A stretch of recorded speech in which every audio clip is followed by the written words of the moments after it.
Chapter 719. Siling is what I'm seeing real. Zhao Yadong muttered, a deep shock in her eyes. I also want to ask you the same question. The shock in Bai Siling's eyes was no less than Zhao Yadong's. As the two looked on, the tens of thousands of steel modules were neatly arranged. Amidst the flickering flames of the furnace, they were about to complete the 3-meter-tall first floor of the City of Steel. And not even 15 minutes had passed. This had completely overturned their understanding of civil engineering and city construction. Ready. Second team, get ready. Pour the molten iron. Hurry. Everyone else, get out of the way. Cranes. Begin construction of the modules. A series of shouts came from all over the city. More than 100,000 people were divided into nearly 1,000 groups. Each group was commanded by an experienced craftsman leader. They worked side by side, yet they were extremely orderly and coordinated with each other. Anyone who saw this scene would be deeply shocked, because what was being displayed here was a concept and skill that far surpassed the level of this era in terms of city construction. In the darkness of the night, the City of Steel was bustling with activity, and no one knew what was going on outside of this place. Bai Siling and Zhao Yadong stood on the walls, fierce winds howling over them. As they looked at the distant figures of Wang Chong and Zhang Shouji, a strange light flashed through their eyes. A focus man was the most charming. At this moment, Wang Chong stood motionless on the walls, his mind completely focused on the construction of the city. But that image of him devising strategies, of him giving orders, of him always having the overall situation in his grasp, had been deeply imprinted in the minds of the two, stirring their hearts. At this moment, the two of them felt that there was nothing in this world that Wang Chong could not do. I understand. In truth, he's been intentionally slowing down the construction in order to numb those people. Zhao Yadong's eyes rippled as she suddenly spoke. He's been waiting for those people to let down their guard and also waiting for the steel modules and craftsmen to arrive. Everyone was fooled by him. As Bai Siling spoke, there was no hint of blame on her face. Instead, there was a deep sense of pride and satisfaction, as if she was the one who had done all of this. This little bastard. This night was destined to be a difficult one for many forces. Early in the morning, the east gradually brightened and the sun rose. As usual, the first warhorse galloped toward Wang Chong's City of Steel, stirring up a cloud of dust. He had been doing this kind of reconnaissance for more than a month and was already extremely familiar with it. The construction of the city is time-consuming and laborious. Without a year or two, it's impossible to complete.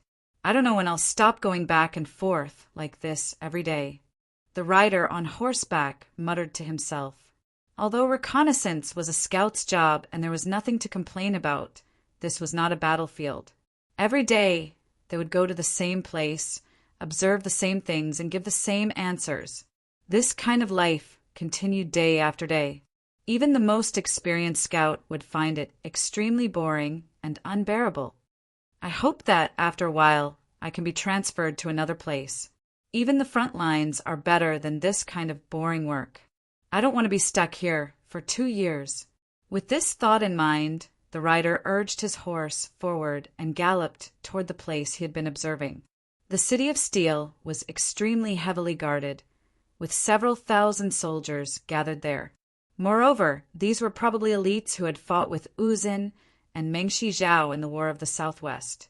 These were true experts. If a conflict occurred, it would be extremely troublesome. Thus, everyone did their best to avoid conflict with them, keeping their distance. In any case, scouts never needed to run right under their noses. Many people had come here to scout, and this place had already become the heart of the empire. The Gogurians, Turks, Western Regioners, Wu Zin, Arabs, Karaks, Spazinu, all of them had come, all of them disguised as normal people.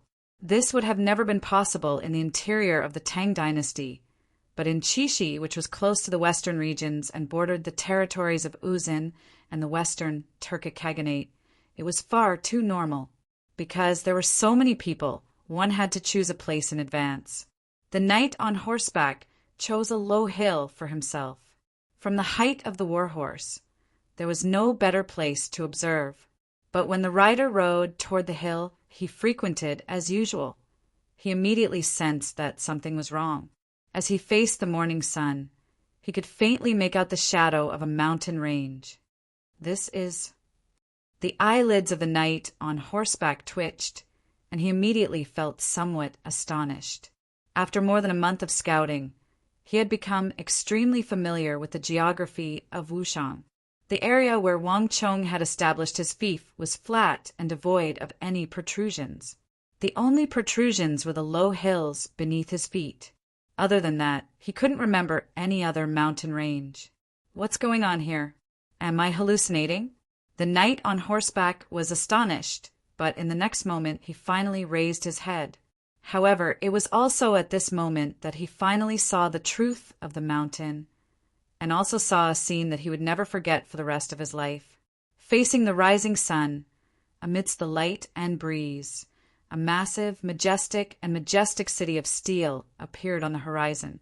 Unlike what he had seen before, this city of steel was more than 6 meters tall, the height of 3 men. The shiny metal walls were smooth and precipitous.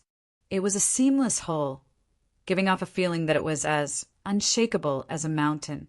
And in the light of the morning sun, the rider could clearly see the billowing smoke and the hundreds of thousands of craftsmen, densely packed together like ants, laboring on the walls, constantly raising, thickening, and reinforcing the walls of the city of steel.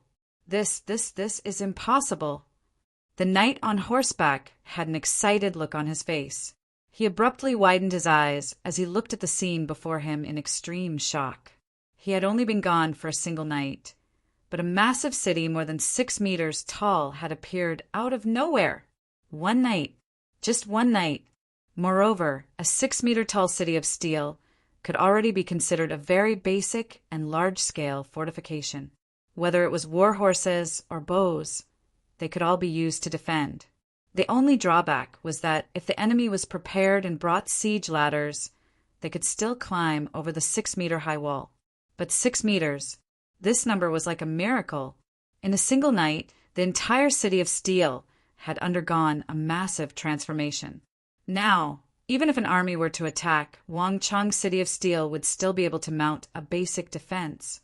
And what was even more ridiculous was that this 6-meter-tall steel fortress was still being strengthened.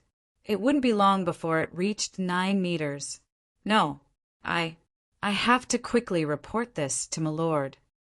The horseman's heart chilled and his entire body trembled. In the space of a single night, a 6-meter-tall fortress of steel had appeared in Wushang. As a scout, this was a severe dereliction of duty. Hiya! Galloping sounds could be heard as the rider on the horse hurriedly turned the horse around and headed back in the direction they came from. Behind him, the scouts and scouts of the other factions had also arrived. In Nei's voice, the war horse neighed in fright. This is impossible. How could there be such a thing? No one can do it. One night. Just how did they do it? Something must have gone wrong. I must have overlooked something. Cries of alarm came from behind him. It was clear that he was not the only one who had been alarmed by this city. Bang! A palm slammed down on the metal table, causing the earth to quake and the entire Chishi Protectorate headquarters to sway as if it was on the verge of collapse. What did you say? In a single night, that brat built a city more than 2 zhang tall? Foman Linta's furious voice thundered through the entire Protectorate. You actually thought that I would believe it? Are you out of your mind? You dare to spout such nonsense in front of me. Upon receiving the scout's report, Foman Linta's first reaction was disbelief. No one could build a city at such a speed. This was impossible. Not even a skilled craftsman like Lu Ban would be able to do it. My lord, this subordinate speaks the truth, not the slightest falsehood. That youngest son of the Wang clan truly did manage to uproot a city more than 2 zhang tall in a single night. That city is still standing there. The knight kneeled on the ground in fear and trepidation, But before he could finish speaking, bang! A massive wave of energy swept over him, sending him flying out of the Chishi Protectorate headquarters. Bastard thing! Scout again for me!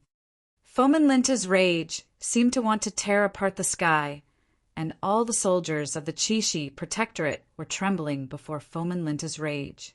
In all their years of service with the Protector General, this was the first time they had seen him so angry. Gallop! In a cloud of dust outside the Chishi Protectorate headquarters, the knight who had been sent flying by Fomenlinta mounted his horse and galloped toward Wangchang's city of steel, Longxi, Big Dipper City.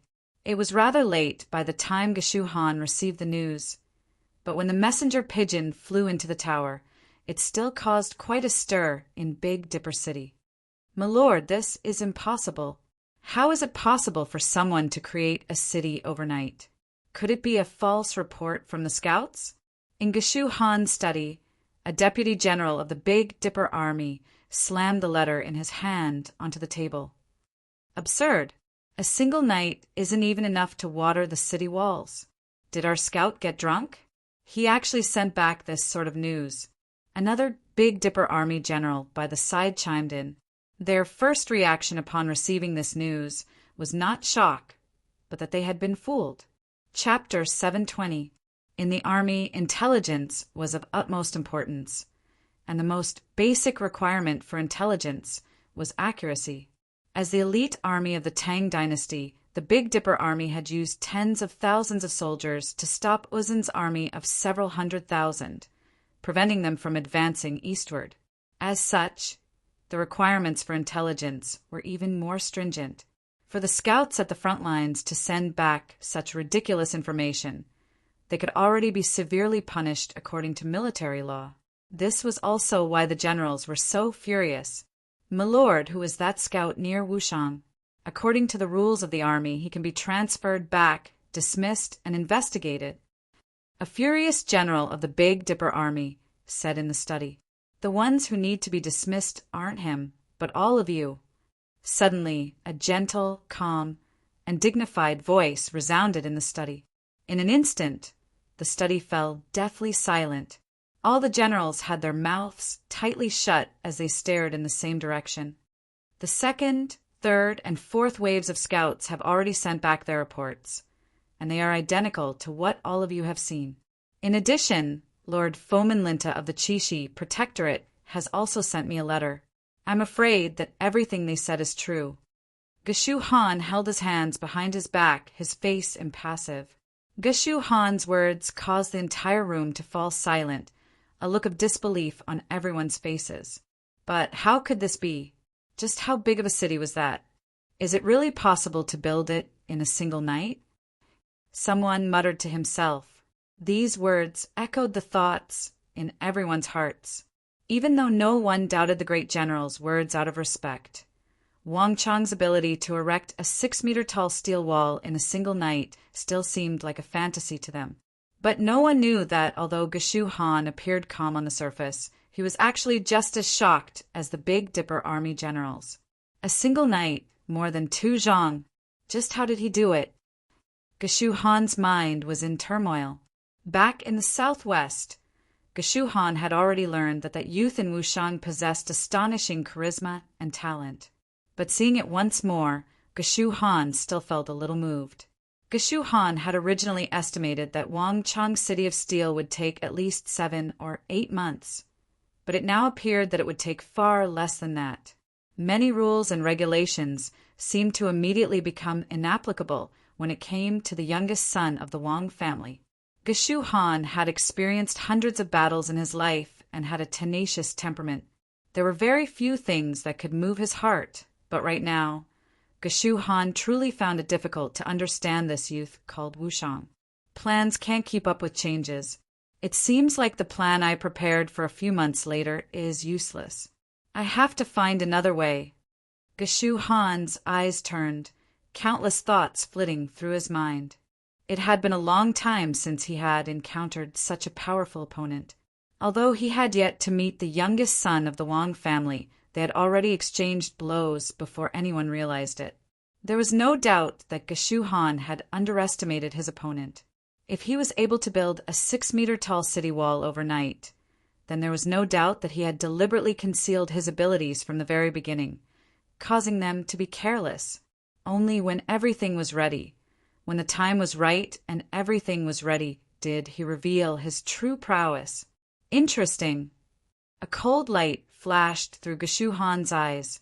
Anyone familiar with the Big Dipper Great General would know that this was a sign that his fighting spirit had truly been roused and that he was taking the challenge seriously. It won't be easy to take root in Wushang. Young Marquis, this is only the beginning. As this thought flitted through Geshu Han's mind, everything quickly calmed down. Anqi, Longxi biting Qishi. Everyone was stunned by the city that Wang Chong had built in a single night. Meanwhile, in the distant northwest of the Tang dynasty in Wushang, the scouts of all the factions had personally witnessed an inconceivable sight. On the sparsely populated and barren Silk Road to the west, Wang Chong had for the first time revealed the concepts of modern science and architecture to this world. Under the leadership of Wang Chong and Zhang Shouji, more than 100,000 craftsmen worked at unprecedented speed to construct this never-before-seen city of steel. When the scouts had arrived in the vicinity of Wushang in the morning, they had only seen a 6-meter-tall city of steel. But by nightfall, it had grown to 15 meters tall. Never in the history of the Tang dynasty, or even in the history of the Central Plains, had such a rate of construction occurred, nor had there ever been a precedent for such modular construction. More and more people gathered around the city of steel, and all the factions moved upon hearing the news, sending out several times the number of scouts they had sent before.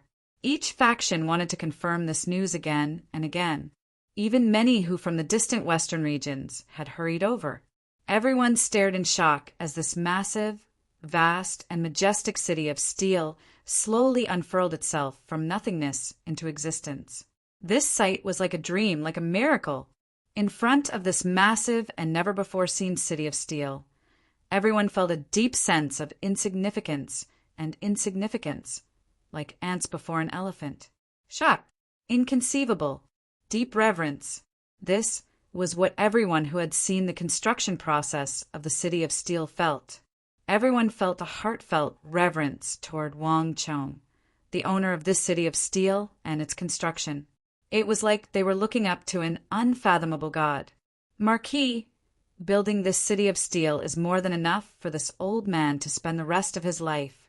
Atop the 15-meter-tall city of steel, fierce winds ruffling his hair and beard, Zhang Shouji stood on the high walls, his face brimming with pride and vigor.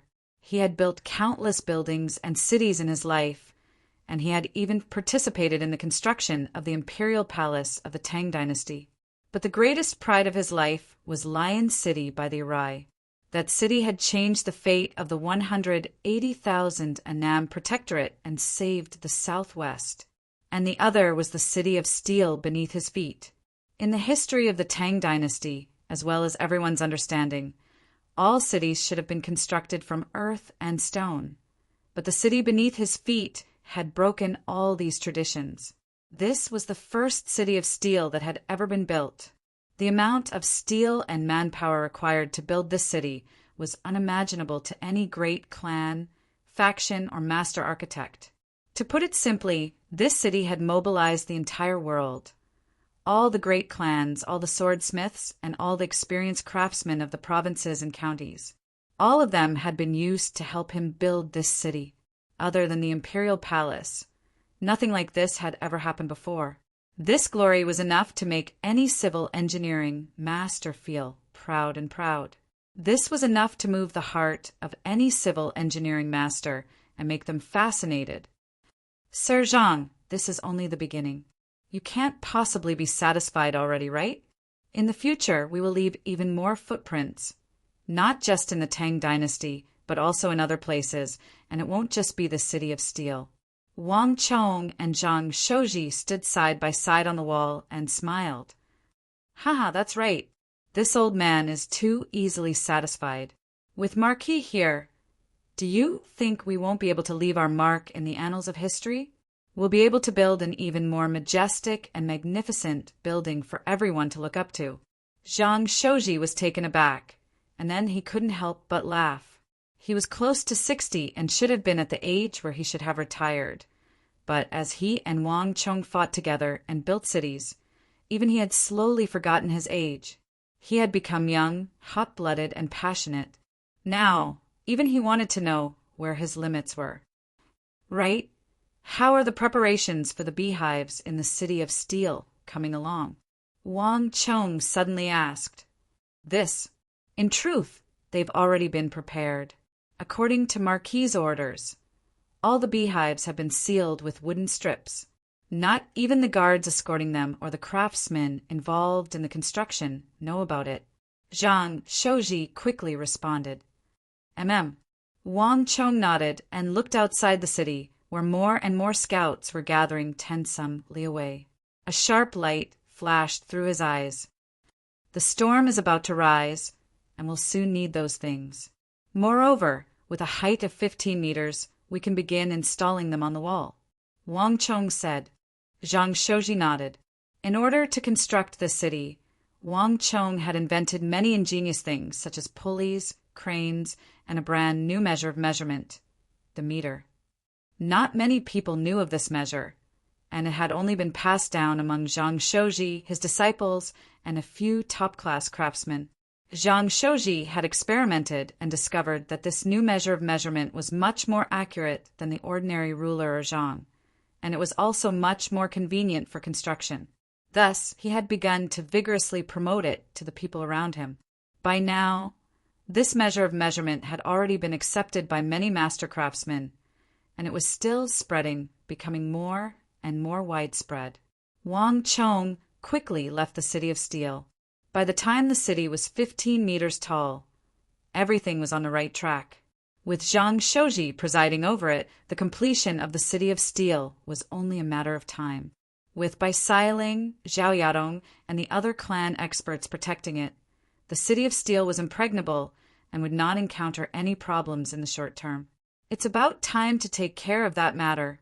Standing on the towering steel walls, Wang Chong's eyes flashed as countless thoughts flitted through his mind. Wu Shang was close to Qixi, and their fates were intertwined. Although Fomenlinta was currently brimming with hostility and making things difficult for him, Qixi did not belong to him.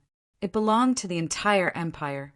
But in the future battle of Talas, the clash between the Tang dynasty and Arabia, the Qixi Protectorate, as the closest source of soldiers, had not sent a single soldier. This was inconceivable. If Gao Xianji had asked for help, the Qixi Protectorate would have sent a large number of soldiers.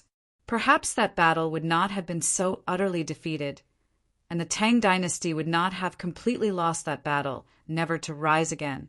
But even though he was extremely dissatisfied with Fomenlinta, Wang Chong had to admit that this matter had little to do with Fomenlinta. It wasn't that he didn't want to reinforce Gao Xianji and the Anqi Protectorate army, but that the Qixi Protectorate had no soldiers to send. Chapter 7:21. The mighty Qixi Protectorate, which guarded the throat of the Tang dynasty, had no soldiers to use. This sounded unimaginable, but it truly was the true situation of the Qixi Protectorate. No one understood this better than Wang Chong.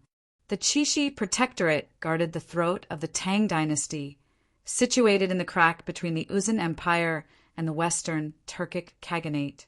Every year, regardless of what happened elsewhere, the Qixi Protectorate would be embroiled in all sorts of battles. And the soldiers of the Qixi Protectorate had been whittled down by the repeated assaults of the Uzun Empire and the Western Turkic Khaganate. Although the interior had always been sending soldiers to Qixi, there was a limit to how many soldiers they could send.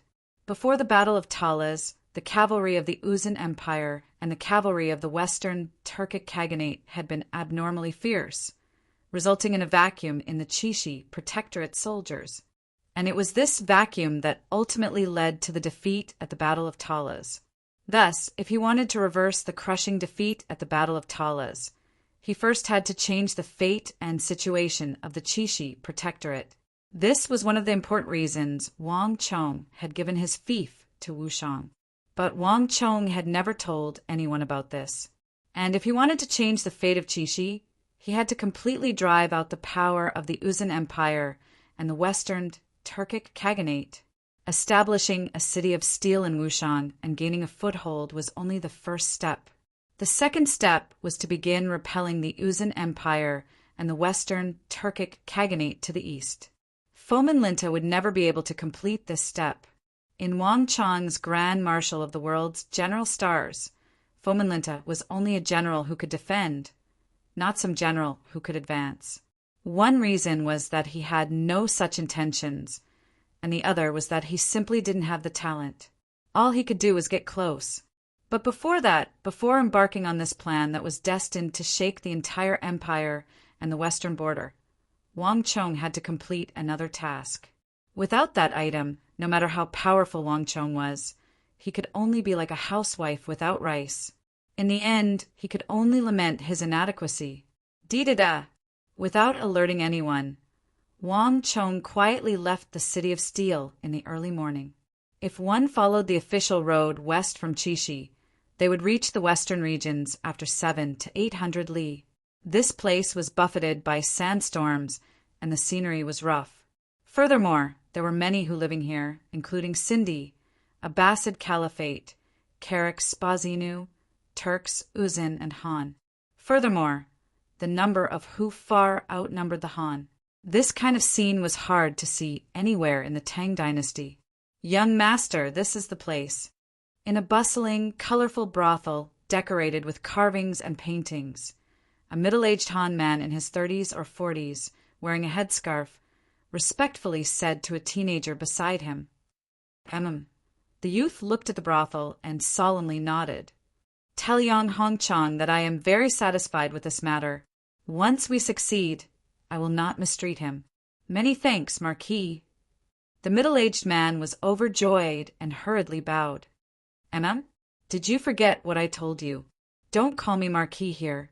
The youth frowned. Yes, this lowly one was rude. Marquis, young master, forgive me. A hint of fear flashed through the middle-aged man's eyes as he hurriedly lowered his head. In the entire western regions, there was only one person who could strike such fear into this middle-aged man and also be called Marquis, the young Marquis Wang Chong. After leaving the City of Steel, Wang Chong disguised himself and circled around the Qixi Protectorate headquarters to reach the Tang dynasty's western regions. This was already the territory of Anqi, Protector General Gao Xinj. If these great generals of the empire knew that he was here, they would probably all swarm toward him. But even so, Wang Chong had a reason to come. Let's go. Without another word, Wang Chong stepped over the threshold and into the brothel. This was Wang Chong's first time stepping into a brothel of the western regions. Countless who were jostling against each other, and the sounds of the huqin, the hukonghao, the pipa, the hule, and the habusi could be heard. The sounds of these instruments were completely different from those of the Central Plains, and they had a different flavor to them. Wang Chong raised his head and glanced over. Amidst the music, he could see the enchanting dancers dancing to the music, making one's blood boil. There's even an Arab dancer. In a place where were the most concentrated and the laughter was the loudest, Wang Chong could clearly see a beautiful Arab dancer dressed in red, her belly exposed, her hands and feet adorned with bracelets and bells. Her eyes were blue, her lips red, and her eyes as charming as silk. She was biting on a red ribbon hanging from a roof beam as she danced in circles in the air. The jingling of the bells and the music of the instruments drew cheers from the spectators. In the capital, any place with Arab dancers would attract many scholars, nobles, becoming a gathering place for scholars and refined scholars. But the rarer a thing was, the greater its value, and there were not many Arab dancers in the capital. The western regions, however, had the advantage of proximity, and the number of bewitching Arab dancers here was far greater than in the capital. Wang Chong's gaze paused on this Arab dancer for only a few moments before descending the wooden stairs to the second underground floor of the pleasure house. All sorts of languages could be heard here, and shouts, laughter, and curses could be heard. Many who had gathered here, throwing dice, guessing numbers, fighting cocks, dogs, and crickets, creating a foul atmosphere. It was clear that this was a gambling den. Wang Chong had never been one to gamble, but Wang Chong had a reason why he could not come. "Are you sure that he's here?" Wang Chong turned his head and asked. "Marquis can't be wrong.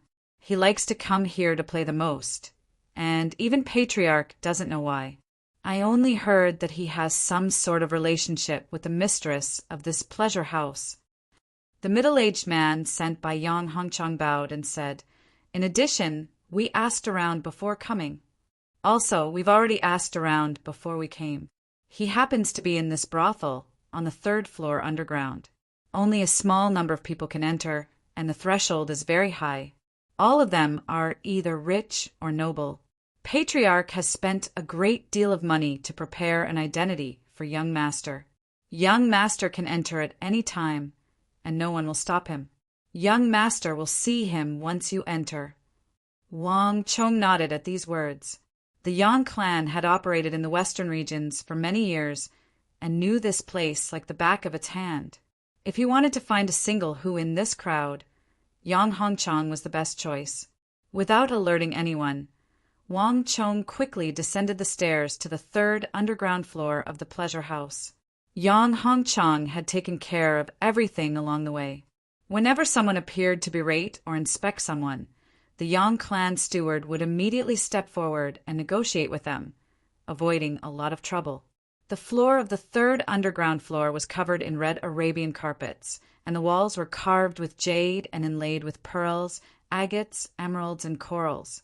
The decorations were opulent, but they did not lack for elegance. "Marquis, it's inside." The butler of the Yang family led the way. When they reached the innermost and largest room, the butler of the Yang family stopped. Through the door, Wang Chong could hear the coarse laughter of a Turkic-accented man, accompanied by the cheerful laughter of a woman. "Wait for me outside." Wang Chong's eyes flashed as he pushed open the door and strode in with his head held high. In a flash, the laughter in the room came to an abrupt halt. Wang Chong's expression was relaxed as he swept his gaze around the room, quickly settling on a Turkic man with an unbuttoned shirt, a mustache, hawk-like eyes, and a deep nose. "I've finally found him." When he saw the 2 fist-sized skulls on the Turkic man's shoulders, Wang Chong nodded, a hint of joy in his eyes. These were not real skulls, but skeletons forged from bronze. In Wang Chong's memories, there was only one person who could play with 2 bronze skulls on his shoulders, the Turkic merchant Hulaeg. He had another identity. He was the most famous Turkic horse merchant of the western regions, perhaps even the steppe. If Wang Chong wanted to realize his grand plan of repelling the Uzin to the west and the Western Turks to the east, completely changing the situation in Chishi and driving out all the foreign powers, he first needed to have enough war horses. Wang Chong's first batch of Wushang soldiers were almost done training, but without war horses, he could not speak of the Wushang cavalry that dominated the world. Thus, even if he had to risk being discovered by Gao Xinji and Fomin Linta, Wang Chong had still come to the western regions for the sake of this #1 Turkic horse merchant, Hulaeg. Everyone knew that the best war horses in the world were not the highland steeds of the Uzin, nor were they the war horses of the Tang dynasty. In truth, the terrain of the Central Plains was not suited to raising war horses. All the excellent war horses of the Tang dynasty had come from the Turkic steppe. The war horses of the Turks just so happened to be the best source of war horses in the world. The only war horses that could surpass the Turkic horses were the Arabian war horses. But Arabia was 10,000 li from the Central Plains. Moreover, the Arabian war horses were extremely troublesome to raise, and they would not be able to acclimatize to the Central Plains. In comparison, Turkic horses were easier to obtain and easier to produce, making them suitable for raising cavalry. In addition, the best Turkic war horses were not one bit inferior to the Arabian war horses. And if Wang Chong wanted to buy the best Turkic war horses, he couldn't avoid this Hulaeg.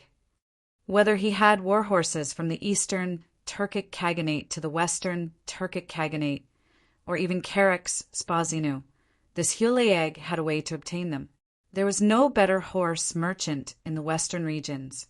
Wang Chong's Wushang army was about to finish its training, but if he wanted to become that unstoppable and awe-inspiring Wushang cavalry, he still needed a large number of war horses. However, this was not the main reason why Wang Chong had disguised himself and stealthily arrived here. More importantly, Wang Chong was well aware that the future Tang dynasty was fraught with calamities and was already in troubled times. One war after another was about to break out. In every war, a large number of war horses would die. In the future, the greatest problem of the Central Plains would not be a lack of soldiers, but a lack of war horses that would make it impossible to form a cavalry army. And without a cavalry army, there would be no mobility, and they would only be defeated one by one. And the Central Plains could not breed war horses. One death meant one less, and there was no way to replenish them. Chapter 7:24. Alas, it still can't hold me. In the darkness, a dazzling light flashed through Wang Chong's eyes like a sharp saber. Clang! With a clear hum, Wang Chong unsheathed the woozy steel sword at his waist and swiftly attacked. Bang! After what seemed like both a second and countless eons, a dazzling beam of light shot out of the darkness.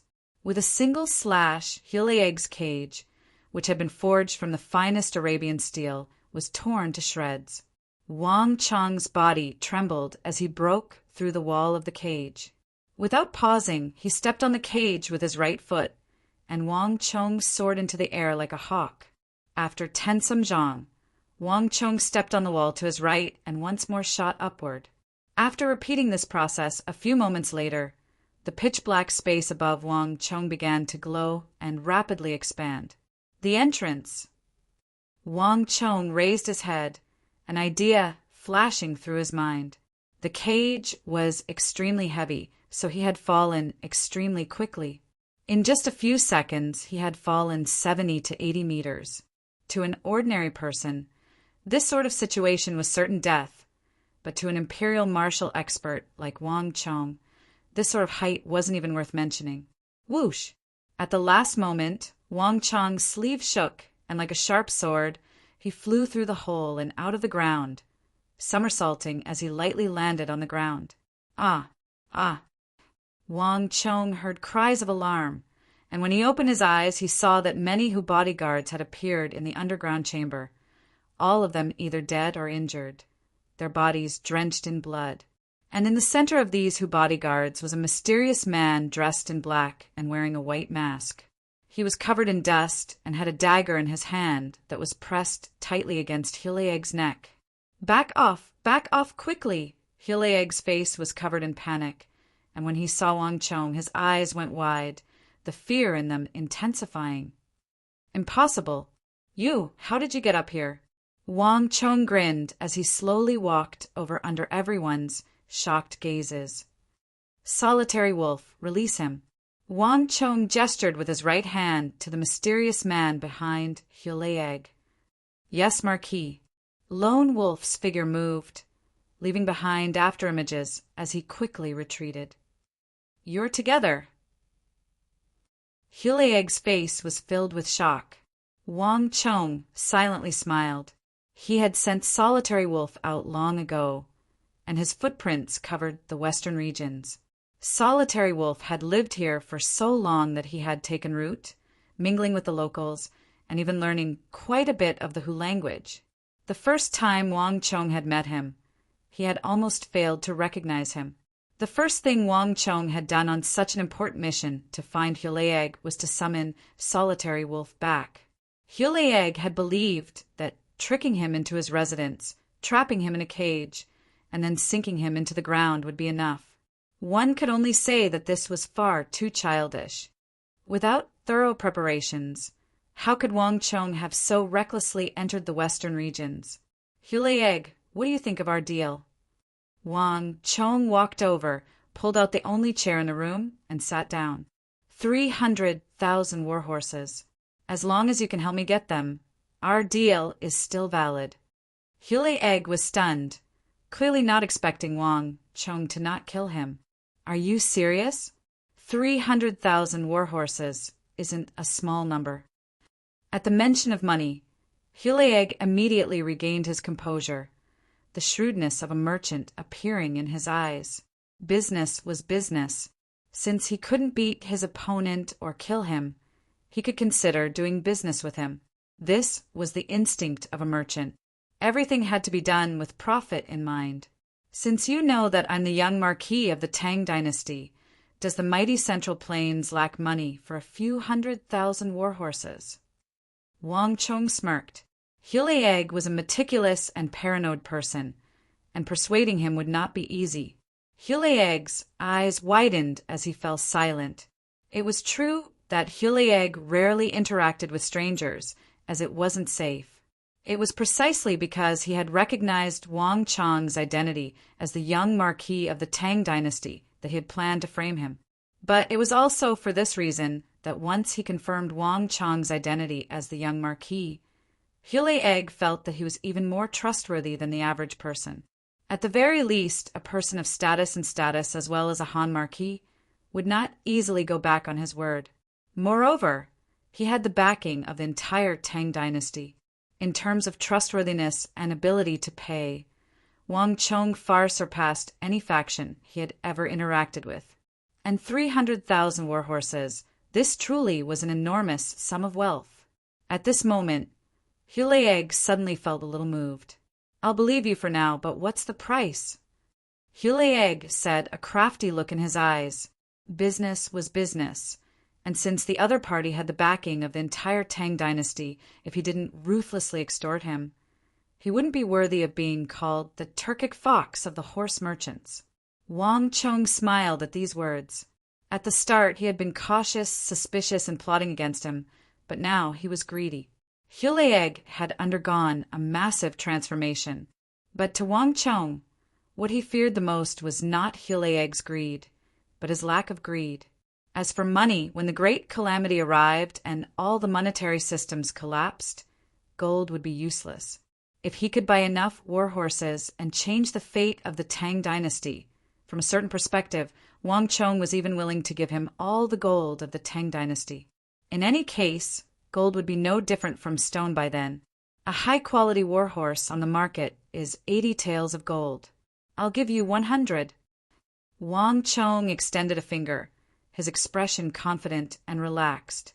But I only want high-quality war horses. Good, no problem. At these words, Hulaeg's eyes immediately brightened. Truly high-quality war horses were bought and sold in large quantities, but they didn't even sell for 80 taels of gold, only 75.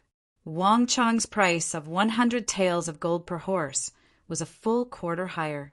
To a haggling merchant like Hulaeg, this was an irresistible temptation.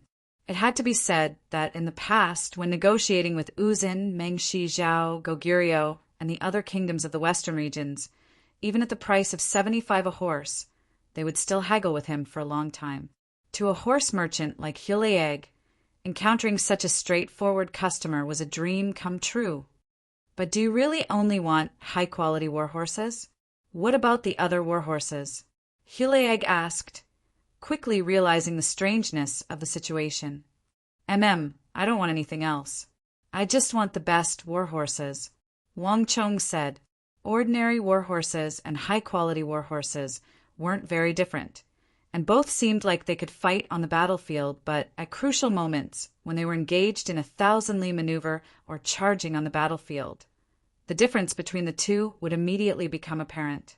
Ordinary war horses could only move in a straight line, but high-quality war horses could communicate with their riders and become one with them. Moreover, high-quality war horses had much stronger bones and muscles than ordinary war horses. Since Wang Chong had recruited Wushang's men, he naturally had to provide them with the best war horses. After all, in Wang Chong's plan, his Wushang cavalry would be facing Arab cavalry in the future. Only the high-quality war horses of the Turkic steppe could compete with those tall and sturdy Arab war horses. No problem. Leave this matter to me. Patting his chest, he agreed very readily this time. As long as it's a war horse, There's nothing on the steppe that I can't do. But in terms of money? As Hulaeg spoke, he rubbed the thumb and forefinger of his right hand together, making a gesture that everyone in the world could understand. No problem. For the first transaction, I need 100,000 warhorses. In order to show our sincerity, we'll first conduct a transaction of 10,000 warhorses. In 1 month, I want to see 10,000 high-quality warhorses in my city of steel, and at that time I will give you the first batch of 10,000 taels of gold. A trifling 10,000 high-quality warhorses shouldn't be much of a problem for the mighty number 1 horse merchant of the Turks, right? Wang Chong said as he glanced at Hulaeg. Haha, what are you saying? It's just 10,000 high-quality warhorses. In 20 days, I can help you get to Wushang. Hulaeg patted his chest and heroically declared, if Wang Chong wanted 100,000 high-quality warhorses in 1 month, Hulaeg truly wouldn't have been able to do it. After all, this sort of thing required time and needed to be collected from the various tribes. But 10,000 high-quality warhorses, coupled with Hulaeg's connections with the chiefs of the various Turkic tribes, wasn't much of a problem. Moreover, 10,000 excellent warhorses were equivalent to 1,000,000 taels of gold. It was enough for him to bribe his subordinates and prepare for this unprecedented transaction. The two sides quickly came to an agreement, and in accordance with the customs of the Hu merchants of the western regions, they signed a contract. Both sides bit their thumbs and used their blood to leave fingerprints. That's right, Hulaeg.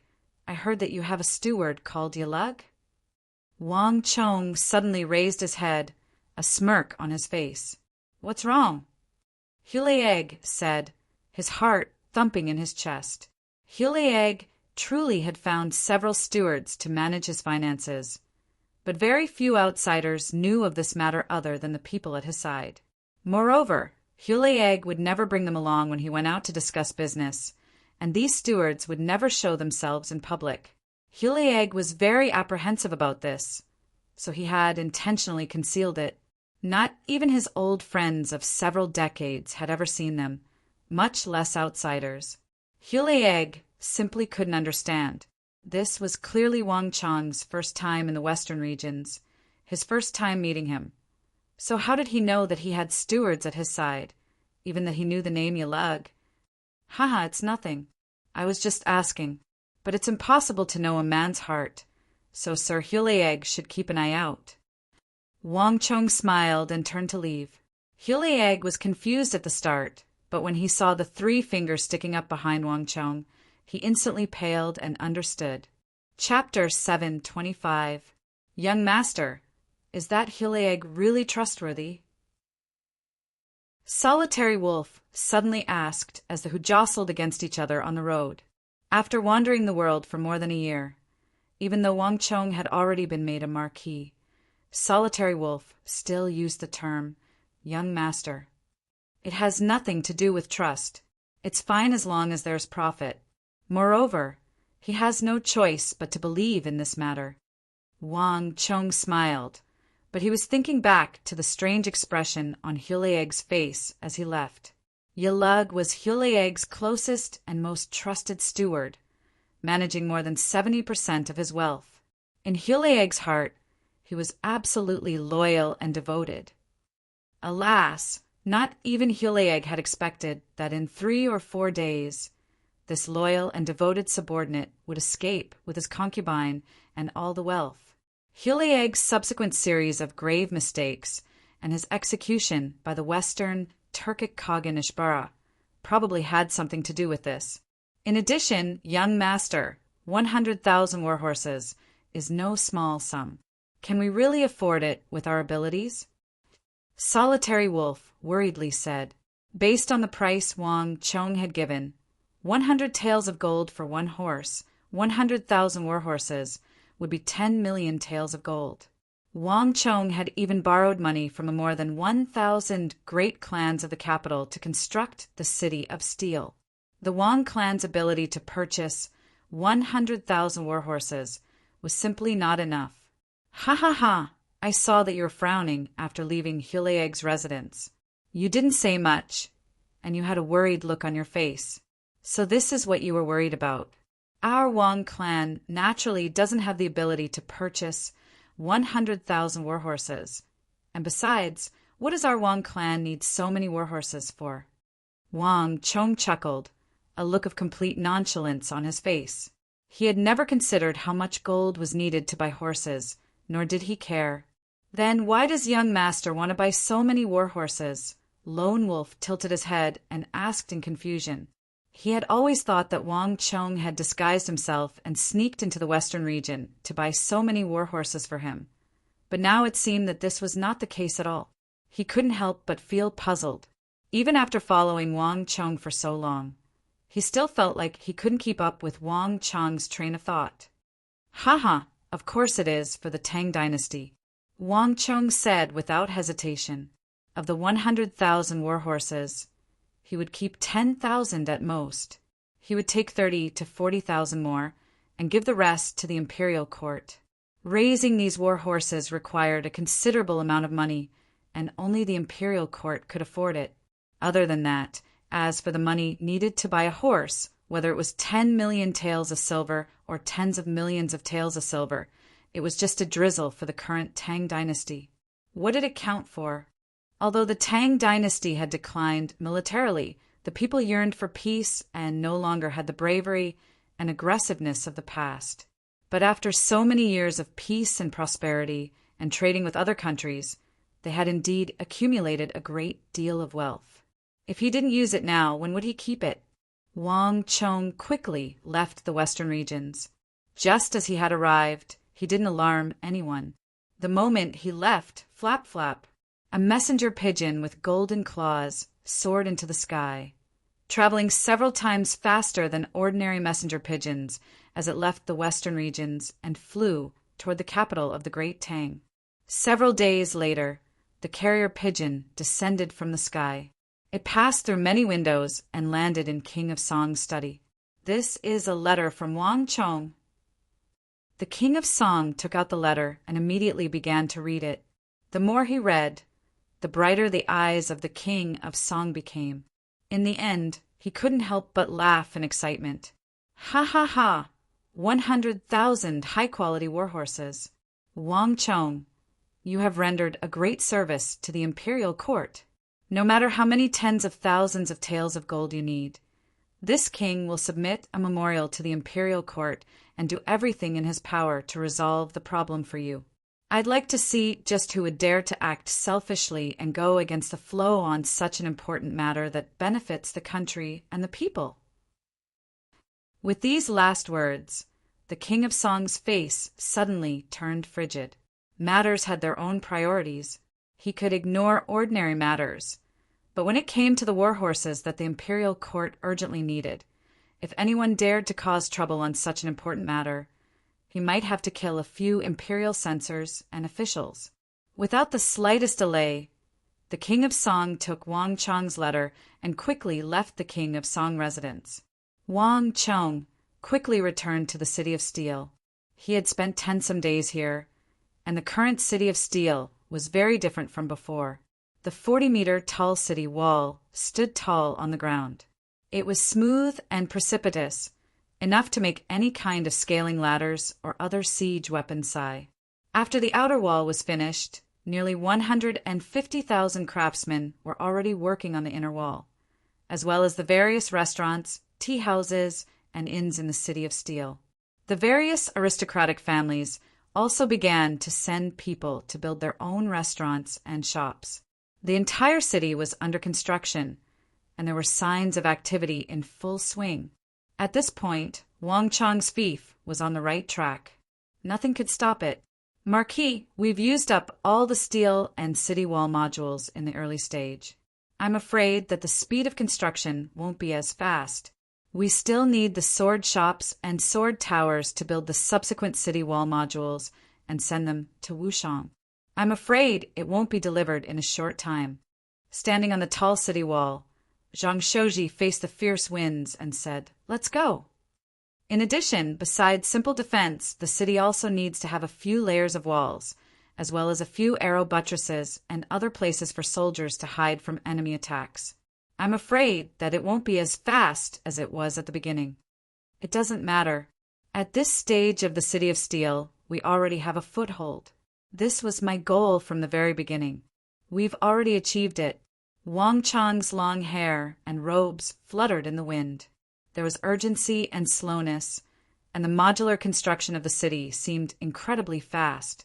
To many people, Wang Chang's City of Steel was a miracle. But many people had overlooked how much manpower, resources, and time had been spent to prepare the modules of the City of Steel. If not for the resources and wealth of the great clans of the capital, as well as the forging ability of the entire Central Plains, the astonishing feat of building a city in a single night would have been impossible. This was an enormous and unimaginable undertaking, and for many factions and many people, it was nothing more than an extravagant hope. But even though it had all sorts of shocking aspects behind the astonishing speed of the modular construction, there was still a massive flaw. All of its shocking aspects were based on the ample preparations made in the beginning. Once the modules were used up, they would have to wait for the later stages of construction, which would greatly slow it down. This was also the current situation of the City of Steel. This period of frenzied construction had already used up all of the surrounding city wall modules, so the speed of construction would naturally slow down. But for Wang Chong, he had already achieved his goal. Rumble. As he was speaking with Zhang Shouji, the earth suddenly quaked, and a roar like that of a tidal wave came from the north. In shock, Wang Chong turned his head and saw that on the horizon, thick plumes of smoke were rising into the sky. Countless black dots were galloping through the smoke, exuding an intimidating aura. Enemy attack. A howl tore through the sky. Around the City of Steel, the several thousand elite cavalry that Wang Chong had brought from the southwest, as well as the city guards that the great clans had brought, immediately responded. In a flash, all the nearby guards had gathered, and in a few short moments, they had taken up battle formations, ready to charge at any moment and attack the enemy. Buzz! Not far away, the sound of metal clanging could be heard as two huge steel gates opened. Not only could they welcome their own knights into the city, but they could also keep the enemies outside the city at all times, relying on the thick and sturdy defense of the city. Creak, creak. At Wang Chong's ears, the master archers that the great clans had brought charged onto the walls, knocked their arrows, and aimed to the north. In just a few seconds, the City of Steel, which had been bustling with activity and lax just a moment ago, was now fully armed and on guard, as if it was made of steel. Buzz! The enemy was getting closer and closer, and the dust was getting thicker and thicker. Just when it seemed like an intense battle was about to begin, Wang Chong's eyes widened and he sneered. "Stop! Pass on my order. All soldiers are to stand by and maintain a defensive posture. Archers, put away their bowstrings. Without my order, no one is to act rashly." Wang Chong raised an arm and ordered. This abrupt order left everyone dumbfounded. "Old Mr. Zhang, please wait here. I'll leave for a while. I'll handle this matter." Standing on the walls, Wang Chong looked into the distance at the dust and sneered. "It seems like a good friend has come." After saying this, Wang Chong turned around and quickly left the walls along the stairs. Behind him, Zhang Shouji was still dumbfounded, not understanding what was going on. But as he faced the blazing sun, he narrowed his eyes. A moment later, Zhang Shouji's expression shook as he suddenly understood something. "So it's him." Zhang Shouji blurted out in shock. As he looked at the fluttering war banner that had suddenly emerged from the dust, a hint of deep concern appeared in his eyes. "By Siling, Zhao Yadong, stand guard in the city. Don't come over. Chung Sanyuan, Su Shixian, follow me." "Yes, Marquis." War horses galloped out of the city, leaving a trail of dust in their wake. Chung Sanyuan and Su Shixian were both elites who had followed Wang Chong through life and death in the southwest. They were among the several thousand experts Wang Chong had recruited from the great clans. These two were very powerful, far surpassing the experts of the other clans, and they were extremely loyal. The clans they had served in order to curry favor with Wang Chong and at the same time improve their relationship with the Wang clan so that they could climb onto the massive war chariot that was the King of Song and the Wang clan, had simply gifted these two to Wang Chong as his personal attendants. But what Wang Chong valued was not just their martial arts, but also their courage, their ability to adapt to the situation, and their decision-making abilities. In the War of the Southwest, when Li Sai was leading them back, the Uzin had attempted a counterattack, hoping to break Li Sai's charging formation by attacking from the side. But these two had sensed the danger ahead of time and led a small group to break away from the Uzin cavalry before they could form a formation and take the initiative to charge. Chapter 7:26. Fomin Linta's warning. 2. Li Sai had personally spoken of this matter, and he had praised them greatly. Wang Chong had also felt that they were not bad after observing them, so he had given them the task of guarding the city of steel. Up until now, the two of them had done an outstanding job in handling the danger. Rumble. The cloud of dust from the north was getting closer and closer. Everyone in the city of steel could feel the trembling, and all the craftsmen had long ago taken refuge within the walls. The busy construction also came to a halt. The vicinity of the city of steel was suddenly silent, leaving only the neighing of the war horses from the north. The atmosphere was extremely tense at this moment. More than 100,000 pairs of eyes nervously stared at the silent and oppressive silhouettes in the roiling dust. Only Wang Chong sat on his horse, his expression relaxed, neither servile nor overbearing, as he silently waited. Buzz! As they got closer, the war horses slowed, and a massive war banner, more than 1 zhang tall, was raised in the roiling dust. On this black dragon-patterned war banner was a golden rock eagle, one of the most commonly seen creatures in the western regions. Its eyes were sharp, its claws like hooks, and its feathers like iron. It seemed like it was about to break out of the banner. This was the first time Wang Chong had seen such a war banner since arriving in the western regions.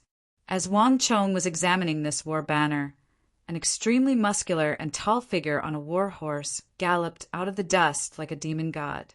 At this moment, everyone could clearly see that this person had a thick beard, a greenish-black complexion, and a pair of eyes like copper bells. As they looked around, they exuded a cold and intimidating light. The moment this person appeared, a tidal wave of pressure pressed down. Other than Wang Chong, everyone in the city of steel, including the resolute Cheng Sanyuan and Su Shixian, who had experienced the trials of the Southwest, lowered their heads, none of them daring to meet his eyes. Wang Chong. Just as everyone lowered their heads, a wild voice that sounded like the grinding of a sword rang out in everyone's ears. The voice was sharp, and it carried a sense of superiority and oppression. Upon hearing this hostile voice, Wang Chong immediately chuckled. Lord Protector General. After calling out these 4 words, Wang Chong immediately urged his horse forward and welcomed him without the slightest bit of fear. In the entire Tang dynasty, in the entire western regions, there was only one person who could speak with such a unique voice, like the hum of a saber or sword. Chishi, Protector General Fomin Linta. I still can't hold myself back. Wang Chong sneered in his heart, but he didn't show it on his face. Wushang was so close to the Chishi Protectorate that nothing he did could escape Fomin Linta's notice.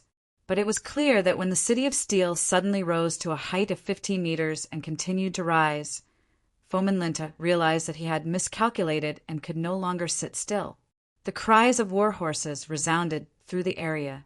As countless nervous gazes watched, Wang Chong urged his horse forward, leaving a trail of dust in his wake as he drew closer and closer to Fomin Linta. In the distance, the world-renowned Protector General began to slow down, and the churning dust gradually settled, revealing rows of black-armored elite soldiers who were clearly veterans of the battlefield. In the harsh sunlight, all these black-armored soldiers marched in unison, as if they were one person. They did not make the slightest mistake in their advance. Even someone of Wang Chong's insight found it very difficult to find fault with them. Not bad. As immovable as a mountain, as aggressive as fire. In his early years, Fomin Linta guarded Anqi, so he definitely has a knack for leading soldiers. Wang Chong quietly said to himself. Even though he and Fomin Linta were at odds, Wang Chong had to admit that this great general of the empire in Qixi truly did have some outstanding qualities. Qixi's geography was unique. To the west was the ambitious Uzun Plateau, and to the west was the Turkic cavalry led by Ishbara Khagan of the Western Turks. For Fomin Linta to be able to survive in this crevice and keep the other two factions at bay, there was no need to doubt Fomin Linta's strength. These immovable and aggressive Qixi cavalry before him were proof that Fomin Linta had displayed the extraordinary abilities of an imperial great general. Alas, his jealousy is too strong. His desire for power is too strong. As this thought flitted through his mind, Wang Chong quickly regained his composure. Fomin Linta truly was very valiant. If one were to put aside certain things, Wang Chong would even be happy that the Tang dynasty had such a great general.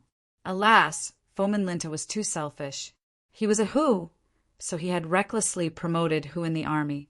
Almost all the important positions in the army were occupied by Hu. Whether or not the Han had talent, they were always suppressed. Moreover, Fomin Linta seemed to be establishing a small Hu court in Qixi. Otherwise, a memorial to Wang Chong regarding the regional commander's incident would not have infuriated him so much. Moreover, while Qixi was more than capable of defending, it lacked the ability to advance. In all his years, Fomin Linta had never taken the initiative to attack. Qixi's situation had never changed in all the years he had presided over it. It could only passively wait for Uzun and the Western Turks to attack. Whether it was to change the outcome of the upcoming Battle of Talas, to gather more soldiers for Anqi, or to change the situation in Qixi, Wang Chong had to think of a way to remove Fomin Linta or transfer him elsewhere. As long as Fomin Linta was present, he would be unable to move freely in the western regions. This was a fact that had to be changed. The rumbling slowly died down as the two sides got closer and closer, and the atmosphere grew tenser and tenser. Finally, Wang Chong and Fomin Linta, one young and one old, were only 8 to 9 zhang away from each other, and the atmosphere was extremely tense. The two looked at each other in silence. Impudent, in front of Lord Protector General, why haven't you dismounted and bowed? Suddenly, a loud roar came from the side. It was one of Fomin Linta's deputies, armed to the teeth and armed with a black bandolier, pointing a finger at Wang Chong as he spoke in a harsh voice. He's trying to intimidate me.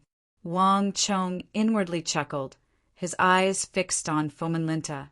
In the past, with the difference in ranks and Wang Chong not holding any official post, Fomin Linta truly would have been able to easily suppress him.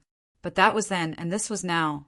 Even in the face of this, Hu Protector General, the great general of Qixi, whose words carried enormous weight, Wang Chong felt no fear. Moreover, he was the true Grand Marshal of the Central Plains. Impudent! Our milord is the young Marquis of the Imperial Court, a title personally bestowed upon him by the Son of Heaven.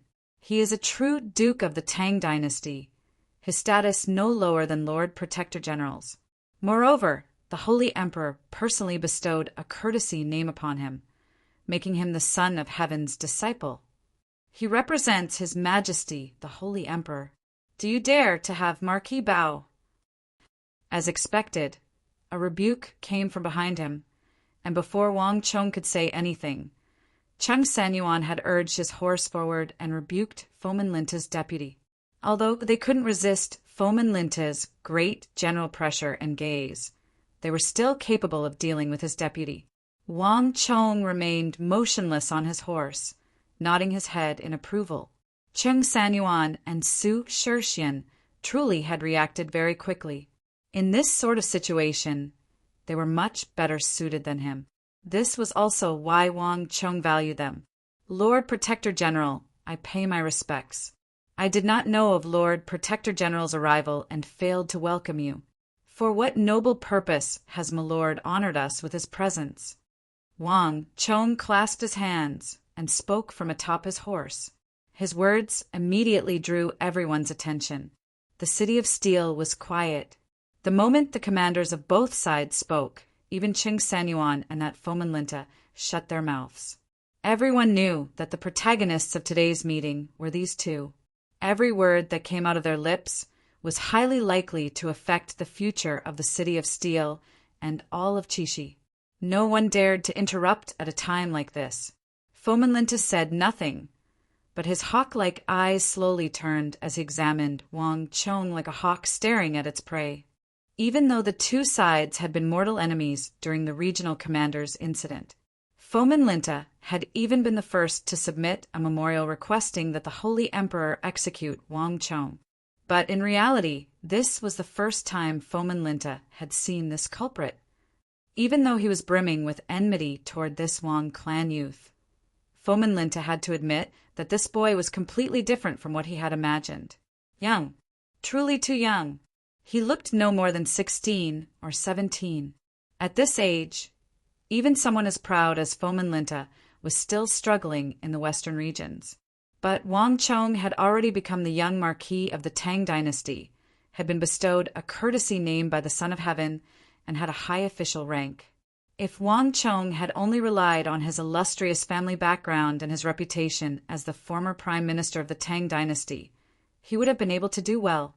But it just so happened that not too long ago he had personally led a team to defeat names like Huishu, Wizong, Daluan Ruozan, and Duan Gichuan. Even now, Fomin Linta doubted just how much of this was true. But the coalition army of Uzin and Meng Shizhao had only suffered a crushing defeat after Wang Chong had joined. Moreover, they had lost hundreds of thousands of soldiers, including a large number of cavalry.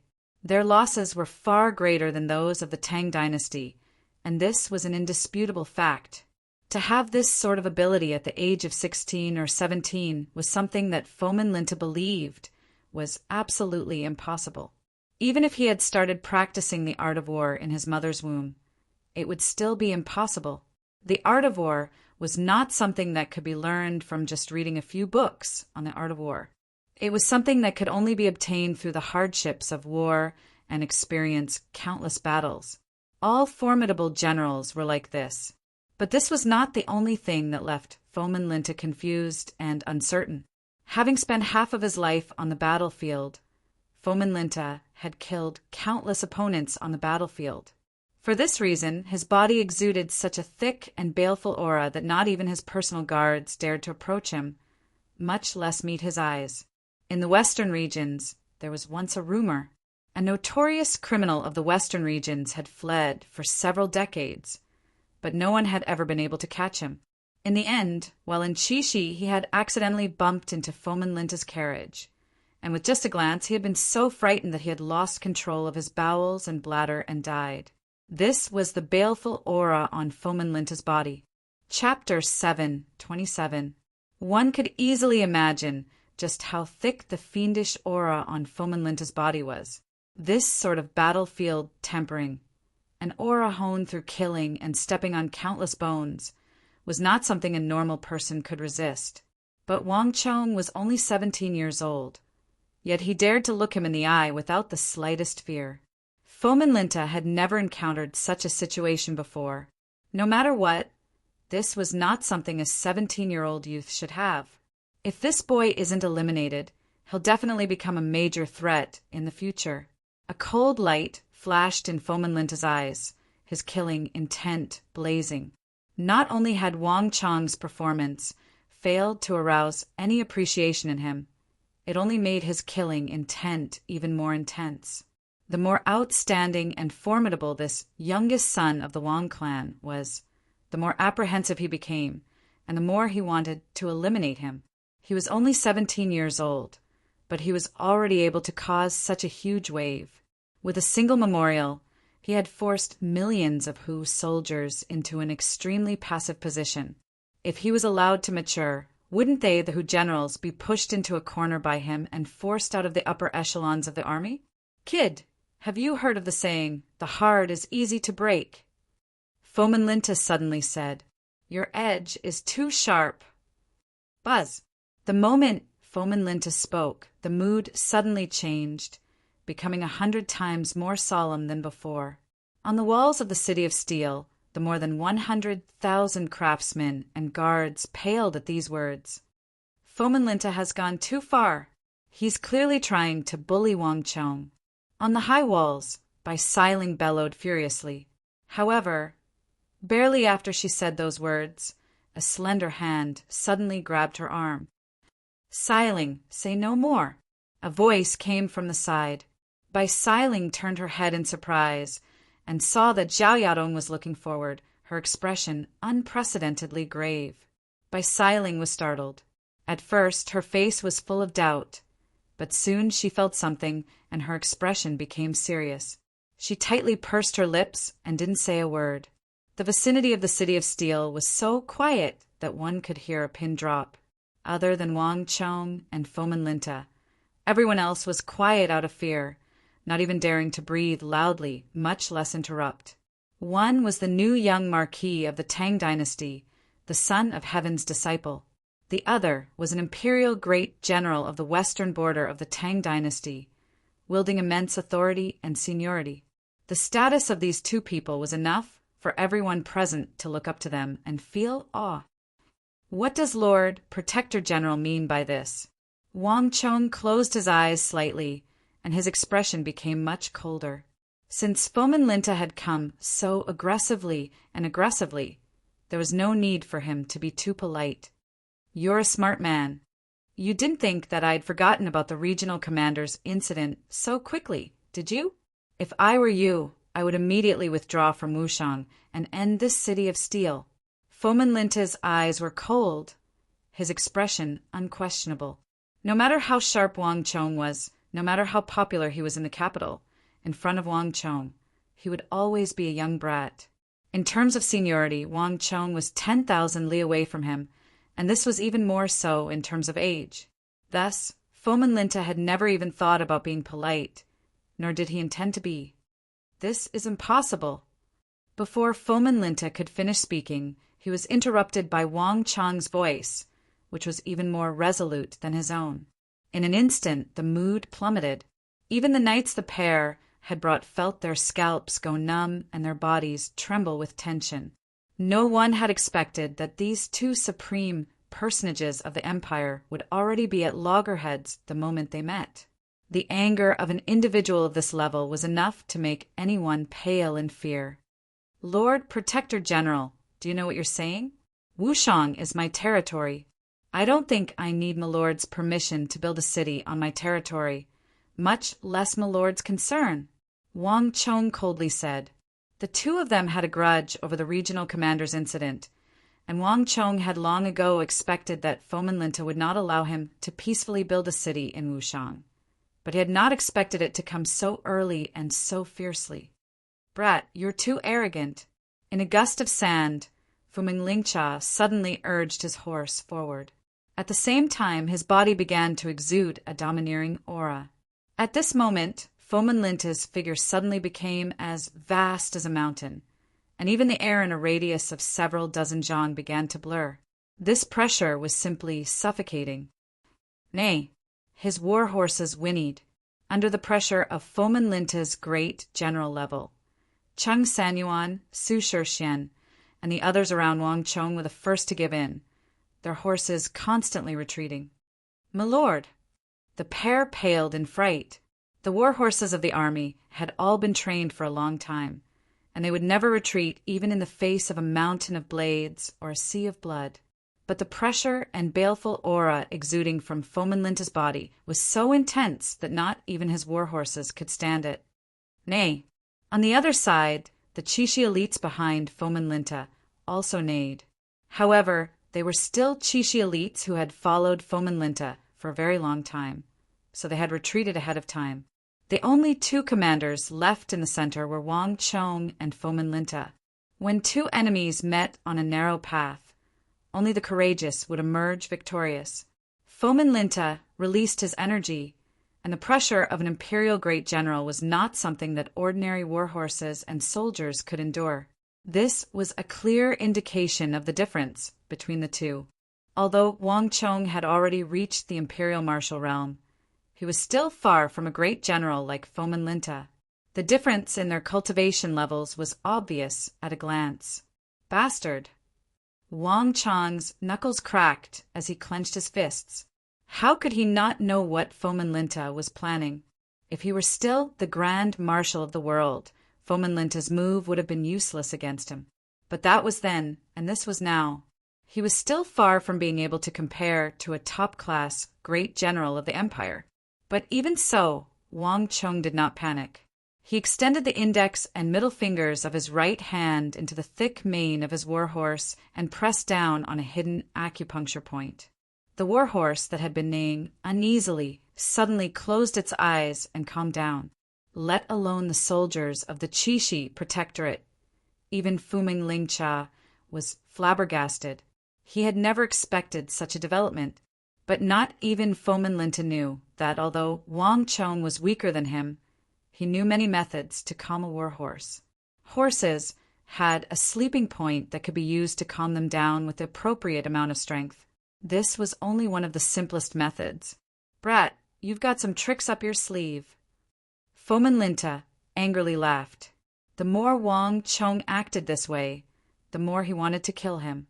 Not even your father and brother would dare to act so impudently in front of me. I'll give you one more chance. You have 10 days to think it over. If this city is still here by then, don't blame me for being impolite. Remember, this isn't your capital. With these words, Fomin Linta suddenly turned his horse around and left. Withdraw! With this one word, Fomin Linta galloped off into the distance. Behind him, the elites of the Qixi Protectorate stirred up a cloud of dust as they left under the respectful gazes of the crowd. Bastard! Not long after Fomin Linta left, the neighing of warhorses came from behind him. Bai Siling, dressed in snow-white clothes, was galloping over with Zhao Yadong. This is your fief, bestowed upon you by the Holy Emperor. What right does he have to do this? Bai Siling was so angry that her face was red. Fomin Linta truly has gone too far. He's coming for Wang Chong. But this truly is his territory, so it'll be very difficult for us to defeat him. Zhao Yadong said. She was clearly much calmer and more rational than Bai Siling, but her brow was also creased with deep concern. After all, Fomin Linta was the empire's protector general and one of its finest great generals. Whether it was in prestige, strength, or status, he was not someone that Wang Chong could compare to. Moreover, this place was far from the capital, and the Wang clan's prestige and influence were at their lowest. On the other hand, Fomin Linta wielded real authority. If Wang Chong offended him, he would find it difficult to take a single step forward. He dares! Bai Siling was enraged, her face brimming with righteous indignation. Can a protector general act without regard for the law? I don't believe that he would dare to act recklessly. There are so many imperial censors in the imperial court, and just a spit from each of them would be enough to drown him. And even if he really did dare to do something, would the Holy Emperor spare him?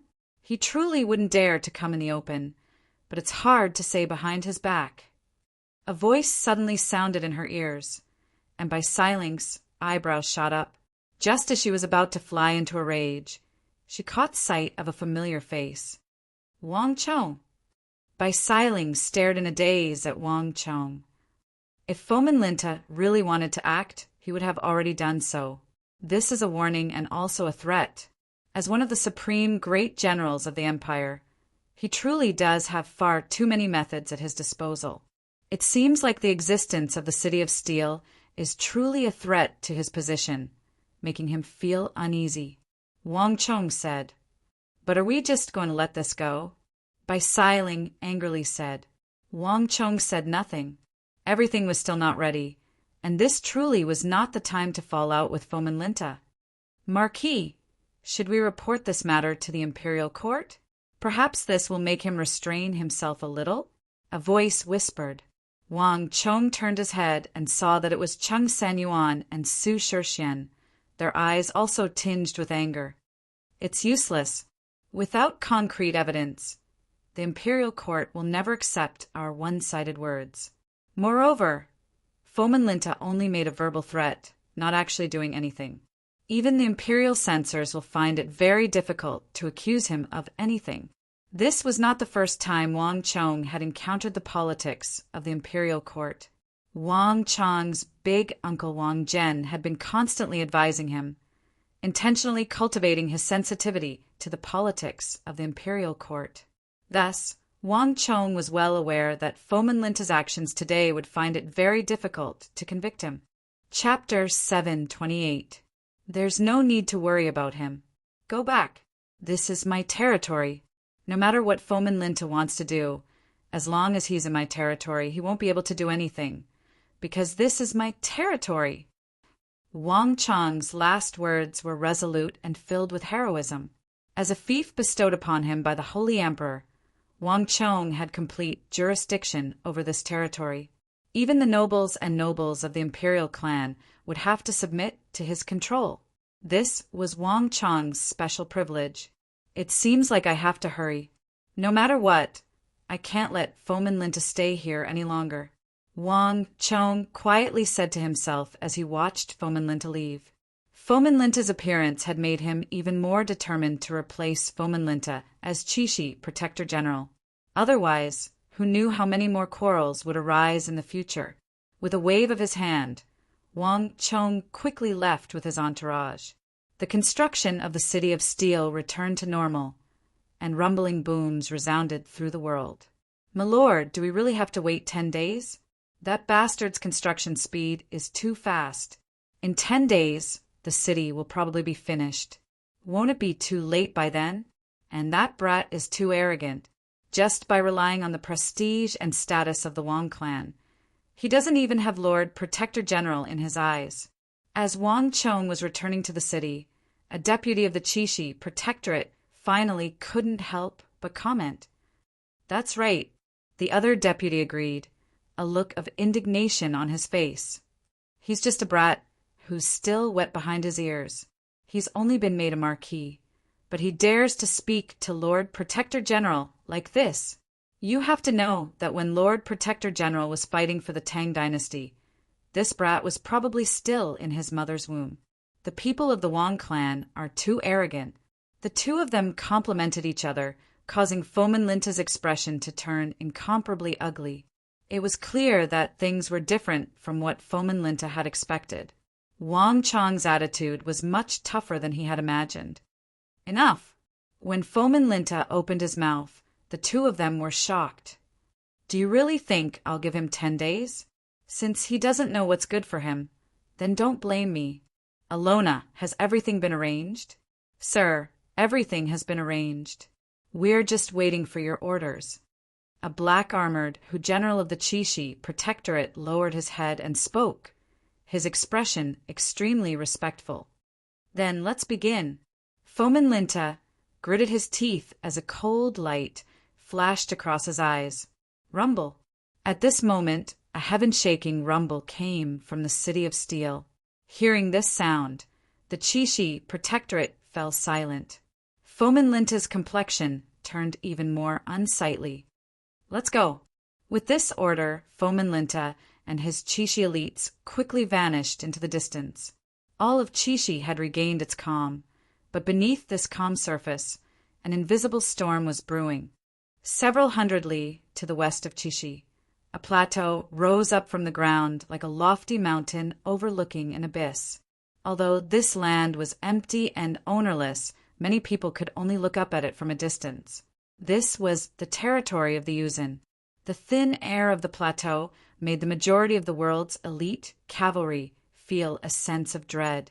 Not even the extremely aggressive Turks had ever thought of occupying this plateau. Thus, the Yuzin often said that this was their land bestowed by the heavens. In the golden autumn of the 9th month, the vegetation was lush, and the plateau was thriving. Rumble. After some time, the earth suddenly began to tremble. At first, it was as light as a breeze, but as it went on it grew more and more intense, and even the grass on the plateau began to sway. A powerful gust of wind blew out of the plateau, and at this moment a cloud of dust appeared in the distance. Sharp whistles could be heard coming from within the dust. In the blink of an eye, tens of thousands of Tibetan cavalry had arrived like dark clouds and flowing water, one wave after another. It was a shocking sight to behold. The Uzun Plateau was flat, and to the Uzun who disliked restrictions, galloping on their horses was their favorite form of freedom. Nay, boom! As the countless Uzun cavalry were howling and galloping, a dragon's roar shook the world, drowning out the neighing of the thousands of war horses. The originally bold and unrestrained horses immediately became much quieter. Rumble. In the blink of an eye, a divine steed, snow-white as a dragon, charged out of the dust like a bolt of lightning. On the back of the horse was a stalwart man more than 7 feet tall, with a mustache and long and narrow eyes. His gaze exuded a sharp light, and his demeanor was like that of a god, giving off an intimidating aura. In the blink of an eye, Ney's divine steed with snow-white fur and jade-like hooves stopped at the edge of the plateau. Behind him, the tens of thousands of Tibetan highland steeds also began to slow down, their horses and riders submissive and respectful expressions on their faces. The majority of the highland steeds of the Uzun were either black, or variegated in color. Very few were as white as snow, and even their hooves had a jade-like luster. There was only one person on the northeastern border who could ride a divine steed of the great snow mountain, Eagle of the Steppe, Dusong Mangpoj. The battle between Longxi and the Big Dipper army had just concluded, so no one had expected this great general of the Uzun Empire to stealthily appear here. Look, the mountains and rivers stretching for 10,000 li. How beautiful! Dusong Mangpoj suddenly said from atop his horse. His eyes shone as he looked down from the towering Uzun Plateau, the mountains and rivers of the desert rising and falling, and even the distant Turkic steppe. Just where in the world could there be more blessed by the heavens than the Uzun Plateau, a spirit and an advantage that allowed it to sweep through the world? Will Lord Mangpoj also be enchanted by the mountains and rivers? Why is it that I'm only interested in killing? Suddenly, a voice came from behind Dusong Mangpoj, accompanied by the clopping of hooves. A tall and slender figure with a sharp edge slowly appeared behind Dusong Mangpoj. This person had a long and slender face that seemed to have been chiseled out by a blade or axe, giving off an extremely sharp and menacing aura. Compared to Dusong Mangpoj's gentle and unfathomable aura, this person's aura was much more frigid. Beneath him was also a divine steed that was as white as snow. But unlike Dusong Mangpoj's horse, the hooves of this horse were crimson, so deep that they seemed to be dripping blood. Everyone who saw the hooves of this war horse would feel a deep sense of discomfort. In truth, the slender figure on the back of the horse was no different. His body exuded a thick, killing intent. In all of the northern Uzun region, there was only one person who could walk so close to Dusong Mangpoj, exude such a thick, killing intent, and yet not make Dusong Mangpoj feel the slightest bit of concern.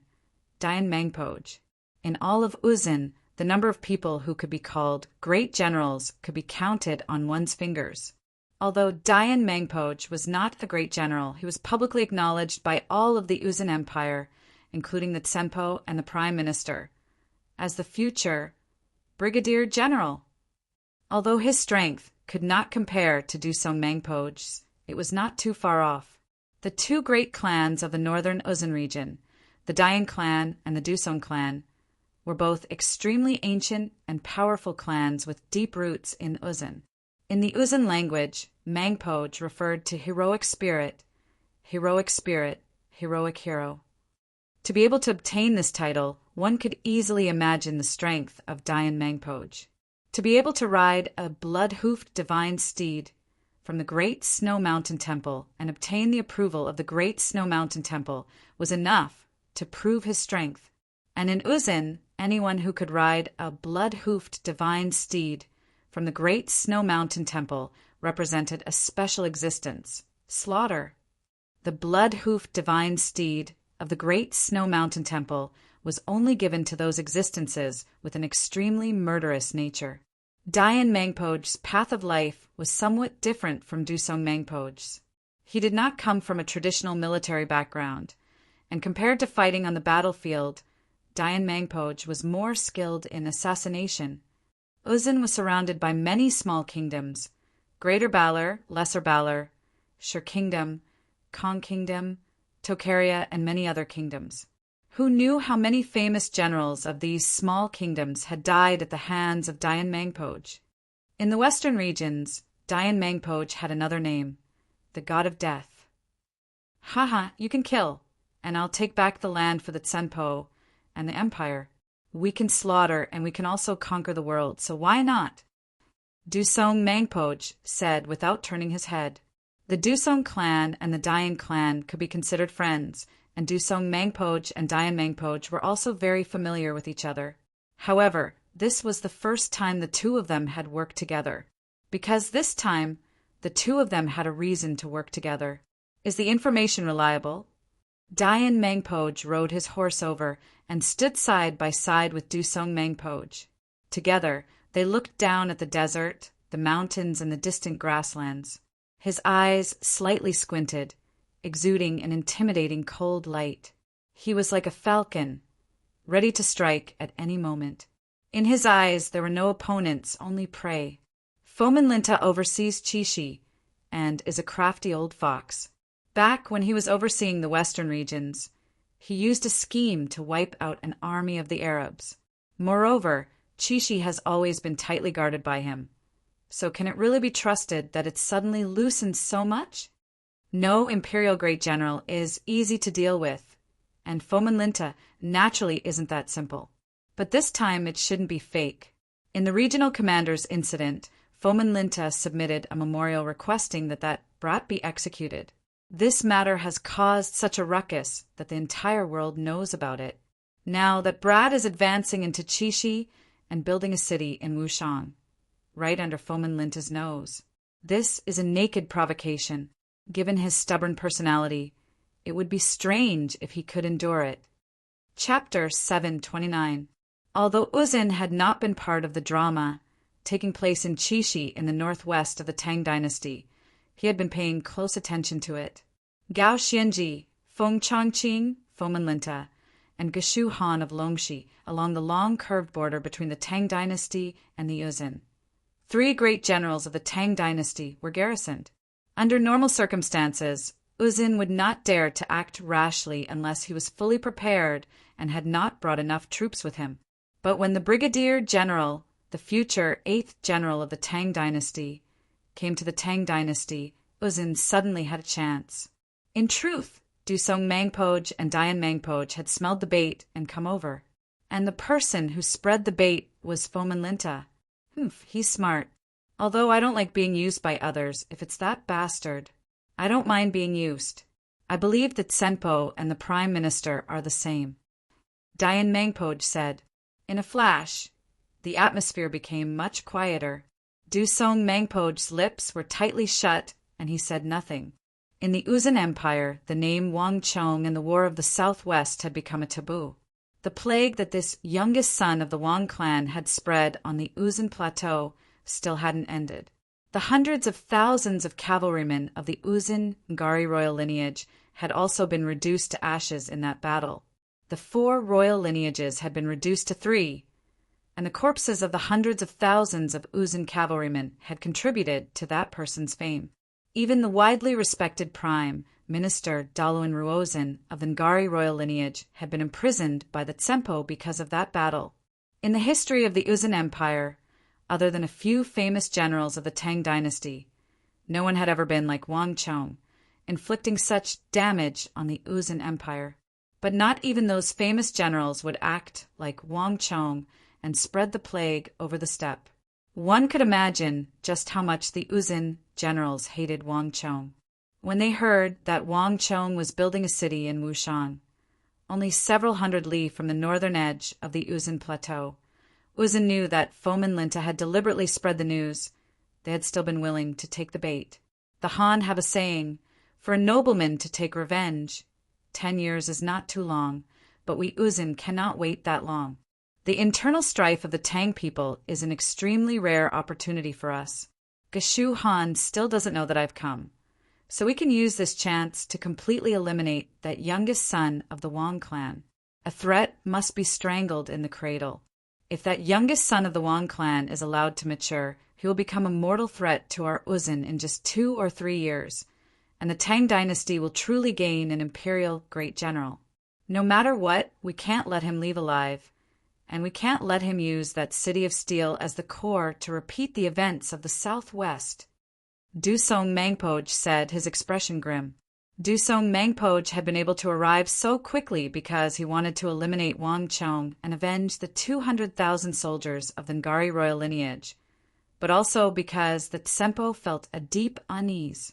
That youngest son of the Wang clan represented some sort of deep, most unpredictable variable. No one in Uzun believed that he had built a city of steel in Wushang just to manage his fief, based on the fact that he had built Lion City on the shores of the Arai. Get ready. Use this chance to kill him and avenge Dalun Ruozin and the others. As for Fomin Linta, we still have to be on guard against that old fox. I will keep an eye on him.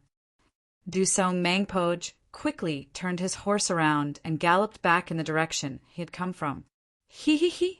Dayan Mangpoj looked down from the edge of the plateau, his horse gazing into the distance at the billowing smoke on the horizon.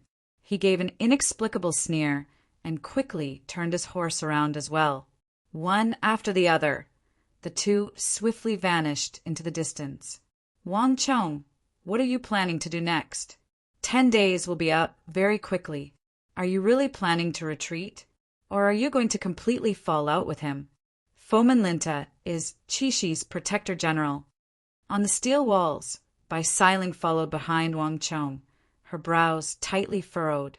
Ever since Fomin Linta had left, Bai Siling had been in a constant state of unease and worry. Although she was infuriated by Fomin Linta's actions and found them even more shameless, as an elite imperial great general and the highest commander of Qixi, his words could not be underestimated. There's no need to fall out.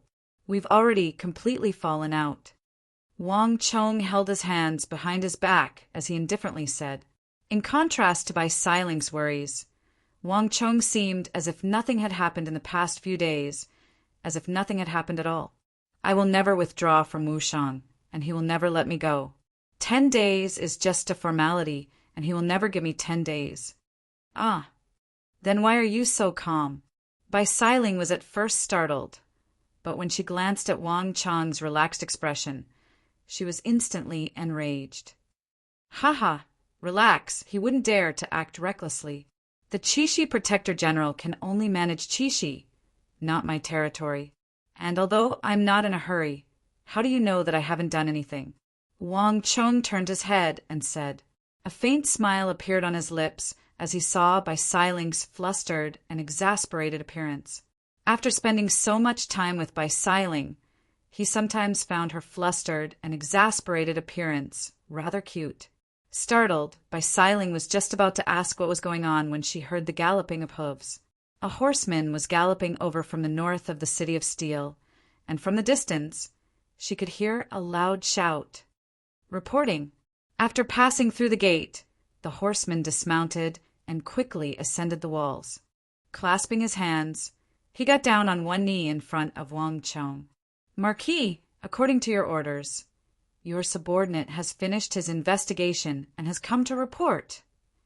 How is it? Wang Chong held his hands behind his back. Reporting to Marquis, we've already investigated the Qixi Protectorate headquarters. Everything is normal there, and Lord Protector General has shown no signs of activity. The kneeling horseman said. Then what about the border between Qixi and Uzun? Wang Chong asked. Reporting to Marquis, the other brothers have already investigated. Everything seems normal there, but The horseman hesitated, his eyes glancing by sighing at Wang Chong's side.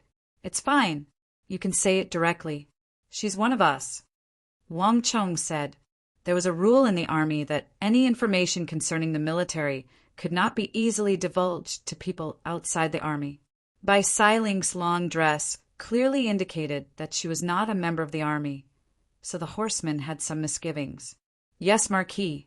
After a careful investigation, we discovered that the eastern side of the border between Qixi and the Uzun Plateau is normal, but the defenses on the western front are clearly much thinner, and the soldiers are not as concentrated. The horseman lowered his head and kneeled on the ground. The defenses on the western front, isn't that where our city of steel is? Fomin Linta is trying to divert the disaster to someone else, using a borrowed knife to kill. Wang Chong raised his head and muttered to himself. These words caused both the horseman and Bai Siling to tremble in shock, especially the latter. She had been at Wang Chong's side this entire time, but even now, she had no idea when Wang Chong had made these arrangements. Wang Chong, you mean to say that Fomin Linta wants to borrow Uzun to deal with you? Bai Siling blurted out. As she said those words, Bai Siling's entire body turned cold, and her hands and feet trembled uncontrollably in panic.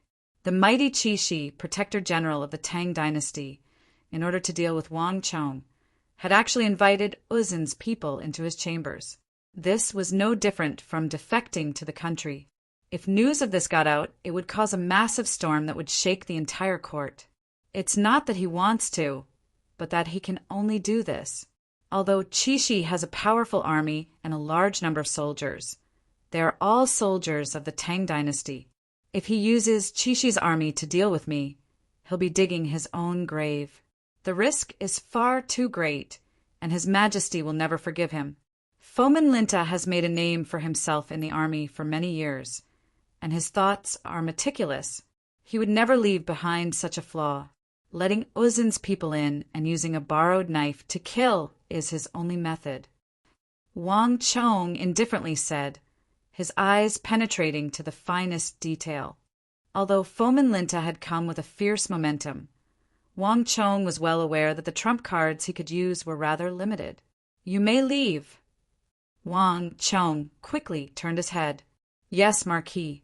The horseman leaped down the walls and quickly left the inner circle. Sanyuan, have the people sent by the eagle arrived? Wang Chong suddenly asked. Replying to Marquis, they arrived an hour ago and are waiting for Marquis' summons and orders. A voice came from behind him. Wang Chong nodded and quickly left the walls. In a freshly constructed building within the City of Steel, Wang Chong met with the disciple sent by the eagle. This was a youth of 14 or 15, his appearance ordinary and his skin coarse. In a crowd, he was the sort of person that would be easily forgotten. On his shoulder was a foot long the eagle. It had a sharp golden beak and 5 hook-like claws. For an eagle of this length and stature, it was rather small. Moreover, the eagle's eyes were not very sharp, and were even somewhat turbid, making it seem rather stupid. Paying respects to Marquis. Upon seeing Wang Chong, the youth quickly kneeled on the ground, a respectful expression on his face. You're the eagle's disciple. Wang Chong slightly creased his brow. He rarely interfered in the affairs of the eagle, but in the construction of the city in Wushang, there were many eagles and sparrows flying in the sky. Wang Chong had specifically requested that the eagle send someone over, and the eagle had quickly agreed, saying that it would send a disciple it was proud of. But Wang Chong had not expected that the disciple sent by the eagle would be a teenager, and the eagle on his shoulder was so unimpressive that it was hard to find anyone interested. But after spending so much time with the eagle, Wang Chong was confident that the eagle would not be so perfunctory as to brush him off on such an important matter. There had to be some sort of explanation for this. Yes, Marquis, this lowly one is an orphan that Master picked up in the capital. Later on, I stayed in Master's residence, learning how to raise birds. In the southwest, Master did not let me go, so Marquis never saw me. That's right, I also have a letter from Master. Please, Marquis, take a look. Once Marquis reads it, he will understand. The youth took out a letter from his bosom and respectfully offered it with both hands. Chapter 730. Wang Chong took the letter and began to read it suspiciously. At first, Wang Chong's brows were still tightly furrowed, but they gradually relaxed and the light in his eyes grew brighter and brighter. Finally, he put down the letter and looked at the young man before him with a strange look in his eyes. The eagle had introduced his disciple in detail in this letter, and he held this ordinary-looking disciple in high esteem. He believed that this disciple would be able to inherit his legacy and help Wang Chong in Wushang. The eagle had especially mentioned in the letter that the people of the eagle were very different from what ordinary people would imagine, especially those who collected information. The more ordinary they looked, the better, and the less attention they attracted, the better.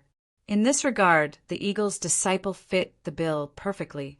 Your master said that the eagle on your shoulder is completely different from ordinary eagles. It's a newly bred breed from a secret chamber, specially used to hunt and kill other falcons. Can you demonstrate it to me? Wang Chong said. He was a little curious.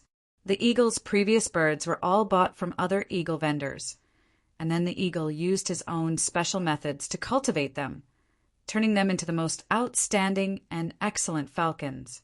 But this time it was different. The eagle had begun to cultivate some special breeds in a secret chamber, using his own methods to breed them. This had never happened before. Yes, Marquis. The young man responded and stood up from the ground. He turned his head to look at the eagle on his shoulder, and a startling light flashed in the young man's eyes. In that instant, the young man was like an unsheathed long sword, sharp and unforgettable. Even Wang Chong could not help but be slightly moved. Shao Sha, attack! The young man stroked the eagle's back and suddenly let out a shrill cry. In that instant, the originally turbid and dispirited eagle's feathers quivered, and its eyes suddenly became incomparably sharp and intimidating. Wang Chong had seen many eagles, including the rock eagles of the western regions, the blue sea eagles of Goguryeo, and the eagles of the Turks, but he had never seen an eagle with such an intimidating gaze. It was even sharper than a sword. Screech! A metallic screech pierced through the void. The eagle shook its feathers and shot out like a sharp arrow. Boom! A large hole appeared in the opposite wall, and the golden silk enamel boards that were as hard as iron were shattered into pieces. Countless claw marks could be seen on the surface, and each mark was several inches deep. It was as if someone was scratching tofu. Screech! Another shrill cry rang out. The eagle's iron wings shook, and as it flew back, it shattered another hard wall and landed on the young man's shoulder. As it retracted its wings and its eyelids drooped, the eagle returned to its turbid and dispirited appearance. It was like nothing had happened at all. Only the splinters of wood, the holes in the wall, and the deep claw marks were evidence of what had just happened. Not bad. Wang Chong praised, his eyes bright. At this moment, he finally understood why the eagle had sent him a disciple and eagle. You can leave. I need you to help me keep an eye on the border between Chishi and Uzin at all times. This is a map. In addition, I've already written down all the arrangements for you. As Wang Chong spoke, he took out a prepared map and a silk bag and handed it over. Yes, Marquis. The youth replied, took the bag with both hands, and quickly left. Time slowly passed and night fell. The howling winds blew across the vast expanse of grass, sweeping the towering Uzin plateau high into the sky. In the depths of the night, the stars were dim, and this was the time when everyone was asleep and most tired. Gallop! Suddenly, the earth began to tremble as the clopping of hooves came from the distance. At first, it was almost inaudible, but later, it began to rumble like thunder. With the help of the dim starlight, he could see thousands of cavalrymen in the darkness, and they were charging over like a tidal wave. These cavalry were fully armored and equipped with weapons, and all of them were silent, like demon gods walking out of the underworld. The oppressive atmosphere was stifling. They're here! A fierce shout came from the very front of the cavalry. A divine steed as white as snow, its hooves a crimson red like blood. On its back, the Uzin general raised an arm, his entire body exuding an aura as vast as the mountains and seas, causing even the space in a radius of several dozen jang to twist and distort. His eyes were fixed forward, his expression as cold as ice. Up ahead is the territory of the Tang dynasty. The people of the Qixi protectorate have already retreated, so it's time for us to move. Do you all understand tonight's mission? Yes. Everyone responded in unison as the wind blew and the grass moved. They were orderly as if they were a single person, and that kind of momentum was extremely shocking. Remember, kill Wang Chong and destroy the City of Steel. Tonight will be the night when our Uzin takes revenge. The Uzin general pulled out his scimitar and howled as he took the lead and leaped down from the plateau. Nay, the thousands of Uzin Highland steeds neighed fiercely, stirring up clouds of dust as they galloped through the starry night toward the City of Steel, their momentum unstoppable and unstoppable. The City of Steel was ablaze, the thousands of furnaces illuminating the sky as if it were day. Amidst the furnaces, tens of thousands of craftsmen were working on the walls, creating a scene of bustling activity. This place had already become the busiest and liveliest place in the western regions. Watch out for the crane. Teams 8 and 9, make sure to align the modules. Don't make any mistakes. Craftsmen, stand aside. Prepare to pour the molten iron. Countless craftsmen were walking on the walls, issuing orders. With the arrival of a new wave of steel and wall modules, the City of Steel was once more busy. Teams 2 and 3, go out and take a look. Why haven't the people from Team 4 returned from their patrol? While all the craftsmen were busy, the patrols outside the City of Steel were not idle. Ever since Fuming Lingcha's army had arrived, the City of Steel had become even more heavily guarded at night than during the day, and the perimeter of the city had been expanded by several times. As long as anyone approached within 10 kilometers of the City of Steel would be warned in advance and make preparations. My lord, Team 4 is led by Zhang Shao. He's powerful and has always been cautious. There won't be any problems. Outside the city, a patrolling cavalry captain said in the flickering furnaces. These were all elites who had experienced the War of the Southwest and were more than capable of dealing with this sort of situation. But before the cavalry captain could finish speaking, a shrill scream suddenly came from the darkness. Ah, careful, enemy attack. This voice was like a boulder crashing to the ground, instantly stirring up massive waves around the City of Steel. Boom! The tens of thousands of craftsmen on the walls of the City of Steel suddenly stopped, all of them nervously looking in the direction of the scream, the atmosphere deathly still. The area around the City of Steel had always been peaceful. Such a situation had never happened before. And the most disturbing thing was that even if they couldn't see anything, even if they didn't know anything, they could hear that it was a scream that could only be made when a person was on the verge of death. Careful! Everyone get ready. The first to react were Cheng Sanyuan and Su Shixian. The two of them interacted with all the patrols day and night, so they immediately recognized the voice of Team 4's Zhang Shao. Zhang Shao was no weakling. No one knew what had happened to his team, but one thing was certain. They had been ambushed. Rumble. Following Cheng Sanyuan's and Su Shixian's orders, the City of Steel's guards began to gather. In a few short moments, they had arranged themselves into neat ranks, brimming with killing intent and a tight defense. After experiencing the War of the Southwest, the cavalry under Wang Chong's command were far superior to ordinary cavalry in both quality and strength. Buzz. While Cheng Sanyuan and Su Shixian were gathering the guards of the City of Steel, the craftsmen outside the city sensed the tense atmosphere and hurriedly fled back into the city, their faces pale. What's going on? On the walls, Bai Sailing and Zhao Yadong were the first to leap onto the walls. Almost at the same time, a gust of wind whistled and another figure appeared beside him. Marquis. Seeing that person, everyone in the surroundings lowered their heads and bowed in greeting. That's Zhang Zhao's voice. Wang Chong looked into the distance, his expression grave and his brow tightly furrowed. He clearly remembered every single person who had gone through life and death with him, and every single person he had brought to the City of Steel possessed extraordinary status. Yes, Marquis. According to custom, Zhang Xiao should have gone to the north to patrol and stand guard, but he still hasn't returned.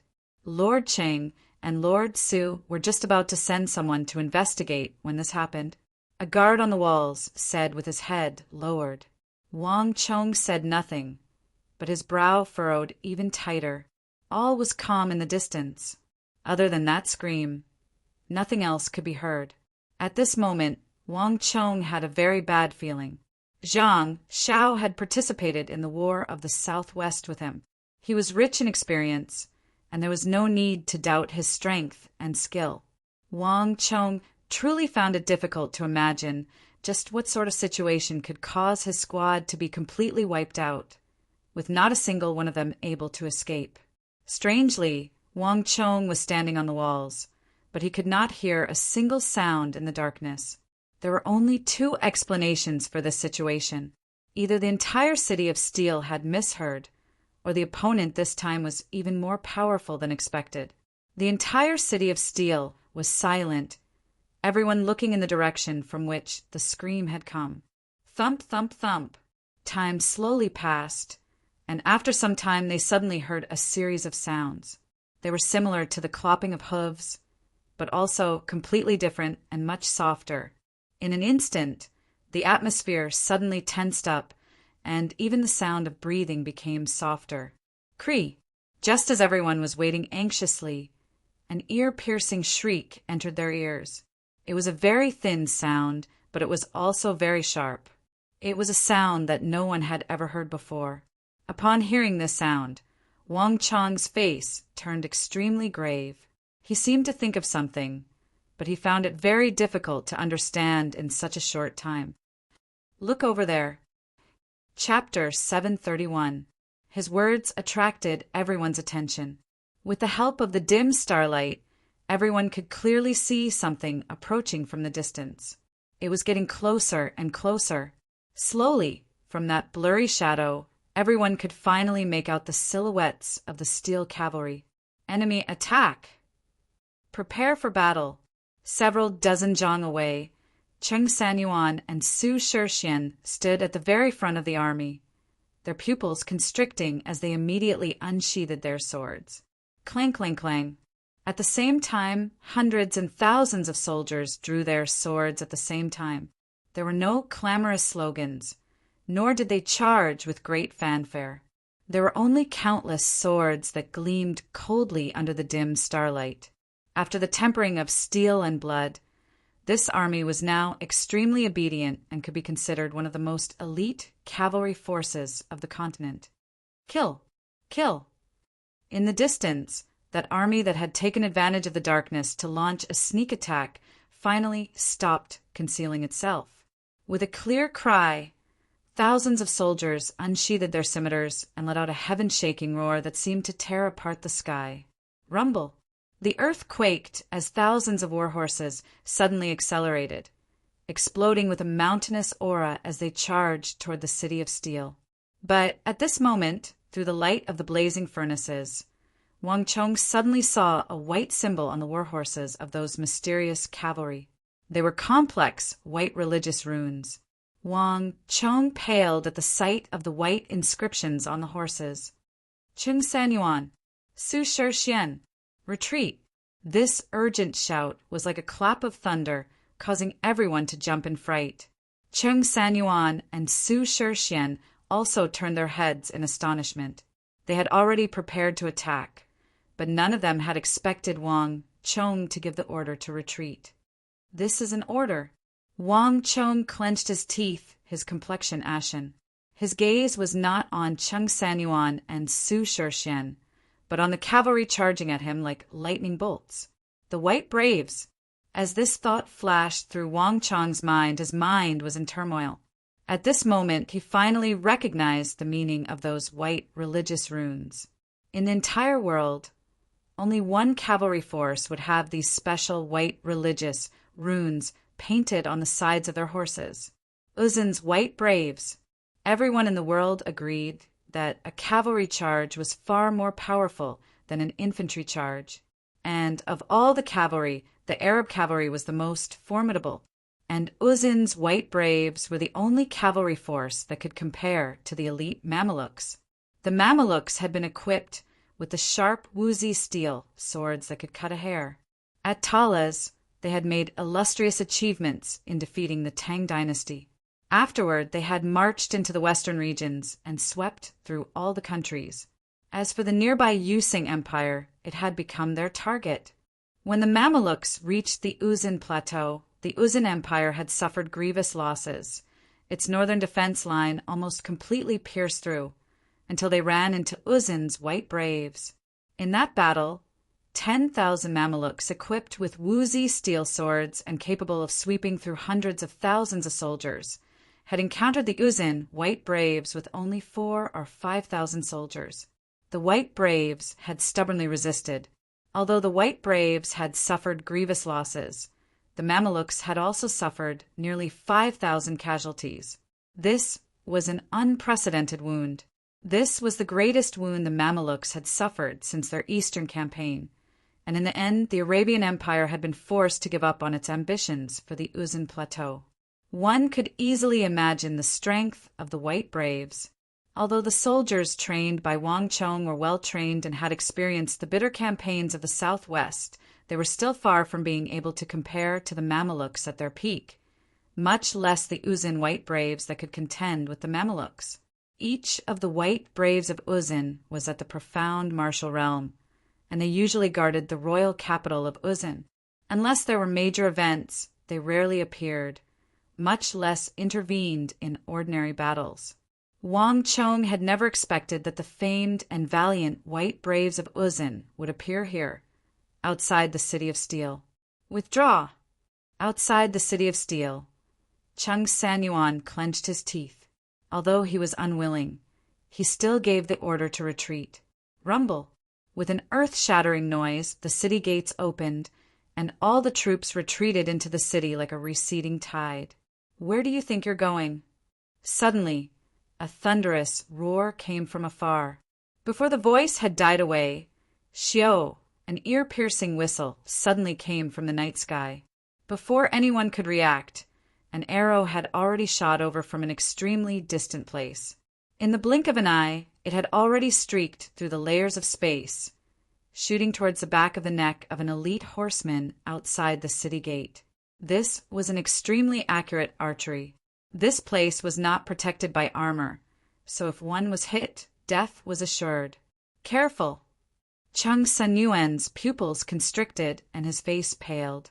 The arrow had been fired with incredible speed and without any warning. At the very least, this horseman had not noticed anything.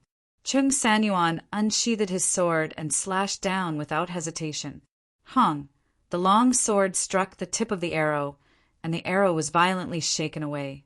However, at the same time, a huge force came from the arrow, as if what he had struck was not an arrow, but a piece of solid ground. Kacha!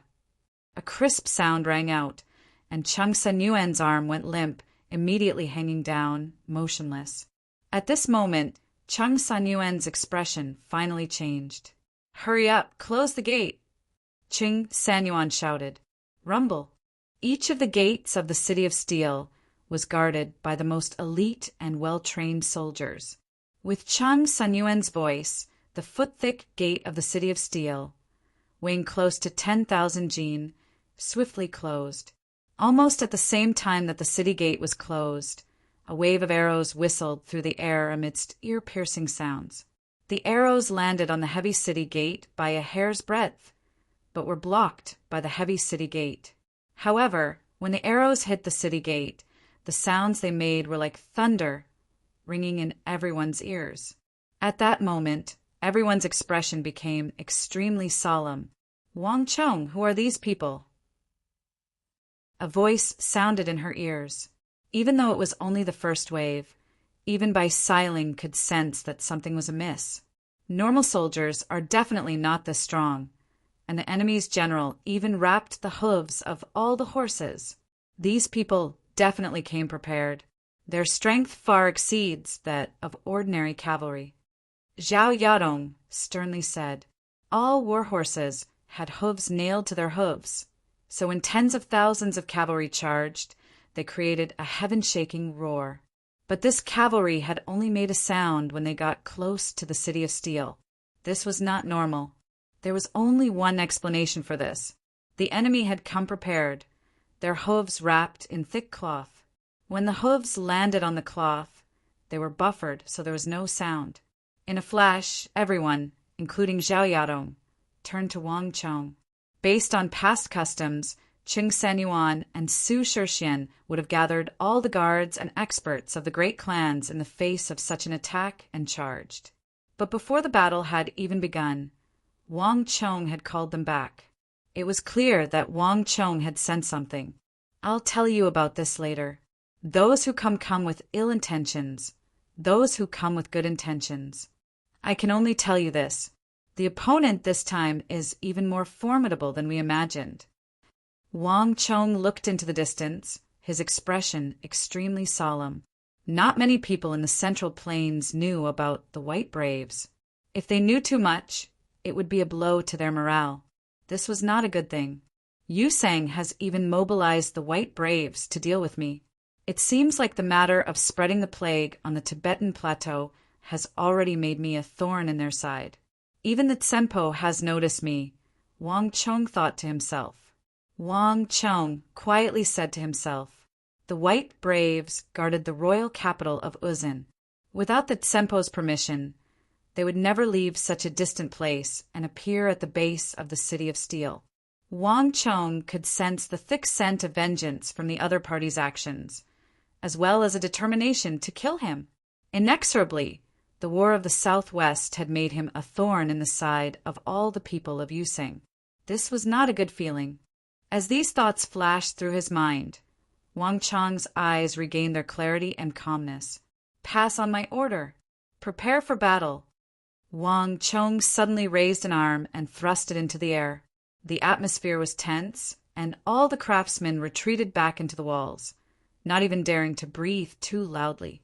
And on the walls, the experts of the great clans had their bows strapped to their backs and were aiming outside the city. Gallop! The galloping of hooves grew louder and louder, each step seeming to stomp on the hearts of the soldiers. The atmosphere grew more and more tense. The City of Steel was so quiet that one could hear a pin drop. Closer, closer, and closer. Rumble. With a deafening boom, a blazing furnace outside the city seemed to have been struck by an enormous monster. It tumbled and was sent flying high into the air. The sky was filled with sparks. With the help of the sparks, countless cavalry figures could be seen galloping over like demons from hell. Kill! In the blink of an eye, these horsemen had already charged around the City of Steel. Their eyes were incomparably ferocious. Every single one of them was like a primordial beast, emitting waves of tyrannical aura. Creak! The twanging of bowstrings could be heard from the walls as the clan experts lined up in a row, their bows drawn to the maximum, their arrowheads aimed at the Tibetan White Braves outside the city. Wait a moment! Wang Chong raised his right arm, and the twangs of the bowstrings came to a sudden halt. Now is not the time to strike. Everyone, wait for my order. Wang Chong's expression was extremely grim. If these Uzin cavalry were the same as the White Braves in his memories, then ordinary arrows would be useless against them. Chapter 732. The Uzin cavalry used thick and heavy plate armor, and the plate armor of the White Braves was especially tough and heavy. Not only that, the armor of the White Braves had been imbued with the greatest number of toughening inscriptions. This was also why they had been able to fight against the Abbasid Caliphate's Mamelukes. Swish, swish, swish. On the walls, Wang Chong's men had chosen to restrain themselves, but the Uzin White Braves outside had chosen the exact opposite strategy. With an ear-piercing whistle, tens of thousands of arrows came whistling down like a tide, shooting toward the people on top of the city wall. At that moment, even space itself seemed to be tearing apart. Even Bai Siling grimaced at the sight of the long trails left behind by the arrows. "Careful! Dodge!" Loud shouts came from all over the walls as all the clan experts, including Bai Siling and Zhao Yadong, chose to dodge. The power contained in those arrows was so great that even they didn't have the confidence to block them. At this moment, the only person still standing on the walls, exposed to the rain of arrows, was Wang Chong. His expression was calm and emotionless. Boom! Hundreds of arrows pierced through the golden Splitter Mountain, exploding from every direction, enveloping Wang Chong's body.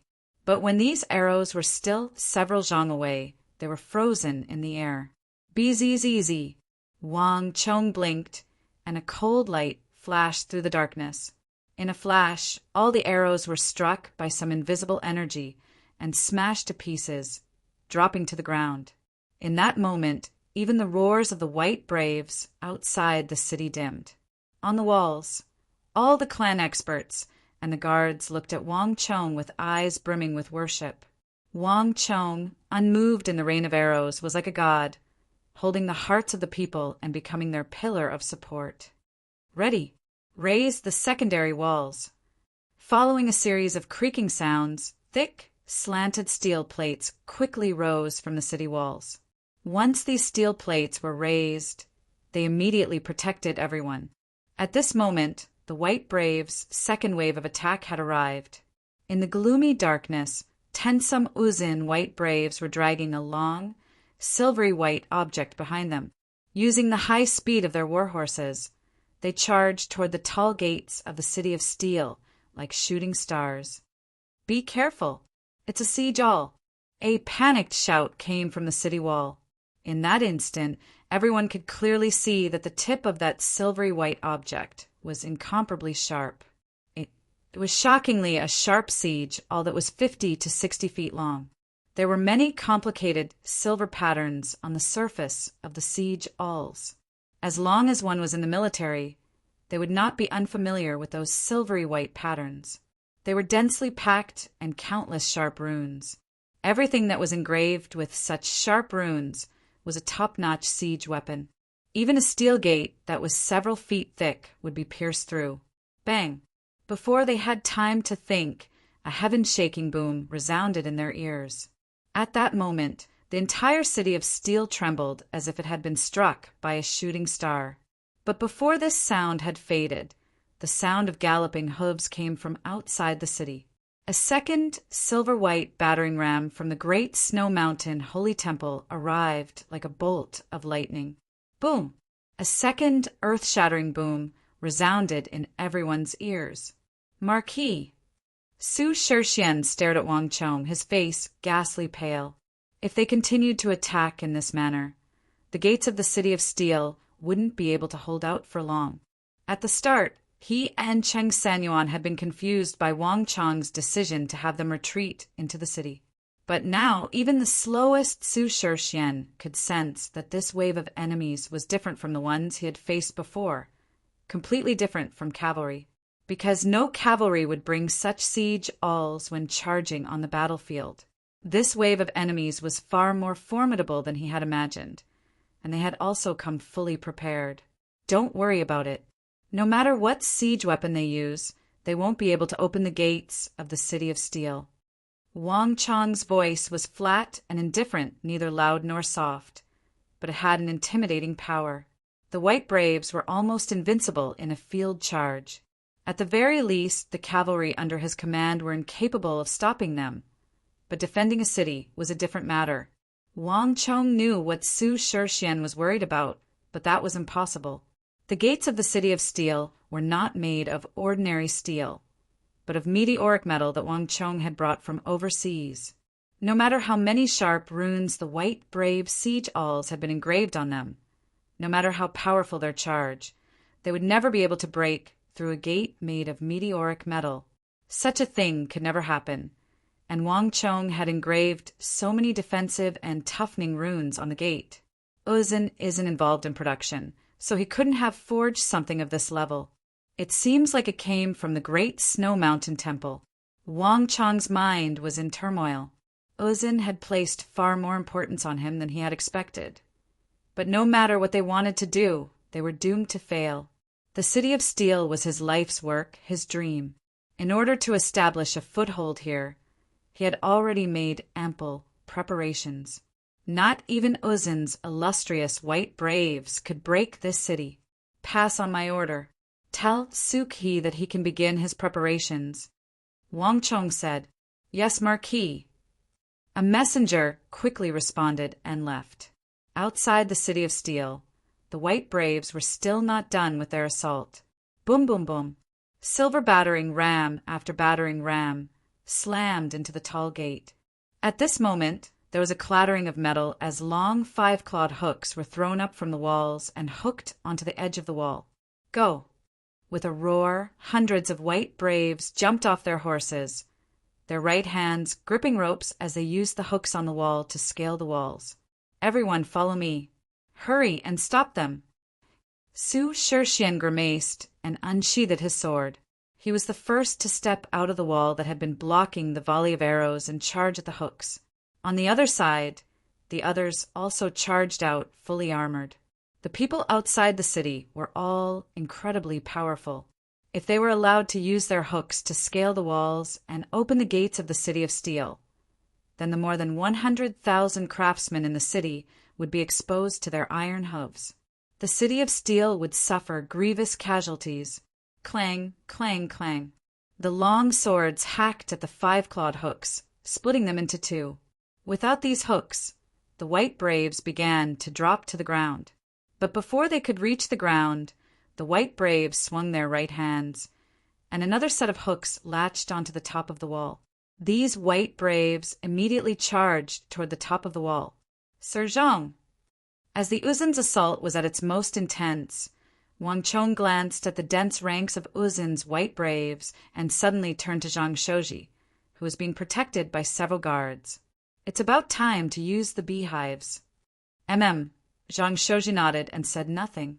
He quickly turned and left, walking down the city wall.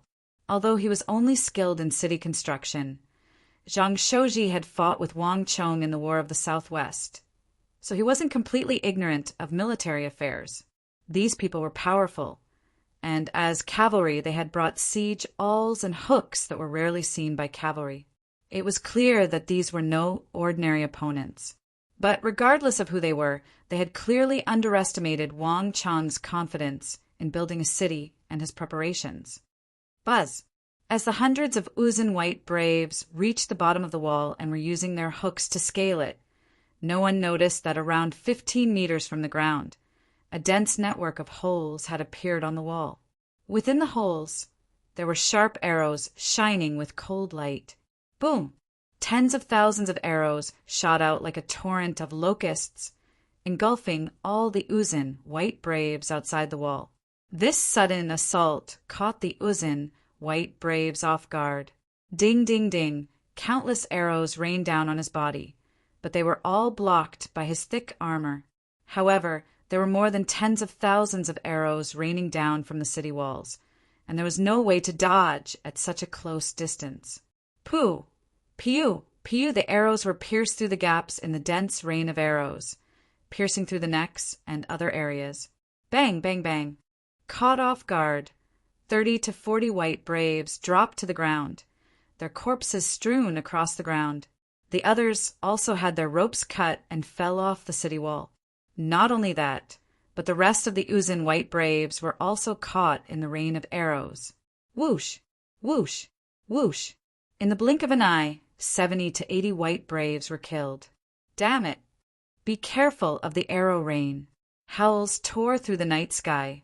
This volley of arrows was something none of the white braves had expected. Wang Chong's beehive had been set up perfectly, and there had been no warning at all. In the blink of an eye, more than 100 white braves had been killed or wounded. In a battle where tens of thousands or even hundreds of thousands of soldiers could be killed or wounded, this number was negligible. But to the white braves, who numbered only 5,000 or 6,000, this was no small number. Shields. Defense. The white braves' ferocity was on full display. In the face of this volley of arrows, Not a single one of them retreated. In the dim light of the flames, the white braves suddenly stooped, their right hands reaching into the bellies of their horses. When they stood up, they were holding thick plates and shields. One shield after another was raised into the air, and in the blink of an eye, they had formed a massive defense beneath the walls of the city of steel. All the arrows struck these shields and were blocked. "Everyone hurry! Open the gates! Attack the city of steel!" A white braves commander shouted, and as he spoke, more claws and hooks crossed the 40-some meters to strike the walls. Chapter 733. Boom!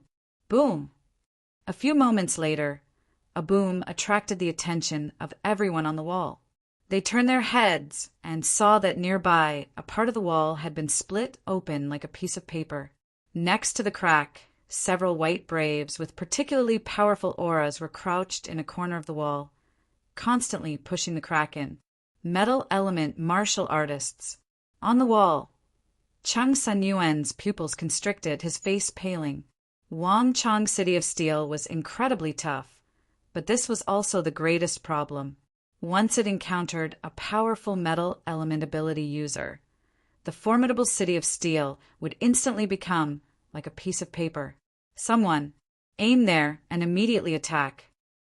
Chang San-yuan quickly called over a group of archers, but as the arrows fell, they were all blocked by the sturdy plate shields.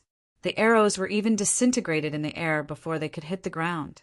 There were even a few arrows that were reflected back at the walls by the metal element ability users.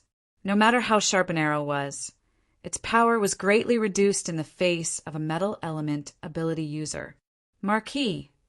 Chung Sun-yuan's eyes widened, and he finally couldn't help but look at Wang Chong. The enemy had made far more preparations than he had imagined. If this continued, the Uzin wouldn't even need to open the city gates before they were punching holes in them. As the winds howled, Wang Chong stared motionlessly at the blazing furnace in the distance, as if he had heard nothing. "Marquis! Marquis!" Chung Sun-yuan's heart thumped, and he couldn't help but call out, "Don't worry about it. No matter how many metal element ability users they send, they won't be able to open it, at least not before daybreak." Wang Chong's indifferent voice rang out in his ear. His expression was calm, his eyes still looking forward. It seemed like he had not changed at all. Chung San-yuan was stunned. Only now did he realize that although Wang Chong had not said anything, no change on the battlefield could escape his eyes. However, what surprised Chung San-yuan the most was what Wang Chong said at the end. The strength of metal-type ability users was well known. Chung San-yuan did not understand why Wang Chong was so confident that these people would not be able to break through the city wall. "Yes, Marquis." Although he was puzzled, Chung San-yuan still endured it. On the other side, Wang Chong was observant. He knew that Chung San-yuan was puzzled, but he didn't explain. This city of steel had been constructed from gold. To outsiders, the amount of gold and silver spent on it was unimaginable. If anyone thought that this was just a city made of metal, they would be gravely mistaken. In the bottom layer of steel, Wang Chong had added too many large-scale defensive formations, fortification formations, and even rebound formations. Not only that, but Wang Chong had also added thousands of small formations inside. It was no exaggeration to say that this steel was even more valuable than gold.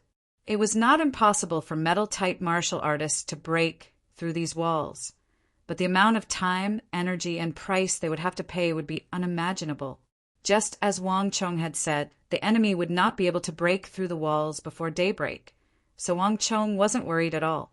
But right now, Wang Chong was thinking about something else. "Something's wrong.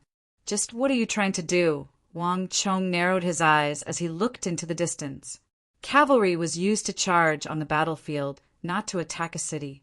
Even if they brought siege awls, ropes, and grappling hooks, it would still be the same.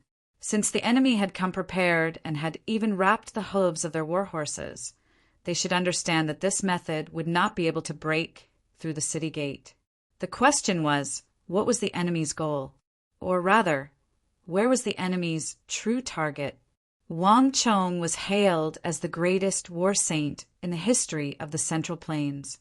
Even illustrious figures like Huashu Wuzong and Dalun Rosen had been toyed around in the palm of his hand, let alone anyone else. No strategy could escape his eyes. Wang Chong knew that something was wrong here. Clang, clang, clang. The first batch of white braves had finally crossed the 40-some meters and scaled the wall, braving the rain of arrows. Rumble. Black war halos vibrated and flickered beneath their feet.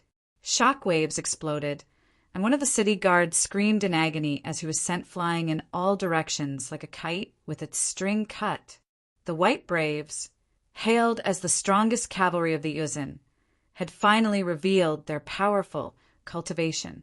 Each of these white braves was at Tier 1 or Tier 2 of the profound martial realm.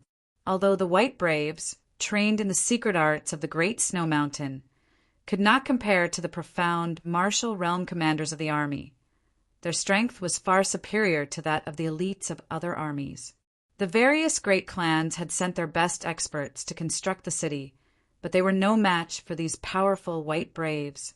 Don't panic. Everyone, work together and attack. No, they're too strong.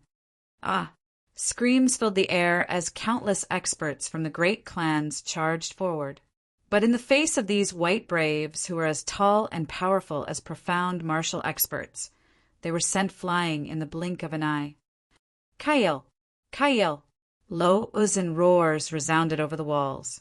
These white braves who guarded the Uzin capital and the Tsenpo displayed their overwhelming strength, sending the guards on the walls flying like tigers in a flock of sheep. The fact that not a single one of the white braves on the walls was a match for them caused everyone on the walls to pale. Just who are these people? They're just ordinary soldiers. How could they be so powerful? Everyone was deeply shocked by what they saw. In this period of time, they had all witnessed the extraordinary strength and training of the city guards. They were able to assemble in an extremely short amount of time, and when they walked, their backs were straight, each of them brimming with vigor. Those craftsmen who had been hiding in the city, believing themselves to be safe, were terrified by this sight. Seeing that the Uzin white braves were about to charge down the walls and open the gates, the only one who could maintain his composure was Wang Chong. It's about time, Wang Chong said to himself as he stood on the walls. His expression was calm and confident. It seemed like there was nothing in the world that could move him, nothing that could surpass his expectations. Rumble. There was a deafening boom as a group of 20 to 30 black-armored warriors strode out from the walls. Their gazes were sharp and their auras were powerful, not one bit inferior to the white braves. Ready. Attack! At the very front of the group was a middle-aged man of about 30 years of age, who seemed to be the leader. He pulled out a woozy steel sword that gleamed with a bone-chilling light. Clang, clang, clang. The woozy steel swords were unsheathed, their sharp tips slanting to the sky. Under the dim starlight, they formed a dense forest of swords. Boom! In the blink of an eye, 20 to 30 fully armored, woozy steel warriors had formed into a formation and were charging at the white braves on the walls. As they charged, halos of thorns descended from their bodies, transforming into rings of light beneath their feet that made these woozy steel warriors seem even more powerful. Bang! Stellar energy exploded and waves of chi roiled. In the blink of an eye, the two sides were locked in a fierce battle, the sounds of metal clanging and sparks flying in the air. The unstoppable white braves were instantly stopped. Not only that, but they were also on par with them and wielding woozy steel swords that could cut through iron like mud. The white braves were completely suppressed. In a flash, all the white braves on the walls paled. Kill them! Sukhi's voice resounded over the walls, and as he spoke, the black-armored woozy steel warriors on the walls began to combine into a small three-man formation. Clang! The first strike cut off the enemy's left and right arms, while the second cut off their heads. Trembling, one white brave after another collapsed onto the walls. On this trip to the City of Steel, Wang Chong had only brought 20 to 30 profound martial realm elites. Unlike the others, these were experts handpicked from the army. Wang Chong had used the influence of the king of Song, Zhangqiu Jianchong Xinyu Zhongtong, his father Wang Yan, and his grandfather Wang Juling in the army to select them. The forces led by Cheng Sanyuan and Su Shixian were only the first line of defense. The walls of the city of Steel were the second line of defense, and Su Qi's forces were fully armed. They wore armor forged from meteoric metal and wielded the sharpest Wuzi steel swords, and all of them were the profound martial realm or above. This was the third line of defense of the city of Steel. The terrain of Wushang was complex, and there were many factions around it. It was very difficult to say whether ordinary martial artists would come. If they encountered a sneak attack from an expert, they would need experts of the same level to deal with it. Su Qi's force had been formed for this purpose. Everyone get ready. As more and more white braves climbed the walls, Cheng Sanyuan and Su Shixuan's pupils constricted and their bodies tensed up. Clang! With a furious roar, Cheng Sanyuan and the others unsheathed their swords. Forming groups of 6 or 7, they formed a simple battle formation and charged at the white braves. Thud, thud, thud. In the blink of an eye, the two sides were engaged in fierce combat. Although the white braves were individually powerful, they were far inferior to Cheng Sanyuan and Su Shixian in terms of teamwork and formations. Squelch! One sword after another pierced through the chink in their armor, stabbing into their flesh. In a flash, one white brave after another fell to the walls, their eyes wide open and their bodies twitching. In a one-on-one battle, none of Wang Chong's soldiers were a match for these white braves, but when they worked together, these white braves simply couldn't stop them. Moreover, the white braves were cavalry. Abandoning their war horses and climbing the walls meant that they had given up their greatest advantage. Chapter 734. Everyone else, get out of the way. Ready. Fire! At the place where the battle on the walls was the most intense, several black-armored soldiers were kneeling on the ground, their swords drawn and pointing forward. Twang! The bowstring vibrated, and with a heaven-shaking boom, the air was pierced through. A long black arrow instantly crossed the distance of more than 300 zhang, piercing through a white brave who had just climbed up the wall. The enormous force of the arrow lifted him off the ground, over the wall, and into the depths of the night. Ballisti! Careful! On the walls, a tall and muscular white braves paled when he saw the massive machine behind the black-armored soldiers. On the battlefield, ballisti were always the greatest threat to cavalry. No matter how many hardening and defensive arrays the Uzun soldiers had added to their plate armor, they could not stop the nightmare of the battlefield, the ballisti. No one had expected Wang Chong to use these ballisti, which lacked variety and accuracy, on the walls of the walls. Unlike the open battlefield where two armies fought, the walls of the city of Steel were cramped and didn't have enough room to maneuver. Moreover, the 30-some zhang distance made it very difficult for the white braves to dodge the ballisti. Dodge! Careful! The white braves were all stunned.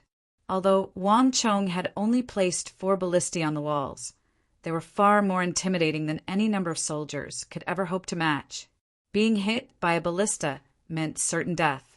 All the white braves felt apprehensive and immediately felt their hands and feet bound, unable to move at all. Roar! Let me! I'll go kill them! A white brave roared in Uzun, his expression savage. He unsheathed his scimitar and leapt into the air, attempting to quickly change his trajectory and kill the black-armored soldiers, while simultaneously destroying the ballisti. But this white brave elite had only moved a few dozen feet when a pitch-black ballista bolt pierced through his chest and sent his corpse crashing into the city wall nearly 100 zhang away. Next. Ready. The commander commanding the 4 ballisti had a steely expression, his face as calm as ever. After killing the white braves, he immediately reloaded the ballisti, adjusted the direction, and began a second volley. These soldiers operating the ballisti seemed ordinary, but they were actually elites that Wang Chong had selected from the Annan Protectorate. At the same time, Wang Chong was conducting a new round of ballistic experiments. The greatest flaw of a ballista was that it was straightforward and lacked variation, making it easy for an opponent to dodge. Moreover, the cost of producing a ballista bolt was extremely high, so Wang Chong decided to try something new. He would select soldiers with exceptional talent in operating ballistae and form squads to make up for the poor accuracy of the ballistae. At the same time, this outstanding ballista team would be able to maximize the power of the ballistae. From the looks of it, Wang Chong's experiment was clearly effective, but the only problem was that ballistae were weapons of war controlled by the imperial court. Wang Chong could make ballistae bolts in large quantities, but he could not casually make ballistae. Even these 4 ballistae had been something that Wang Chong had applied for through the king of Song's influence in the imperial court. Bang! Boom after boom resounded through the city of steel, echoing far into the night. Although only 4 ballistae had been transferred from the walls, under the control of the ballista teams, they were able to fire extremely quickly. The firing speed of these 4 ballistae was equivalent to 30 or 40 ballistae. The white braves on the walls were almost completely suppressed by the ballistae. Some of the white braves tried to use other soldiers as cover, but it was clear that they had underestimated the accuracy of these 4 ballista teams. Once the ballistae were calibrated, it didn't matter how they tried to hide, as long as they revealed the slightest opening, they would be hit. The appearance of these 4 ballistae instantly changed the course of the battle on the walls. Wonderful! I knew that Marquis would have a way. No wonder Marquis didn't move. He predicted this all along. Ha ha ha, Marquis's foresight is divine. Not even the Uzun and Mengshi Zhao are a match for him. So how could these enemies stop him? Ha, who was it just now that was trembling in fear? Within the walls, the 100,000 craftsmen had been silently watching the battle, and upon seeing this sight, they immediately calmed down. In this city of steel, Wang Chong was the greatest stabilizing force. Although they had been somewhat dissatisfied at the start with Wang Chong standing there motionlessly, they no longer had any doubts. In the distance, in the flickering light of the flames, Wang Chong stood with his back to the crowd, his robes flapping in the wind. At this moment, Wang Chong's back had become tall and imposing, like a heavy mountain range. A strategist can decide victory from 1,000 li away. Whether it's the southwest or the northwest, no matter what, as long as he wants to do it, nothing will ever escape his grasp. It's no wonder so many great clans of the capital want to form a relationship with him. Whether it's money or manpower, they're all willing to work for him. Because if we follow him, there's nothing we can't achieve. In the middle of the bustling city, in another place not far from the middle of the walls, no one noticed that Zhang Shouji was silently watching Wang Chong's back, his mind filled with emotion. Of all the craftsmen, he had been the first to follow Wang Chong, and he had followed him through life and death. Zhang Shouji had a rather good understanding of Wang Chong. However, the more he understood Wang Chong, the more sincere and respectful Zhang Shouji felt toward this youth of 16 or 17. The intelligence and decisiveness he displayed far exceeded his age. The more he interacted with him, the more he trusted him, and the more he wanted to follow and help him. On the walls, Wang Chong had no idea what the others were thinking. His thoughts on strategy far surpassed the battle before him. It's about time, just where Wang Chong's mind was in turmoil. No matter how formidable the white braves were, using them to besiege a city was putting the cart before the horse. No matter how formidable they weren't enough to pose a true threat to Wang Chong. He was considering other things. Did I overestimate you? To think of using cloth to wrap a horse's hooves and a battering ram from the great Snow Mountain Temple. You shouldn't be an ordinary opponent. Just what are you trying to do? Wang Chong frowned and thought. He was beginning to sense that something was wrong. Clinkling clang. With a metallic clatter, Wang Chong focused his eyes and saw hooks fly up from the walls and land in front of Wang Chong. In just a few moments, Crimson, white braves had climbed up the walls. Seeing Wang Chong standing in front of them, these white braves immediately unsheathed their scimitars and furiously slashed at Wang Chong. "Humph, you overestimate yourself." Wang Chong returned to his senses and sneered. Each of the white braves was an expert of the profound martial realm, and they were armed to the teeth with formidable defensive power. But even if they could fight against the valiant Mamelukes, they were like mantises trying to stop a chariot in front of him.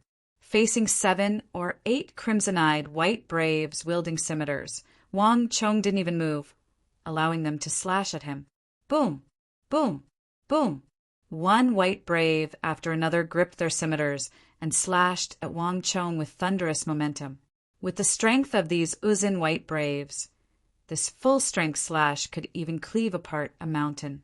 But when they reached Wang Chong, when they were still several dozen feet away, it was like they had struck an invisible wall and were frozen in the air.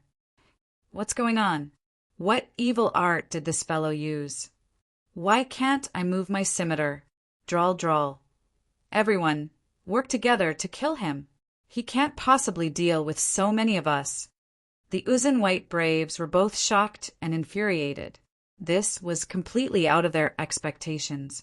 Of all the battles they had participated in, this was the first time they had encountered such a situation. But what made them panic the most was the calm and indifferent voice they heard next. "Is that so?" These words were not spoken in the Han language, but in the Uzin language they were so familiar with. "It's that Han." All the Uzin white braves stared in shock at Wang Chong. When Wang Chong raised his head and looked at them, all of them had a bad feeling. "Run! Run!" Someone suddenly shouted, but in the blink of an eye, all of them felt an intense sense of danger, their scalps going numb. Driven by their instincts, they wanted to abandon their scimitars and flee, but it was too late. Rumble! Wang Chong blinked his eyes, and in a flash of cold light, all the surrounding white braves were pulled toward Wang Chong by a powerful force. "Careful! My stellar energy. He's absorbing our energy. Evil art. He knows evil arts." Ah! The most elite white braves of the Uzin Plateau were shocked, their eyes brimming with the deepest fear. In front of the great Yin-Yang heaven creation art, these white braves were all stiff and unable to move. The stellar energy in their bodies flowed like water from a broken dam, surging into Wang Chong's body. Not only that, even their incomparably tough armor, inscribed with countless defensive and hardened arrays, was constantly twisting, shrinking, collapsing, and deforming in front of Wang Chong's great Yin-Yang heaven creation art. Ah! With one final scream, the 8 Uzin white braves were compressed into a ball of flesh and blood, their armor crumbling to the ground around Wang Chong. Chapter 735. Seeking Your Own Death. Without even glancing at them, Wang Chong quickly regained his composure. At his current level of strength, not even ordinary Saint Martial experts were a match for him. If he had the chance, he could suck them dry of their energy, let alone these profound martial white braves. Wang Chong didn't even need to do anything for these white braves to die around him. With a wave of Wang Chong's sleeve, the corpses of the 8 white braves flew into the air, over the walls and down below. Boom! Just when Wang Chong was turning his attention elsewhere, the situation suddenly changed. A massive boom came from within the City of Steel, followed by screams. Ah, not good. There's a spy. It's someone from Uzin. Save me. Save me. My leg. Run, run. The tranquil city was suddenly thrown into chaos. Screams, explosions, pleas, collisions, and shockwaves filled the air. In an instant, the atmosphere in the Battle of Steel suddenly changed. The situation that had been under control suddenly tensed up, and countless variables appeared. This is impossible. On the walls, the countless Tang Dynasty soldiers trembled in fear as they stared in shock at the source of the screams. And Wang Chong suddenly turned around. For a moment, the entire top of the city wall was silent, deathly silent. Even the black-armored soldiers, controlling the ballistae, couldn't help but turn around in shock. In the entire Wushang region, the City of Steel was the most heavily guarded, and the inner city was the most heavily guarded. All the craftsmen involved in the construction of the city were Han, and know who were recruited. Moreover, their backgrounds had all been recorded in the Bureau of Revenue. This was done through the descendants of the great clans who held official positions in the Bureau of Revenue. Moreover, all the craftsmen were managed by foremen, and above the foremen were foremen, and above the foremen were foremen. Layer by layer, it was impossible for an outsider to step in. And outside the City of Steel, there were several thousand cavalry and guards standing guard, all of them on guard from 10 li away. It could be said that in the entire western regions, although Wangchang's City of Steel had many people, it was the most difficult place to sneak into. Moreover, the Uzin looked completely different from the Han. Even the white braves, who were relatively tall among the Uzin, looked very different from the Han. Just the redness of the plateau on their faces was not so easy to get rid of. This wasn't something that could be impersonated just by having an average height. No one knew how these Uzin people managed to sneak in. Over there.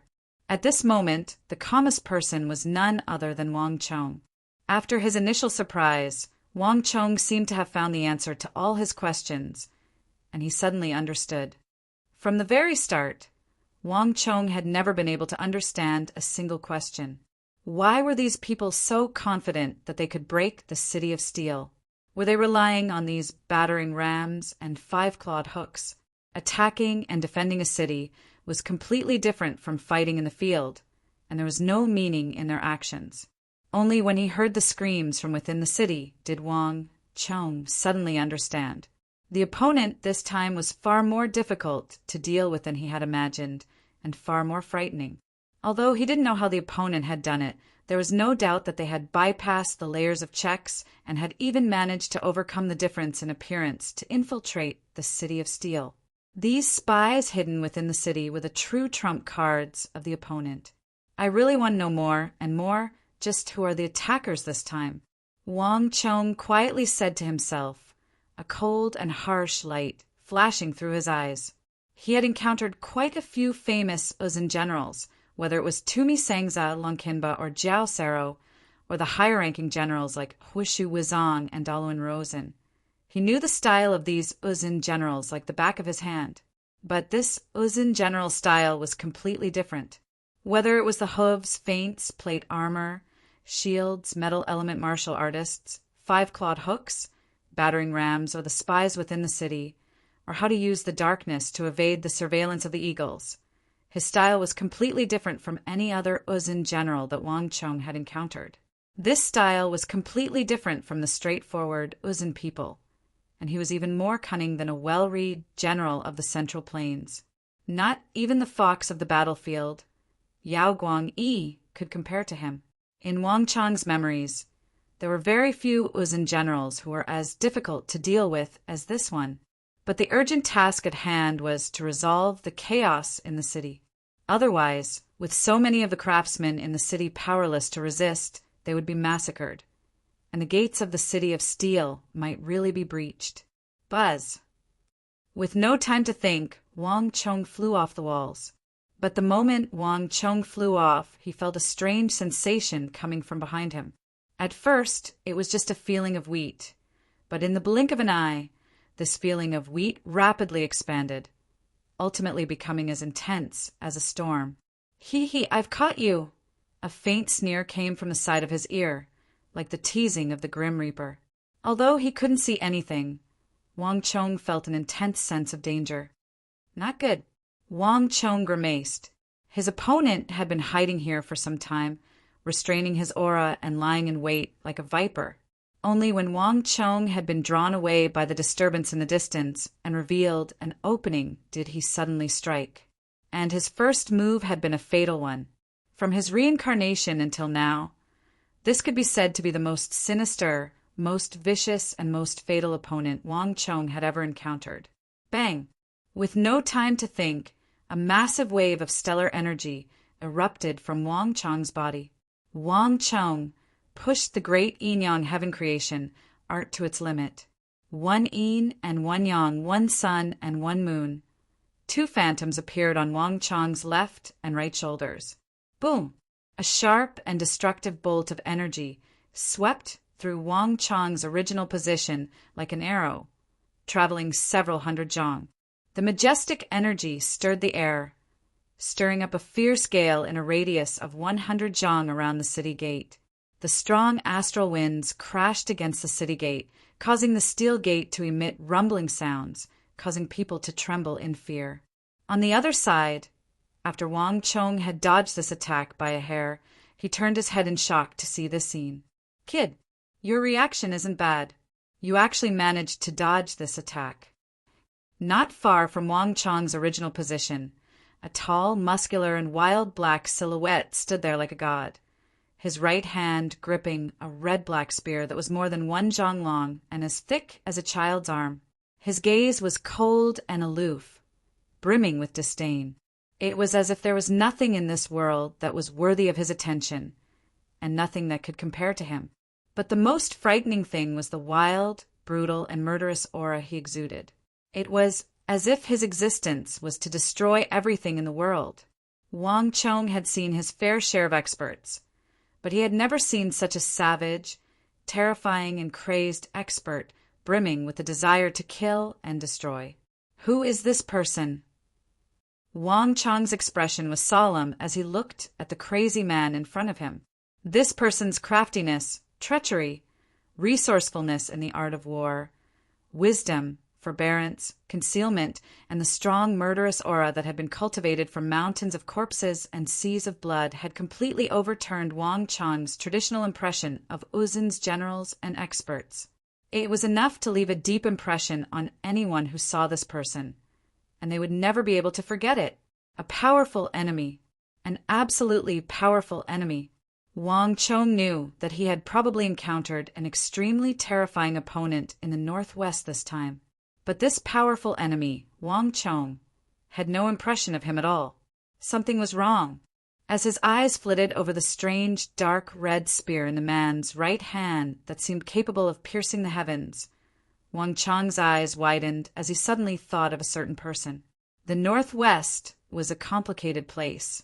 The Uzin, the Tang dynasty, the Western Turks, the kingdoms of the western regions, the Abbasid Caliphate, Carax, Spazinu, Sindh, all these factions intersected, and fierce battles broke out every month. Although it wasn't too difficult to determine a person based on their murderous aura, it wasn't too easy either. But if this person was also wielding a dark, red, demonic spear that was rarely used in the western regions, then determining this person's identity wouldn't be too difficult. At the very least, Wang Chong quickly thought of a person. "It's him." Wang Chong's eyes widened, and his expression turned extremely grave. Murderous, cunning, difficult to deal with, skilled in the art of war. A member of the Uzin, a dark red spear. When all this information was put together, the name of a certain person leapt to the surface of Wang Chong's mind. Dian Mangpoj. He was a brigadier general of the Uzin Empire and a famous great general in the later years of the Uzin Empire. His reputation had once surpassed that of traditional Uzin great generals like Dusong Mangpoj and Hushu Wizong, and he had even surpassed the king of Uzin great generals, Tadra Konglo. He was hailed as the successor to Tadra Konglo. This person had once been the greatest threat to the late Tang, because he was crazy, dangerous, and bloodthirsty, but he was also extremely intelligent. Most importantly, his thinking was so erratic that it was impossible to judge him with normal logic. His bloodthirst and madness made it so that he would do things that normal people would not do, regardless of the cost. And it was also because he was extremely intelligent that every time he attacked, he would cause enormous trouble, threat, and harm to his opponents. He had fought the Turks, he had fought the Arabs, he had fought Carax, Spazinu, he had fought Sindhu, he had fought the Tang dynasty. The list of countries he had attacked was very, very long. Sometimes he would even cross a country to attack another. In the later years of the Northwest, if not for the otherworldly invaders, this Dian Mangpoj would have been the person that all sides wanted to eliminate the most. But this was not the only reason that Wang Chong had an impression of him. It was because Wang Chong clearly remembered that Dian Mangpoj had been one of the two pivotal figures in the Qixi Protectorate's lack of soldiers, and the white braves that Uzin was renowned for were precisely one of the armies under his command. Chapter 736. So it's him. Wang Chong clenched his fists, his heart exploding with killing intent. Whether it was for the Tang dynasty or the 30,000 elite soldiers of the Anqi Protectorate Army, this person was someone he had to eliminate. Bzzz. At this moment, a familiar voice rang out in his mind. Abrupt mission, the threat to Qixi. A hostile star slowly rises from the plateau and appears in the sky above Qixi. This is a star that exists for slaughter and death. The desire and resentment to destroy all shroud his heart, and only war can soothe his depression, make him happy and excited. This is a threat to the Empire and a threat to Qixi. User has 3 months to destroy this star of death. Otherwise, Qixi will become the first victim under his iron hooves. Mission success will reward 400 points of destiny energy. Failure will result in a penalty of 2,000 points of destiny energy. Mission cannot be chosen or abandoned. The countdown of 3 months begins now. Wang Chong was stunned by this voice. He had not expected the Stone of Destiny to issue a mission targeting Dian Mangpoj. Moreover, unlike the missions of the past, this mission would not result in certain death, but failure would result in a penalty of destiny energy. Moreover, failure would result in a penalty of 5 times the amount of destiny energy awarded. In other words, the Stone of Destiny was using this method of reward and punishment to force him to complete the mission, and the time limit for the mission was only 3 months. No matter how long it takes, no matter how many points of destiny energy are deducted, it doesn't matter, because I will personally kill him. As these thoughts flashed through his mind, Wang Chong's right hand gripped the sword at his waist and clang. He unsheathed the woozy steel sword. At that moment, a cold and dazzling light shrouded the air like thousands of stars. Wang Chong straightened his body, his eyes locked onto the nearby Dian Mangpoj, and he exploded with a will to fight. The white braves outside the city were no longer important. As long as he killed Dian Mangpoj, this battle would end. Ha ha ha, interesting. How dare you challenge me? Suddenly, brash laughter resounded through the city of steel. In the darkness, Dian Mangpoj's eyes revealed a strange light as he examined the sword in Wang Chong's hand. He held a dark red spear in his hand, and his long hair fluttered in the wind. In the darkness, he was like the most terrifying demon god. You've completely piqued my interest. Originally, I was only following the Tsempo's orders to finish you off. But now I've changed my mind. Even without the Tsempo's orders, I must kill you. Ha ha ha, interesting prey, don't disappoint me. The corner of Dian Mangpoj's mouth slowly curled up, suddenly revealing a cruel smile. At this moment, near the city wall, everyone who saw this scene could not help but feel a deep chill in their hearts. However, before anyone could react, Dian Mangpoj leaped and launched an attack. Boom! With a heaven-shaking boom, the dark red spear in Dian Mangpoj's hand shot out like a carp leaping through the waves, reaching Wang Chong in a single thrust. The earth cracked and the sky collapsed, the winds howled, and the city wall creaked as if it could not endure the power of this spear and would collapse at any moment. In a radius of 20-some zhang from where Dian Mangpoj's spear had struck, all the stairs, railings, wooden planks, steel, and even the suspension tower had been twisted into a twisted dough twist. Countless fragments shot out like a torrent of pear blossoms. But while Dian Mangpoj was fast, Wang Chong was even faster.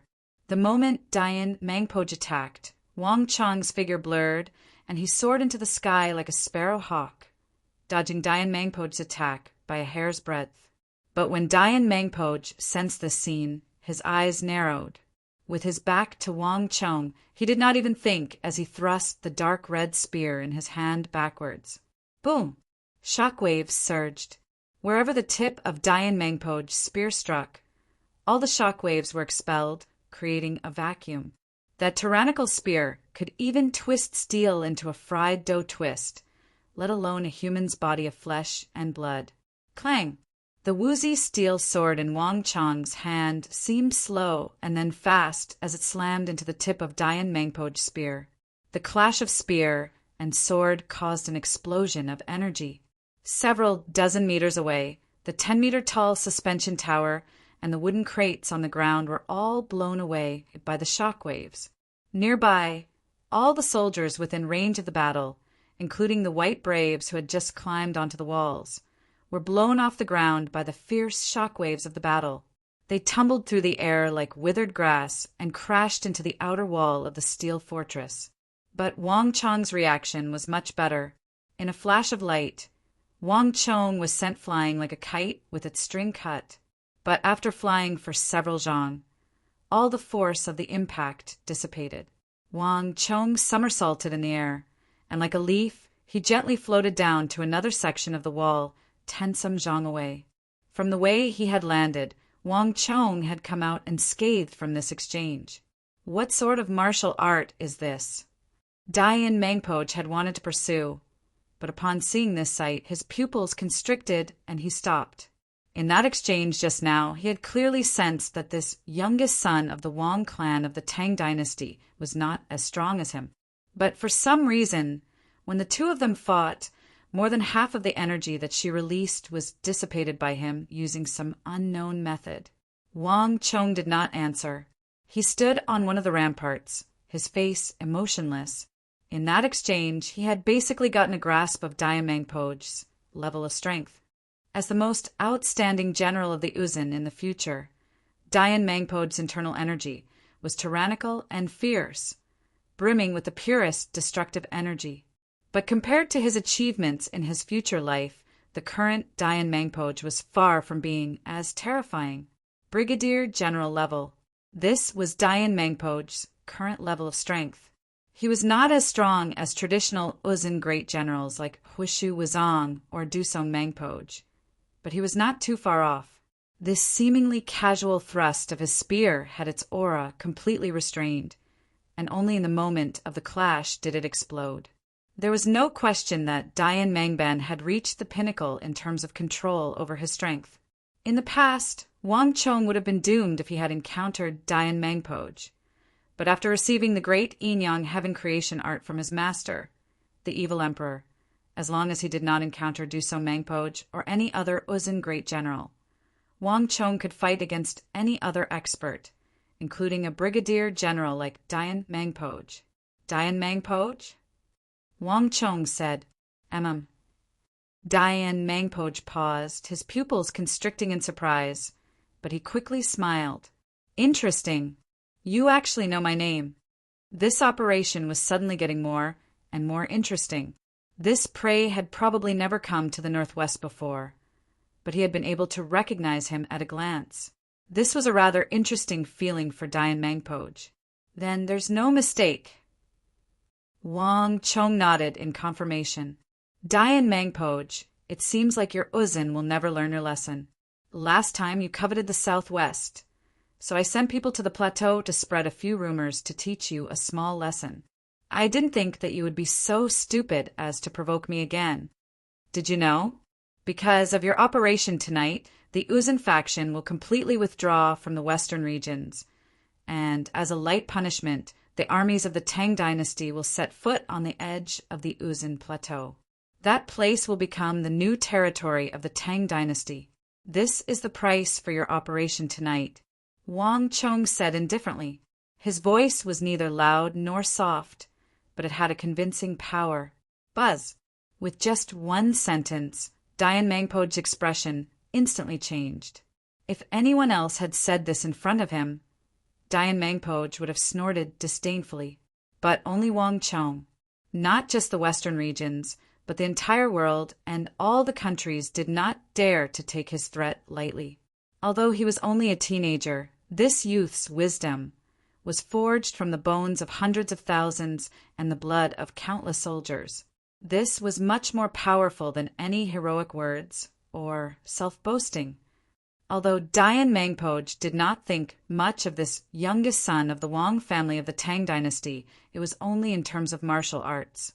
In terms of the art of war, a man who could defeat Huishu Wuzong and Daluan Ruozhen. Even Dayan Mangpoj did not dare to underestimate him. Haha, no matter what you say, we'll talk about it if you survive. Soon, the corners of Dayan Mangpoj's mouth curled up slightly, revealing a cruel and playful smile. No matter what Wang Chong threatened, that was a matter for the future. But tonight he must die. Boom! As soon as Dayan Mangpoj's voice fell, the void trembled and the sound of steel roared. Martial arts halos in the shape of thorns fell from his body and fell to the ground. They turned into halos and surrounded the surroundings. Different from other halos, the halos released by Dayan Mangpoj were not black or white, but a pale gold color.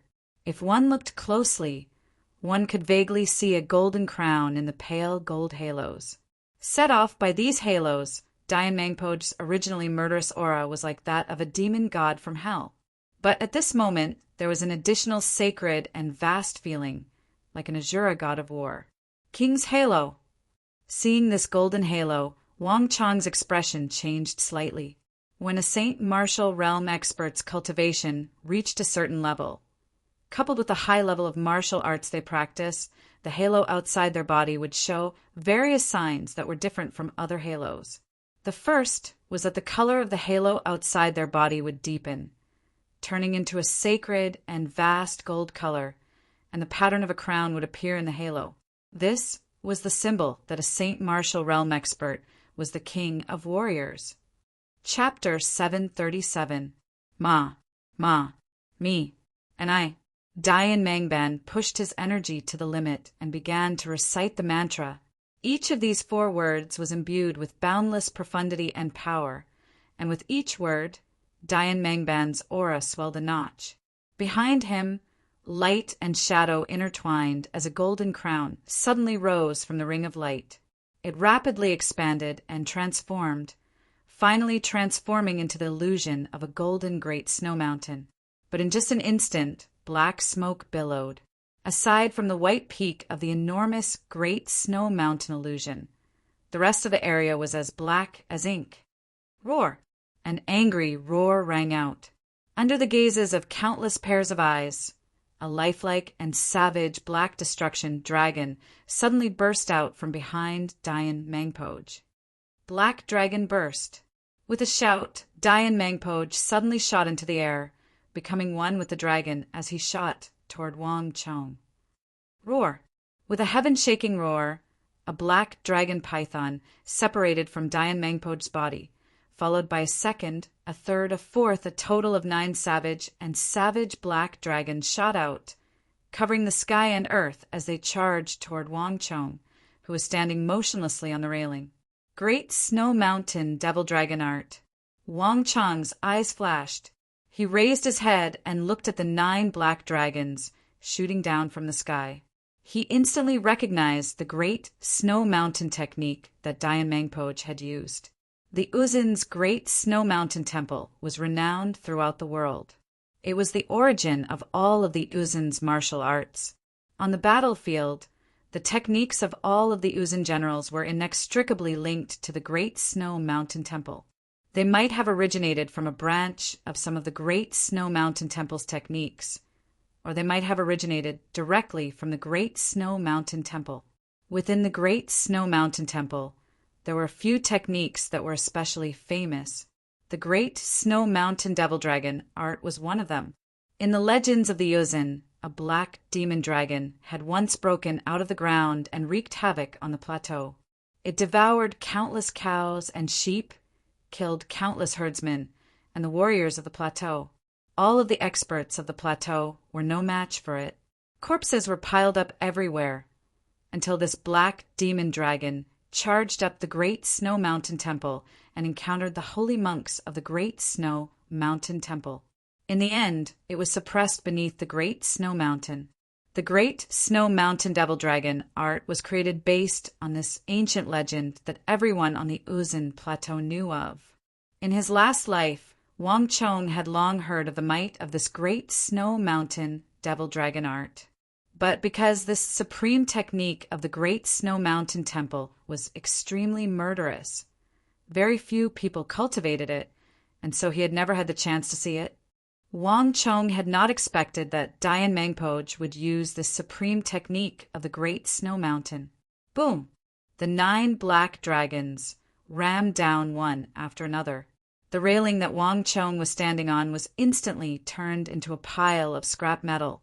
Meanwhile, Wang Chong had already soared into the sky, flying away. He pushed the great yin-yang heaven creation art to its limit. A sun and a moon, 1 gold and 1 silver. 2 illusions appeared on his shoulders. Wang Chong's stellar energy was also pushed to the limit. The roiling stellar energy was like thousands of dragons shuttling back and forth around his body, roaring and roaring.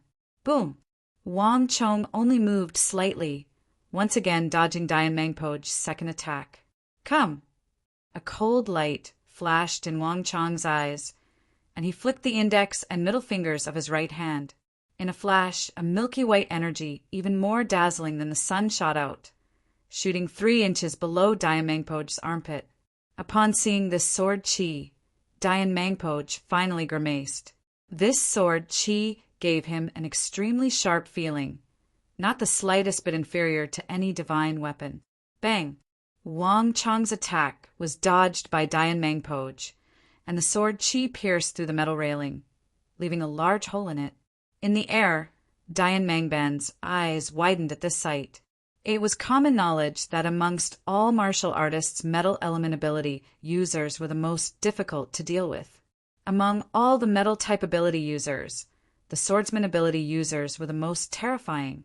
Wang Chong was only at the Imperial Martial Realm, but the sword chi in his finger was infinitely close to the Saint Martial Realm. Even an expert of his level would pose a threat. Just how many more secrets does this kid have? At this moment, Dian Mangpoj finally put away all the contempt in his heart. If I don't get rid of this kid, he will definitely become a thorn in my side in the Uzun. At this moment, Dian Mangpoj recalled the words Dalo and Ruozin had said before he was imprisoned on the plateau, and he suddenly understood. However, the stronger Wang Chong was, and the more martial arts he knew, the greater the killing intent in Dian Mangpoj's heart. Boom! Dian Mangpoj held the dark red spear in his right hand and the great snow mountain demonic dragon incantation in his left hand. He pushed his movement technique to the limit, instantly transforming into a storm that swept toward Wang Chong. Boom, boom, boom. In a short period of time, Dian Mangpoj's dark red spear stabbed out more than 10 times, and each strike had the power to shatter mountains. At the same time, the great snow mountain demonic dragon incantation in his right hand transformed into countless black dragons that attacked Wang Chong from all directions as if they had a life of their own. On the other side, Wang Chong was uncharacteristically locked in a fierce battle with Dian Mangpoj. Boom, boom, boom. With Wang Chong's imperial martial cultivation, no one could have imagined the result of his direct clash with Dian Mangpoj. At least 40% of Dian Mangpoj's stellar energy, tyrannical and destructive, had been dissolved by Wang Chong using the power of the great yin-yang heaven creation art. But that wasn't all. In Wang Chong's hands, the great yin-yang heaven creation art became unpredictable. With its terrifying attractive force, it could not only guide and change the direction of his opponent's attacks, but also change his own direction and speed. The most obvious was that when Wang Chong soared into the air, he could freely change his direction and speed, completely unaffected by inertia and gravity.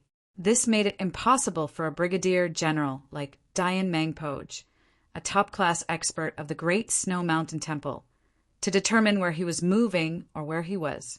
In front of Wang Chong, all sense of judgment had lost its effect. 70% of Dian Mangpoj's attacks missed, Wang Chong dodging them all. Boom, boom, boom. In a fierce gale, Wang Chong used the art of god and demon obliteration in his left hand and the Wuzi steel sword in his right to use the great yin-yang heaven creation art to engage in a fierce battle with Dayan Mangpoj. Dayan Mangpoj was publicly acknowledged as a top-class expert of the Uzun Plateau, second only to imperial great generals like Dusong Mangpoj and Hushu Wuzong. He was incredibly experienced, but Wang Chong was even more experienced than him. Bang! Wang Chong's palm slammed into the black stellar energy barrier around Dayan Mangpoj. Dayan Mangpoj didn't care at first, but a moment later he was alarmed as a sharp and pure palm energy pierced through the barrier and toward Dayan Mangpoj's heart. Damn it! Dayan Mangpoj was given a fright. Even though he had a composed temperament that would not easily reveal it, he still felt his hair stand on end. His stellar energy barrier had not been broken, but Wang Chong's palm energy had been able to break through and strike his body. This was simply inexplicable and inconceivable. Even someone of Dayan Mangpoj's breadth of experience had never encountered such a thing before. With no time to think, Dayan Mangban raised his right hand and used the dark red spear in his hand to scatter Wang Chong's palm energy. Kid, just where did you learn this martial art?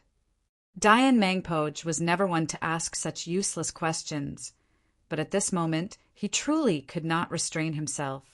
The great Snow Mountain Temple had a long history, and all kinds of secret martial arts manuals were as numerous as the sea. But even if it was the great Snow Mountain Temple, Dayan Mangpoj was certain that there would not be such a strange and inexplicable martial art. I'll tell you when you can hold on. Wang Chong's body was like a phantom, and his sword energy crisscrossed. He moved around in the void, changing constantly, making it impossible for others to capture his real body. Stellar energy penetration was an ability that Wang Chong had obtained from the Stone of Destiny. It was not very powerful, but it was especially effective against experts like Dayan Mangpoj, who were at a higher realm than him. Wang Chong had already raised this stellar energy penetration to the maximum, courting death. Hearing Wang Chong's words, Dayan Mangpoj flew into a rage. Do you really think I can't do anything to you? Devil Dragon slash. Roar. A heaven-shaking dragon roar resounded over the city of steel as black smoke roiled through the air. As countless people watched, Dayan Mangban suddenly vanished, and in the midst of the roiling black smoke, a massive black demon dragon appeared. Boom! The moment it appeared, the massive demon dragon twisted in the air and shot toward Wang Chong, its speed 10 times greater than before. The power of this attack was completely different from any of the previous attacks. Not only was it extremely fast, like a bolt of lightning, making it impossible to dodge, but the area covered by the attack was also extremely large. At this moment, even Wang Chong couldn't help but widen his eyes as he felt an intense sense of danger. Leaping Dragon Art. Without the slightest hesitation, Wang Chong instantly used a supreme technique that very few people in this world knew. Boom! As thousands of people watched, black smoke roiled through the air as Dayan Mangpoj transformed into a black dragon and crashed into the sturdy walls of the city of steel like a comet. At that moment, the winds howled and the metal clattered, the sound almost tearing apart everyone's eardrums. For a moment, everyone couldn't help but feel as if the black dragon had completely torn apart that section of the city of steel. But in the end, the city of steel had managed to block it. Not only that, everyone could clearly see a tiny black silhouette soar out of the black smoke like a hawk, barely dodging Dayan Mangpoj's fatal strike. Leaping Dragon Art. As Wang Chong used it, it spiraled into the air like a dragon. This was not a particularly profound martial art for the current Wang Chong, but in Wang Chong's hands, the power it displayed was far beyond imagination, perfectly dodging Dayan Mangpoj's powerful Devil Dragon Slash. Chapter 738. Buzz. As the black smoke settled, Dayan Mangpoj appeared on the walls. Wielding his dark red spear, he raised his head and looked up at Wang Chong, his eyes gleaming with cold light. Where do you think you're going? Dayan Mangpoj stomped on the ground. his spear transforming into a demonic dragon as it pursued Wang Chong with astonishing speed. There was nowhere to borrow strength from in the air, and it was not as nimble as on the ground. Dian Mangpoj would never let such a target go. However, Dian Mangpoj had still far underestimated Wang Chong's ability to adapt and adapt. Buzz! His right hand grasped the distant walls, and with nothing to rely on, Wang Chong changed his original direction of descent, blinking away to appear on the walls. San Yuan Shixian, send some soldiers to clear out the white braves in the city. Focus on guarding the gates. In addition, Su Qi Guan Yu Qin Bin, Death's Scythe.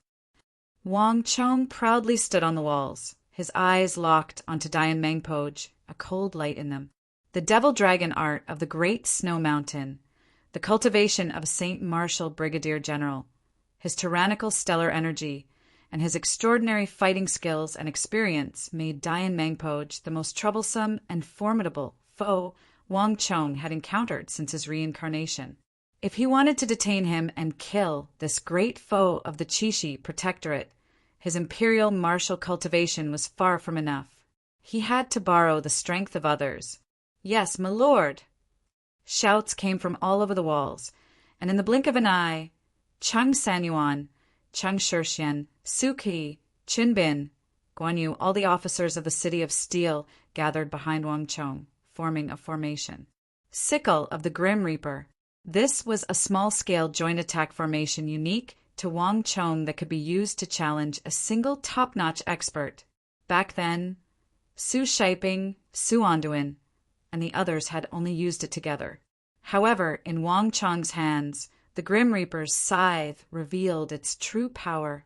As the top experts of the army gathered behind Wang Chong from all over the city wall, Wang Chong's aura continued to rise. 14, 15, 16. The number of experts behind Wang Chong quickly doubled, and it was still increasing. In the blink of an eye, it had broken through to 20, and it was still increasing. When the number of experts behind Wang Chong increased to 32, buzz! In a flash of light, the air twisted. 32 people, including Wang Chong, formed into the Grim Reaper's scythe, lined up on the wall, their gazes locked onto Dian Mangpoj. The auras of the 33 people fused into one, their stellar energy linked together, and then something strange happened. Roar! A hoarse voice brimming with the aura of death suddenly resounded through the air. In the sky above Wang Chong's group, a massive scythe, more than 3 zhang long and incomparably sharp, appeared in the air. Behind the scythe-shaped weapon, there was a twisted black shadow that was the size of several adults. Bang!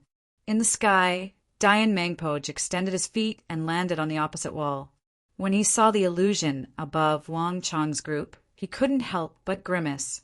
He had some understanding of the martial arts of the Central Plains because Uzin had constantly sent people to spy on them. But the formation Wang Chong and the others had used still surprised Dian Mangpoj. Simply put, Dian Mangpoj had never seen such a formation before. But Dian Mangpoj could sense that this formation was extremely powerful. At the very least, it wasn't the kind of formation that could be taken lightly. Dian Mangpoj, now we can have a good fight. The sky was dusky, and the flames flickered, coming from the furnaces outside the wall. Standing on the wall, Wang Chong finally smiled. There had been a huge gap between him and Dian Mangpoj, so he had been hindered in battle. But after activating the scythe of the death god, his aura suddenly changed. With the help of the 32 generals, he rose from the 6th tier of the Imperial Martial Realm to the peak of the 9th tier of the Imperial Martial Realm.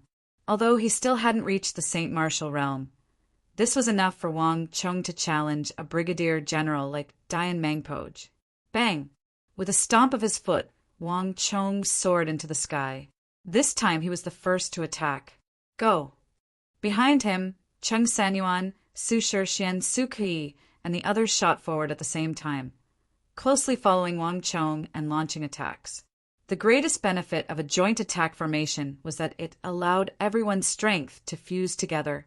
Thus, it wasn't just Wang Chong who had gotten stronger. Even Cheng Sanyuan, Su Shixian, and the other commanders had gotten stronger. Impudent! Do you really think that calling a few more people will work? Dian Mangpoj was infuriated by this sight. For a mighty saint martial expert to be provoked by an imperial martial expert was a great humiliation. Boom! With a stomp of his foot, a black ripple exploded out, causing the entire wall to tremble. Dian Mangpoj borrowed this energy to thrust his spear forward like a furious dragon, charging straight at Wang Chong and the others. But the result of this clash was completely different from what Dian Mangpoj had imagined. Bang! The stellar energy exploded with earth-shattering power, shaking the surrounding 1,000,000 tons of airflow. Ding! But in this intense battle, no one noticed that the 5 slender fingers of Wang Chong's left hand suddenly poked at Dian Mangpoj's heavy and tough spear. Whoosh! Like a punctured balloon, the stellar energy in Dian Mangpoj's body suddenly went out of control. A portion of it leaked out and entered Wang Chong's body. Brat, what evil art did you use? Dian Mangpoj was stunned.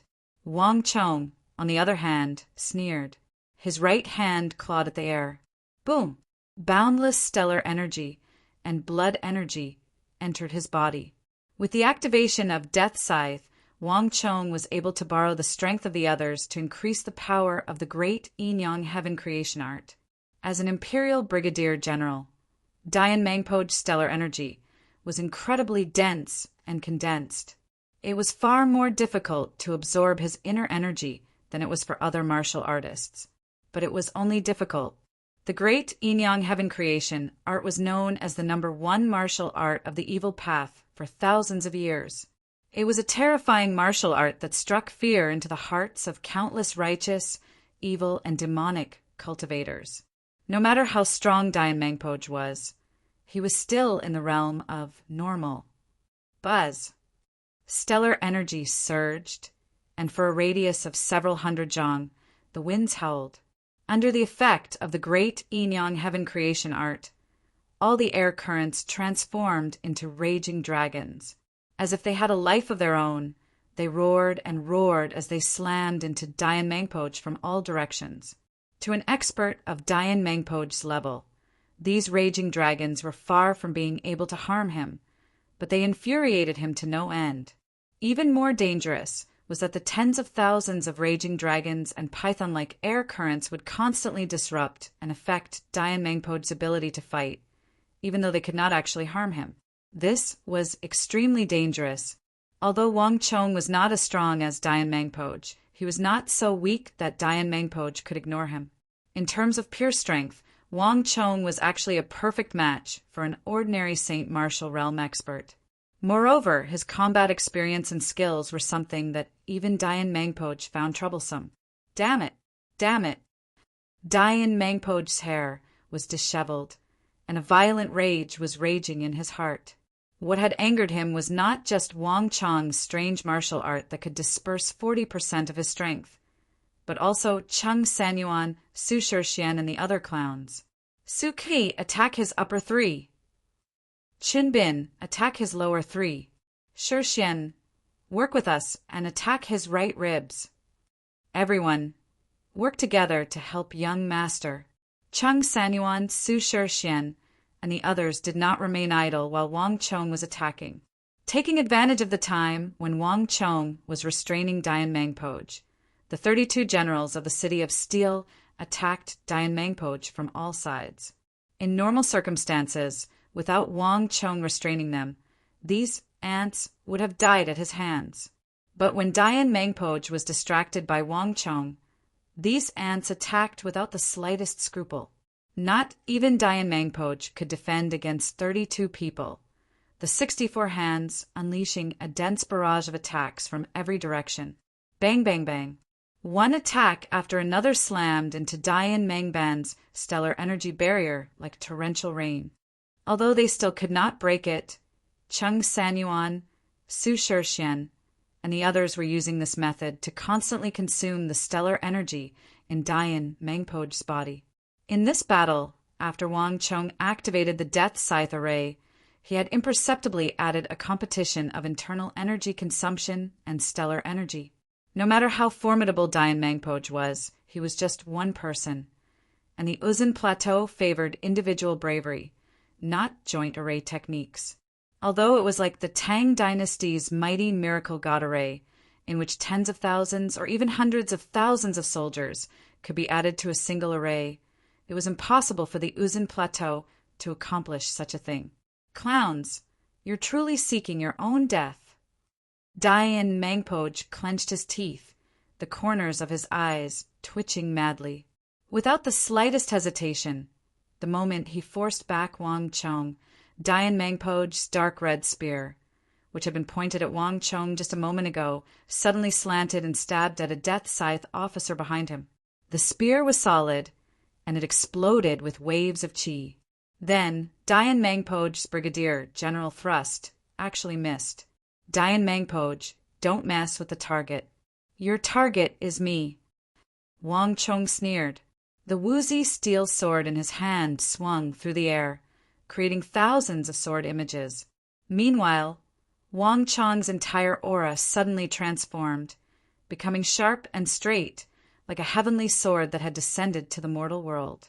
The art of god and demon obliteration was the #1 sword technique that war god So Yung-sun had given to Wang Chong after their match under the scholar tree after the Southwestern War.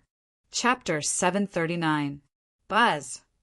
In a flash of white light, a shallow scar flitted through the air, lingering in the air for a long time. Meanwhile, Wang Chong's sword image had already cut through Dayan Mangpoj's stellar energy barrier.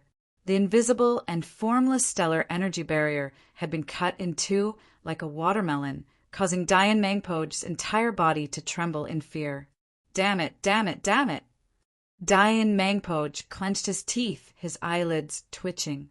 The great Snow Mountain Temple was said to have a 1,000-year legacy, the source of all martial arts on the plateau, and its ancient legacy was said to be on par with the entire Central Plains.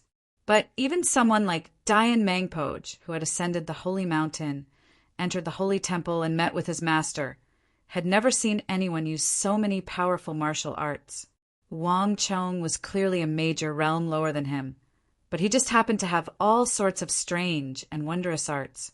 An evil art that could absorb energy was astonishing enough, and now he had this inconceivably sharp sword chi. Even in the holy temple, Dayan Mangpoj had rarely seen anyone learn so many powerful martial arts at once. Squad 3, Squad 4, Squad 7, Squad 12. Death Scythe Formation. Dayan Mangpoj. Heh, the mantis stalks the cicada, unaware of the oriole behind. I'll kill you first, and then I'll kill your white braves. I'd like to see just what Uzun will use to fight against me. Wang Chong's eyes were bright and sharp as a sword in the darkness. His resounding voice was like a peal of thunder that resounded over the city. The art of war had a saying that soldiers were valued for quality, not quantity. The environment of Chishi was complex, and Dayan Mangpoj's decision to use several thousand white braves to attack the city was the correct one. In terms of the art of war alone, Dayan Mangpoj had already surpassed many famous generals of the Uzun and even the Tang dynasty. Even as an opponent, Wang Chong could not help but admire him. Unfortunately, there was always someone better out there. Dayan Mangpoj had met himself. As long as he got rid of Dayan Mangpoj and started a street fight in the city, no matter how famous the White Lion was, to Wang Chong without his warhorse he was nothing more than an ear. Wang Chong could even take the initiative to open the city after killing Dayan Mangpoj and kill everyone before dawn. Moreover, with Dayan Mangpoj's death, Chishi would have one less major threat. Yes, Marquis. Steel-blooded voices came from all around, and in a few short moments, one elite soldier after another who had fought with Wang Chong in the War of the Southwest had gathered together and fused together. Once the War of the Southwest had concluded, Wang Chong had begun to popularize the Death's Scythe battle formation, and now it was finally beginning to show its power. Everyone go and help Marquis. The enemy this time is extremely powerful. Everyone be careful. Understood. With these final words, the combat squads held forward. Stellar energy roiled as all sorts of supreme martial arts greeted Dian Mangpoj. The benefits of being born into a great clan were immediately apparent. Python Dragon Roar, Chi Spear Art, 7 destruction slashes. Combat squads of 7 to 10 people each attacked Dian Mangpoj from every direction. All sorts of martial arts attacked Dian Mangpoj's barrier. 3rd Squad, Southwest, target Mingmen Point. 4th Squad, Southeast, target Clavicle Point. 7th Squad, fall back. Wang Chong had barely finished speaking when boom. 7th Squad dodged one destructive black dragon's stellar energy after another. If not for Wang Chong's timely order, 7th Squad would have been heavily injured. Continue. 12th Squad, take over 7th Squad's position. As clear orders were issued, Wang Chong's outstanding ability to command the battlefield was on full display. In Wang Chong's hands, what should have been a simple one-on-one duel between martial artists had become a battle of many against one, a battle that was akin to a war. On one side of the battlefield was Wang Chong and his nearly 100 elites, while on the other was the infamous Brigadier General of Uzun, Dian Mangpoj. Although Dian Mangpoj had also brought 2,000 or 3,000 white braves with him, the presence of the Steel Citadel made it impossible for them to help. 21st, 22nd, and 23rd Squads, get ready and join the fray! Wang Chong was still having more elites join the battle. The top of the walls was narrow, but Wang Chong was able to exploit the terrain to attack from different angles. Bang, bang, bang. One combat team after another responded to Wang Chong's call and entered the fray. At this time, the only squad that had not been summoned was the Ballista Squad. Twang, twang, twang. Booms rang out. Wang Chong had only prepared for ballistae, but he had countless ballista bolts. Thick ballista bolts were strewn across the ground, seemingly endless. Although he had lost Cheng Sanyuan and Su Shixian, the White Braves were able to rely on their proficiency and the terrifying power of the ballistae to limit the White Braves' ability to scale the walls. The 2,000-some White Braves were still unable to scale the walls, so they naturally couldn't open the gates. These elite White Braves of the Uzun Plateau naturally had no idea that the commander-in-chief of this operation, Dian Mangpoj, was almost driven mad by Wang Chong. Damn thing. Die for me. The corner of Dian Mangpoj's eyes twitched as he grew more and more irritated. Boom! He threw his spear, not at Wang Chong, but at the Death Sickle squad of the Tang dynasty. The nature of this battle was changing. Dian Mangpoj had never imagined that these soldiers of the Tang dynasty, whom he had looked down on at the start, would cause him to feel so irritated. In just a few short moments, Wang Chong had summoned 20-some squads, nearly 180 soldiers. They covered an area of several hundred zhang and were attacking him from every direction. This battle had become 1 against 100, and he was simultaneously facing the attacks of Wang Chong and nearly 200 soldiers. In normal circumstances, this sort of situation would have never occurred. If someone else had used this method to deal with him and were down his energy, they would have been foolish beyond belief and seeking death. But Wang Chong had made this possible. Wang Chong, do you really think I can't deal with you? Great snow seals the world. Demon dragon destroys the world. A vicious light flashed in Dian Mangpoj's eyes. Even he was beginning to find it somewhat unbearable to expend so much energy. Boom! A moment later, black energy exploded as Dian Mangpoj shot into the sky like a black meteor. Boom! As the black meteor reached its highest point, the 100,000-some craftsmen and guards in the City of Steel suddenly saw a massive snowy mountain covered in white armor. Unlike any of the previous times, the snowy mountain was even more solid, more concrete, and even larger. From a distance, it was more than 100 zhang tall, enough to stun anyone who saw it. Roar! The gigantic dragon roared. Right below the gigantic snow mountain, black clouds billowed, and a gigantic, malevolent-looking, demonic dragon appeared. It was ferocious, and its blood-red eyes were filled with an aura that could destroy everything in the world. In the face of absolute power, all skills are just insignificant tricks. Let me show you what true power is. Dian Mangpo's voice echoed over the city of steel like a god. At this moment, the world fell silent. Everyone felt a fear that came from the depths of their souls as they looked at the massive demon dragon in the sky. Great snow seals the world. Demon dragon destroys the world. This was the most powerful and profound move of the great snow mountain demon dragon art. Dian Mangpo had once used this move to destroy Little Balor, completely destroying its city and forcing the small country in the western regions behind Uzun to surrender and become a vassal state of Uzun. The power of this move was enough to destroy all targets on the city walls, including Wang Chong. Humph! Wang Chong sneered, his long hair blowing in the wind as he raised his head to the sky, his expression devoid of fear. Dian Mangpo, your thinking is too simple. So what if it's the Great Snow Mountain? So what if it's a demon dragon? Let me show you what a true martial art of the Central Plains is. Yin and Yang mutual transformation. Universe reversal. Great Yang art. With a howl, Wang Chong suddenly gathered all the energy in his body, along with the energy of the 32 officers, and soared into the sky like a sparrow hawk. BZZZ. The illusory images of the sun and moon on Wang Chong's left and right shoulders suddenly began to solidify, transforming into two surging streams of energy, one golden and one red. As they swirled in the air, they formed a yin and yang force field with a radius of more than 100 feet and the shape of a sun. The great yin-yang heaven creation art was not a technique purely used for combat.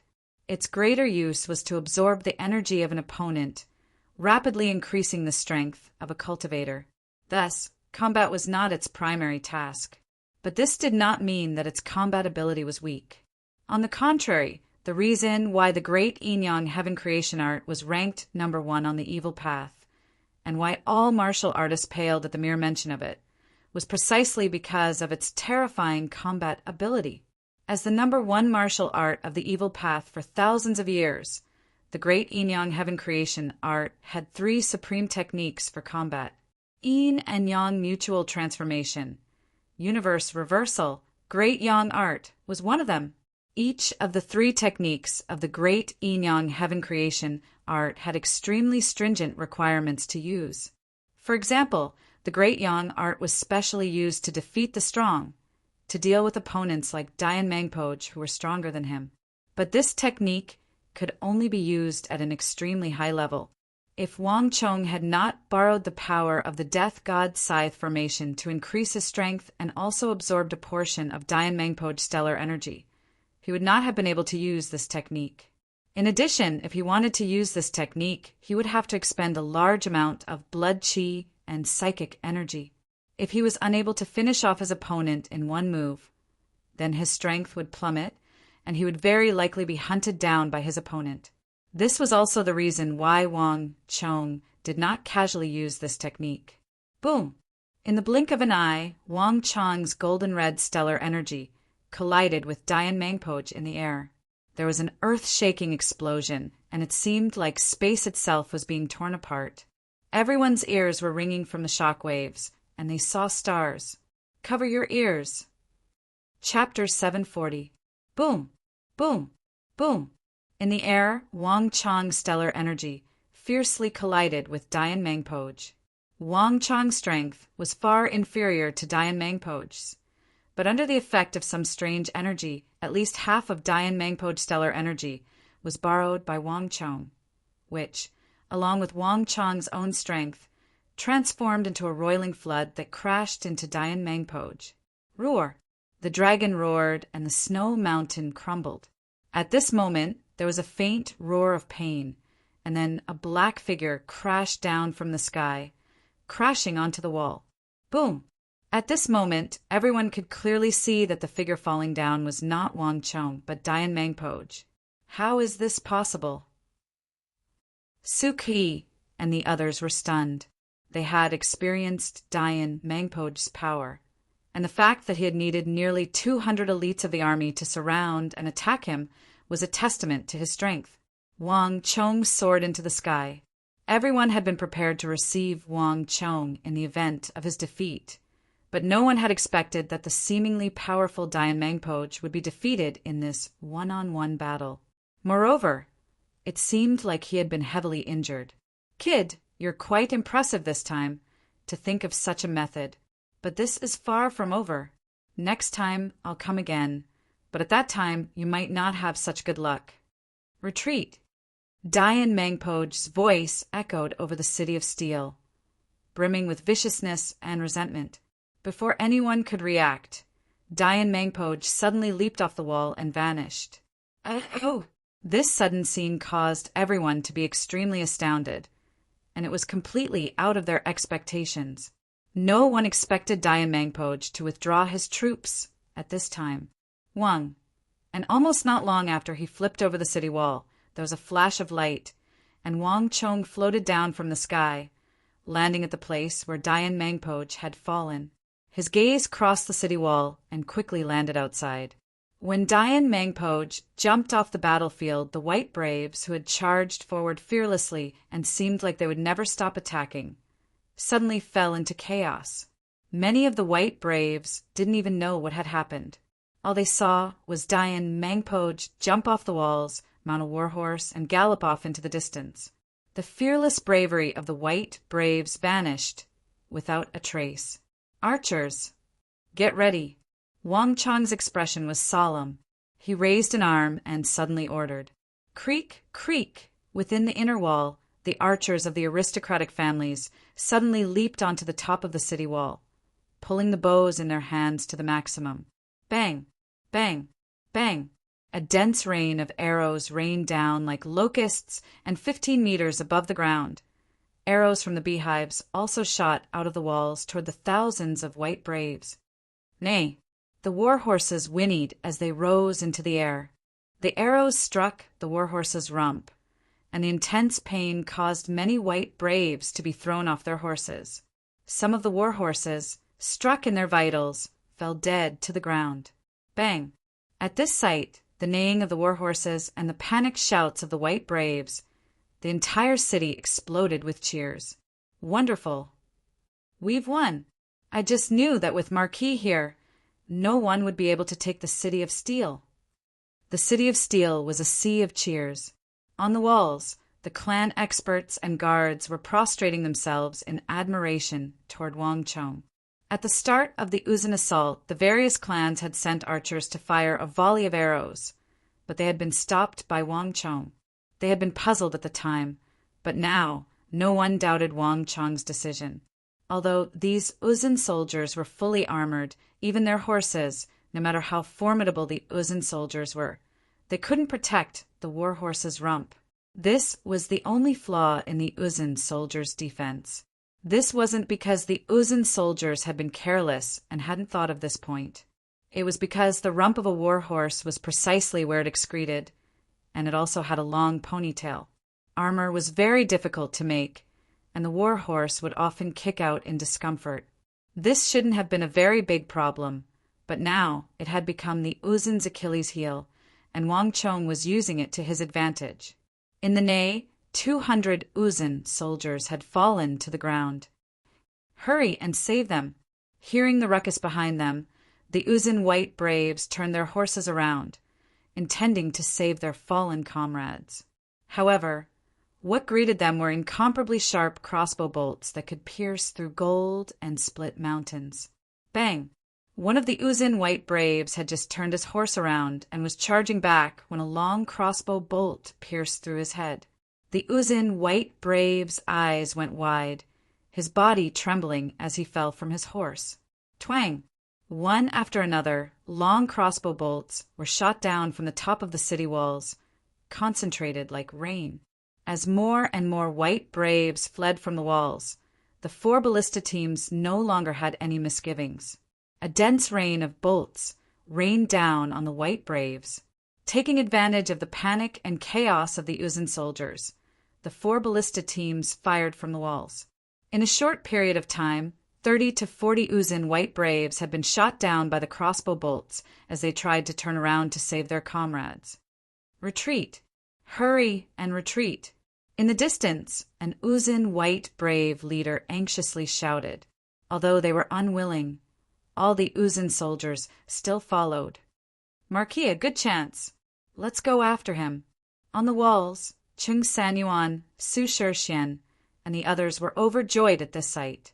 Dian Mangpoj had been defeated by Wang Chong, and the Uzin soldiers were in a state of panic. This was the perfect chance to pursue and reap the rewards of this battle. There's no need. Wang Chong suddenly stopped him. Now is not the time to pursue. Suk He, take some people and finish off those Uzin soldiers who have fallen from their horses. Without their horses, they won't be able to get far. With these final words, Wang Chong lightly coughed, his voice tinged with weakness. Chung Sanyuan, Su Shixian, and the others were alarmed. Raising their heads, they saw that Wang Chong's face was pale and his aura was weak. He was far from the smug and victorious appearance they had imagined. Marquis! Alarmed, they hurriedly went to support Wang Chong. As expected of Uzin's brigadier general, the future king of the great general, I underestimated him. As he looked in the direction that Dian Mangpoj had fled, Wang Chong's eyes flashed. After all, there was a gap in cultivation between him and Dian Mangpoj.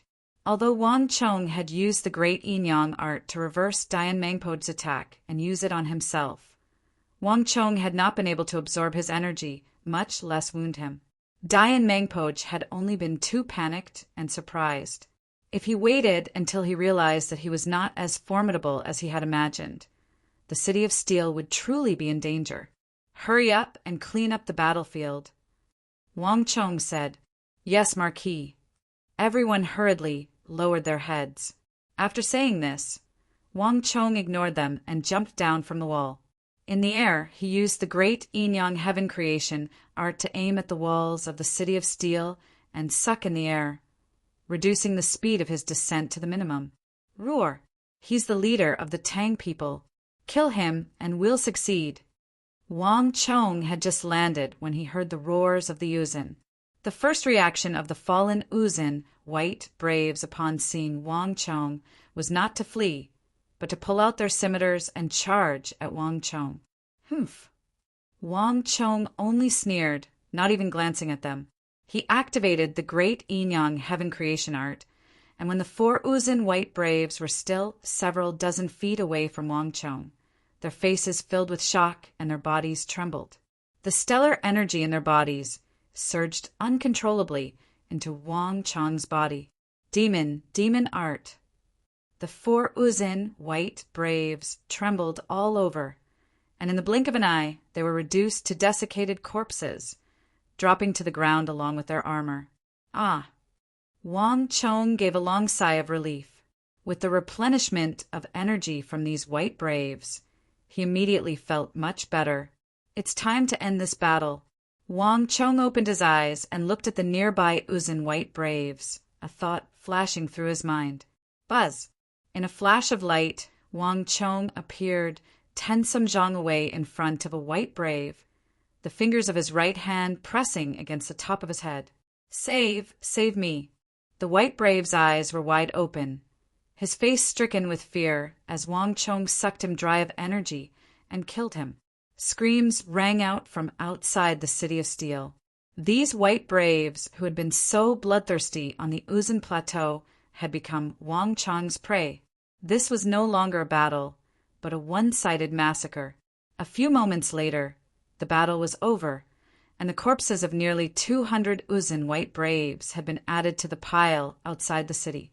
These elite cavalry, whose strength rivaled that of the Mamelukes, were nothing more than ants in the face of a powerful existence like Wang Chong. The advantage of an army lay in its numbers. Without an absolute advantage in numbers, it wouldn't be much better than an ordinary martial artist fighting alone against a top-class martial artist. Marquis, the battle in the city is over. All 16 Uzin soldiers have been eliminated, and the city of steel has regained its peace. Our brothers are already dealing with the aftermath and the corpses. Outside the city of steel, more than 800 zhang away from the walls, Wang Chong was in the middle of regulating his breathing, his body seething with blood energy, when he heard a familiar voice. "Have you found out how they got in?" Wang Chong's brow rose as he opened his eyes and asked. Chapter 741. The 150,000 experienced craftsmen in the city might have been laying bricks and adding tiles to the walls. But in battle, these 150,000 pairs of eyes would serve as the best scouts and scouts. No one would be able to escape their eyes and stealthily infiltrate the city of steel. But the truth was that before Dian Mangpoj had truly launched his sneak attack, there had been nothing strange in the city. To put it simply, Dian Mangpoj had not climbed the walls to get in, but had infiltrated the city of steel beforehand. From a certain perspective, this was simply inconceivable. Time was short, and we didn't have time to investigate. But according to Marquis's usual practice after the incident, we took stock of everything and discovered several broken wooden chests. Those chests all have large holes in them, and at least half of the steel and steel modules are missing. Behind Wang Chong, a young man of 27 or 28 reported the results of his investigation. Wang Chong's brow creased, but then he understood. I truly underestimated him. He actually used the goods transported from the capital to the various prefectures to tamper with them. This Uzun madman seems to be much more meticulous than I imagined. Wang Chong quietly said to himself.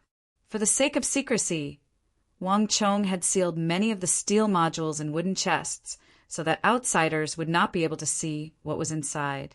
The fact that someone had made a hole in these chests wasn't too big of a deal, not enough to make anyone think too much of it. But the fact that quite a few of the steel modules were missing was not as simple as it seemed.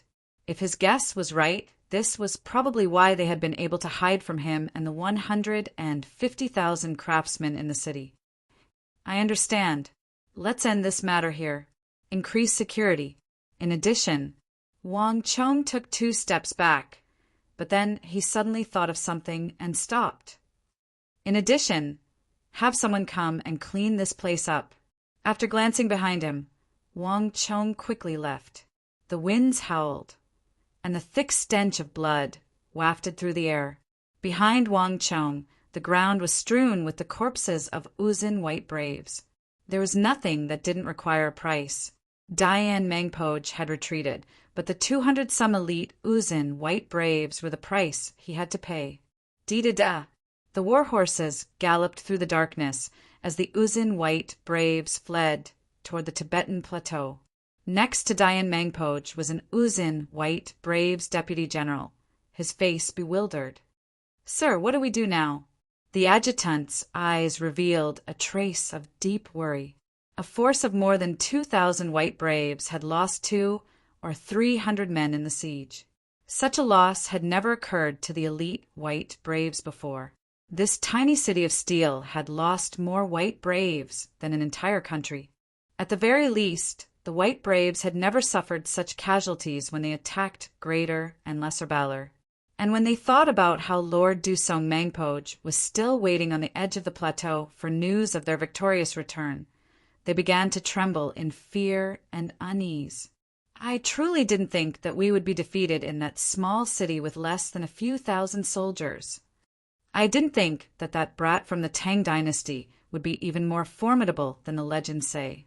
My lord's attack was wise, and he was able to conquer the city and pull out the ground. I didn't think that not even my lord would be able to deal with him. Moreover, that city is unbelievably sturdy. Sanka and Zangba's metal attribute superpowers can easily turn a city gate into iron filings or into a steel giant. In previous battles, this move has always been successful, but this time the two of them only managed to dig out a few inches. I truly can't believe it. General has always been proud. Now that he was defeated by a youth from the Tang dynasty, he must be feeling very uncomfortable. In the darkness, beneath the stars, the Uzun white braves all had different expressions on their faces as they thought about the battle just now. but none of them dared to say what they were thinking. They had already made ample preparations for this operation.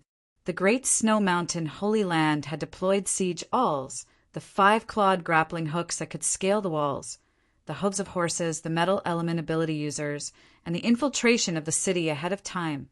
To deal with a city that was still under construction, this was more than enough to kill a chicken with a butcher's knife.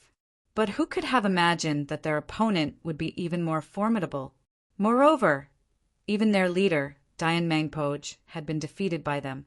In Uzin, although Dayan Mangpoj did not often lead troops into battle, he held an extremely high prestige in the hearts of the White Braves, not one bit inferior to the famed generals of the empire like Huishu Wizong. In truth, Dayan Mangpoj had already used the conquest of the surrounding small countries to prove himself. In those countries, Dayan Mangpoj's name was even more famous than all the other great generals of the empire. But no one had expected that the mission would fail. Not even their general had personally taken action and failed to kill that brat. Ha ha ha, that brat is smarter than I imagined. I underestimated him. An amused voice suddenly rang out in everyone's ears. Dayan Mangpoj smacked his lips and grinned.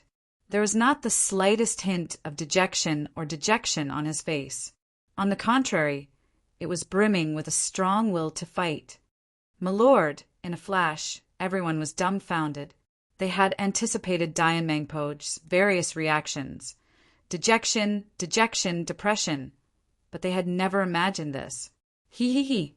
Dayan Mangpoj sneered, paying no attention to the people around him. Instead, he was thinking about the battle that had just concluded. His mind was in turmoil as he recalled many, many things. It had been a long time since he had encountered such an interesting opponent. Dayan Mangpoj could sense that his opponent was clearly weaker than him. In the past, the first time he had attacked while hiding under the walls, he would have been dead. But that fellow's senses were extremely sharp, and he had actually failed that time. This sort of thing had never happened before. Dayan Mangpoj's original intention had been to prevent Wang Chong from hiding in the crowd and using the 100,000 craftsmen as a cover to avoid battle, or perhaps even abandon the city and flee. In that case, his actions would have been meaningless. That was why Dayan Mangpoj, with the strength of a brigadier general, did not directly charge into the city. Instead, he quietly approached and hid, waiting for the best opportunity to ambush and assassinate. Dayan Mangpoj had used such an ambush many times when dealing with the small countries around Uzin, such as Little Balor. The other side's generals did not even get a clear look at their opponent before they died in Dayan Mangpoj's hands. But Dayan Mangpoj did not expect that everything would go smoothly this time, and that Wang Chong's attention would also be attracted by the soldiers he had sent to the city. The only surprise was that the operation had actually failed. Ever since Dayan Mangpoj left the great Snow Mountain Temple, this was the first time he had encountered such a formidable opponent in terms of strategy and tactics. However, this was a coincidence. There won't be such a good opportunity next time, Dayan Mangban said, his eyes bright and his expression like that of a ferocious beast, sending chills down one's spine. The White Braves were skilled in fighting in the open, and when charging in the open, the White Braves could look down on the world, capable of dealing with 5 to 10 times their number of cavalry. But the city of steel that Wang Chong had built was so sturdy and tall that even a full-strength attack from a brigadier general like Dayan Mangpoj had failed to destroy the city that had been hastily constructed in a month. This was something he had never imagined. Dayan Mangbamangji had 2,000 or 3,000 subordinates outside the city, but they were kept out of the city walls, unable to help him in his battle with Wang Chong. On the other hand, Wang Chong had summoned more than 200 of his subordinates and divided them into small groups. Using the strength of these small groups to attack him in an orderly manner, they were able to consume his stellar energy and internal energy. Dayan Mangbamangji had never encountered such a situation before. It could be said that none of the opponents Dayan Mangpoj had encountered before had this ability. But this only served to further agitate Dayan Mangpoj's killing intent. Right now, even if the Tsempo gave the order, he still wouldn't let go of this mission. There's no need to worry about the Tsenpo and Lord Mangpoj. I will explain things to them myself. Dayan Mangpoj sinisterly smiled, his gaze deep in thought as he looked into the distance. In addition, get ready. For the time being, we won't need to worry about the City of Steel. We'll go to the plateau in a little while. Right now. Come with me to the camp of the Chishi Protectorate. Haha. Since we can't deal with that brat from the Wong clan, we'll go collect some interest first. Everyone in the surroundings was stunned at first, but soon they all started cheering. Yes, my lord. With a thunderous galloping of hooves, the 2,000-some Uzin, white braves, suddenly changed direction. Instead of returning to the Uzin Plateau along the usual path, they galloped off in a different direction under the starry night. This night was bound to be a restless one.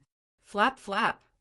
Not long after Dayan Mangpoj left with his elite cavalry, a pitch-black pigeon with golden eyes flew through the air and into the main hall of the Chishi Protectorate headquarters. Bzzz.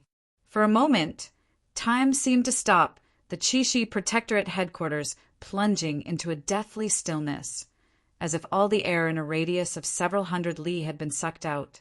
But a moment later, boom! The earth quaked, and the entire Chishi Protectorate began to tremble and crack. An enraged and irrepressible voice resounded through the heavens. Bastard! Useless thing! You can't even do something as simple as this. This one spent so much effort in vain. How infuriating! A vast and mountainous energy swept out like a storm, shaking everything within a radius of 100 li. Fomenlinta was like an enraged beast, his frenzied, hurricane-like energy causing everyone to tremble in fear. On the border between Chishi and the Uzin Plateau, Fomenlinta had taken a great risk to open up a gap for the Uzin soldiers to pass through. Dusong Mangpoj was a smart man and should have understood his intentions. Chapter 742. Has Dusong Mangpoj lost his mind? Useless thing, wasting the chance I gave him. He only sent 2,000-some soldiers to attack the city. And that Dayan Mangpoj, I thought he was some sort of character on the steppe, but he's really trash. Is there really no one else on the Uzin Plateau besides Weetadra Konglo and Dalen Trinling? In the Protector General's hall, Fomenlinta had not slept the entire night. Ever since his meeting with Wang Chong, his spies had been in the vicinity of the City of Steel day and night. Nothing that happened there could escape his notice. Thus, the moment Dayan Mangpoj was defeated, Fomenlinta immediately received the news. But at this moment, the veins on Fomenlinta's forehead were bulging like earthworms, his face red with rage, and his hands were constantly trembling in disappointment and rage. Colluding with a foreign power was like inviting a wolf into the house. If this matter were reported to the imperial court, the risk he had taken would be unimaginable. But even after taking such a massive risk, his foe had still failed. One could easily imagine the rage in Fomenlinta's heart. Wu Shang was right in front of him, but to Fomenlinta, it was like a fishbone stuck in his throat. Reporting. Before the first wave had even settled, a panicked voice came from outside the door. My lord, it's bad. The new vanquishing camp has been attacked. More than 5,000 of our soldiers have been killed, and General Poulin has been killed. What? In shock, Fomenlinta stood up from his seat. There was only one General Poulin in the Chishi Protectorate, and that was Poulin who he viewed as his left and right arm. Just like him, he was also a Hu. Poulin, he was a very skilled martial artist, and he had fought alongside Fomenlinta in the western regions for many years. He was extremely experienced, and in his battles with Uzin, he had made many great contributions. He could be said to be one of the people that Fomenlinta relied on the most. Impossible. Are you sure you're not mistaken? Fomenlinta's first reaction was that it was impossible. Report. As soon as Fomenlinta finished speaking, another panicked voice came from outside the hall, accompanied by the hurried sound of horse hooves. There's an urgent report from the conquering Crow army. They've been attacked and General Poulin has been killed. Before his voice faded away, a gust of wind blew in from outside the door. In the gust of wind, a dusty lieutenant rushed into the hall and knelt on the ground. On this lieutenant's back was a dark red arrow of command that was dripping with blood. This was an arrow of command that would only appear when something important happened in the army. Wang, when he saw this arrow, Fomin Linta's body trembled, and he finally couldn't help but let out a deafening roar. Dusong Mangpoj.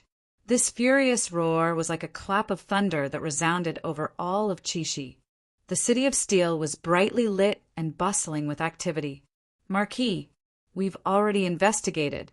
Just yesterday, one of our caravans was attacked on the way to Wushang. We sent some guards to investigate, but because the caravan was unharmed and the goods were undamaged, we didn't pay much attention to it and didn't report it to our superiors. Wang Chong was seated in a newly constructed residence, several officers in front of him. One of these officers was tall and thin, and he was carefully flipping through a diary. Have you found the people escorting the steel caravan? Wang Chong raised his eyes and asked. Replying to Marquis, it hasn't been long, and the incident happened yesterday. They're still in the city, planning to leave tomorrow morning. I've already called them over, and they're waiting outside the gate. Chinbin said. Wang Chong nodded, and several panic-stricken caravan members quickly walked in. After some careful questioning, everything was as they had expected. The people who had attacked them were all masked, with only their eyes showing. The caravan members had believed that they were bandits and highwaymen, but because there had been no casualties and no damage to the goods, they hadn't paid much attention to them. At the time, fearing that their reputation would be affected, they had even taken the initiative to persuade the guards to suppress the matter. But now that something like this had happened, they were clearly very uneasy. As expected, Wang Chong slightly closed his eyes, his body leaning back against the back of the red sandalwood chair, the index finger of his right hand unconsciously tapping against the armrest. These people were inexperienced, so they were oblivious to the situation. However, Wang Chong had participated in the extermination of bandits before, and he knew that bandits and highwaymen lived on the edge of a blade. These people were straightforward, and they were true fugitives. To them, raiding and robbing was just like eating or drinking. It was a completely daily occurrence. Thus, when these bandits and highwaymen truly took action, they wouldn't do anything superfluous. They would cover themselves completely, leaving only their eyes exposed. It was obvious that Uzin's men were doing this to conceal their identities. Dian Mangpoj, he's truly difficult to deal with. Wang Chong unconsciously tapped his fingers as he thought to himself. Even as an enemy, Wang Chong couldn't help but admire Dian Mangpoj's ability to think of such a plan to sneak into the city. Truly, this was the only flaw in the city of steel. Wushang was barren and desolate, and all its steel came from the capital and the various provinces and cities of the Tang dynasty. The distance was long, and the transportation routes were long. This made the entire transportation process full of variables. Dian Mangpoj had clearly used this point. For Uzin's men to discover this early in their assault on the city isn't a bad thing, but a good thing. Pass on my order. In the future, all goods entering the city of steel must be opened and inspected. In addition, as long as they occur, even if they aren't in the vicinity of the city of steel, they must all be recorded. Wang Chong said, Yes, Marquis. Everyone bowed. Reporting. Just at this moment, the sound of hurried footsteps could be heard from outside the door. A soldier from the army hurriedly walked in. In an instant, the room fell silent. Everyone turned their heads to look at the source of the sound. Marquis, there's an urgent report from the front. The Chishi Protectorate's camp on the Uzin border has been attacked. More than 5,000 soldiers of the Chishi Protectorate Army have been killed, including General Pulin He. These words were earth-shattering, and everyone's faces were covered in shock. Was it Dusong Mangpoj? A general at Wang Chong's side said, No, it was Dian Mangpoj. The soldier who passed the order said, I Like a stone stirring 1,000 ripples, everyone appeared incredulous, and even Wang Chong frowned. Dian Mangpoj had just failed in his assault on the City of Steel, and after losing 200 to 300 soldiers to Wang Chong, he had actually turned around and attacked the Qixi Protectorate's camp. No one had expected this. Can you confirm it? Wang Chong gripped the armrests of his chair and slowly stood up.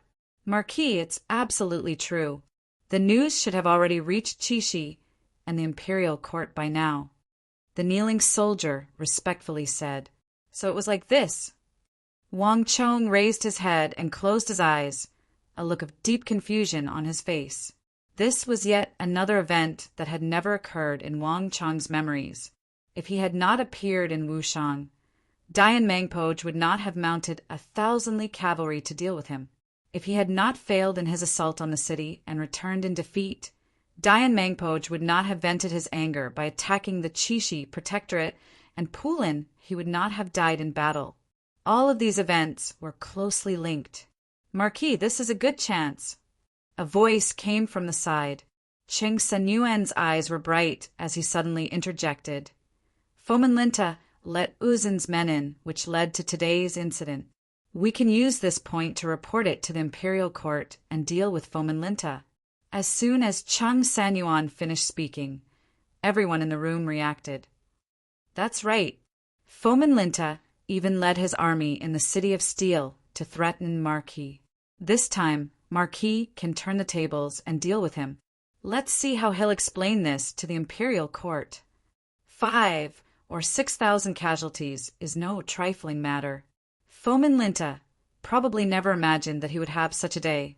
This is called trying to steal a chicken only to end up losing the rice used to lure it.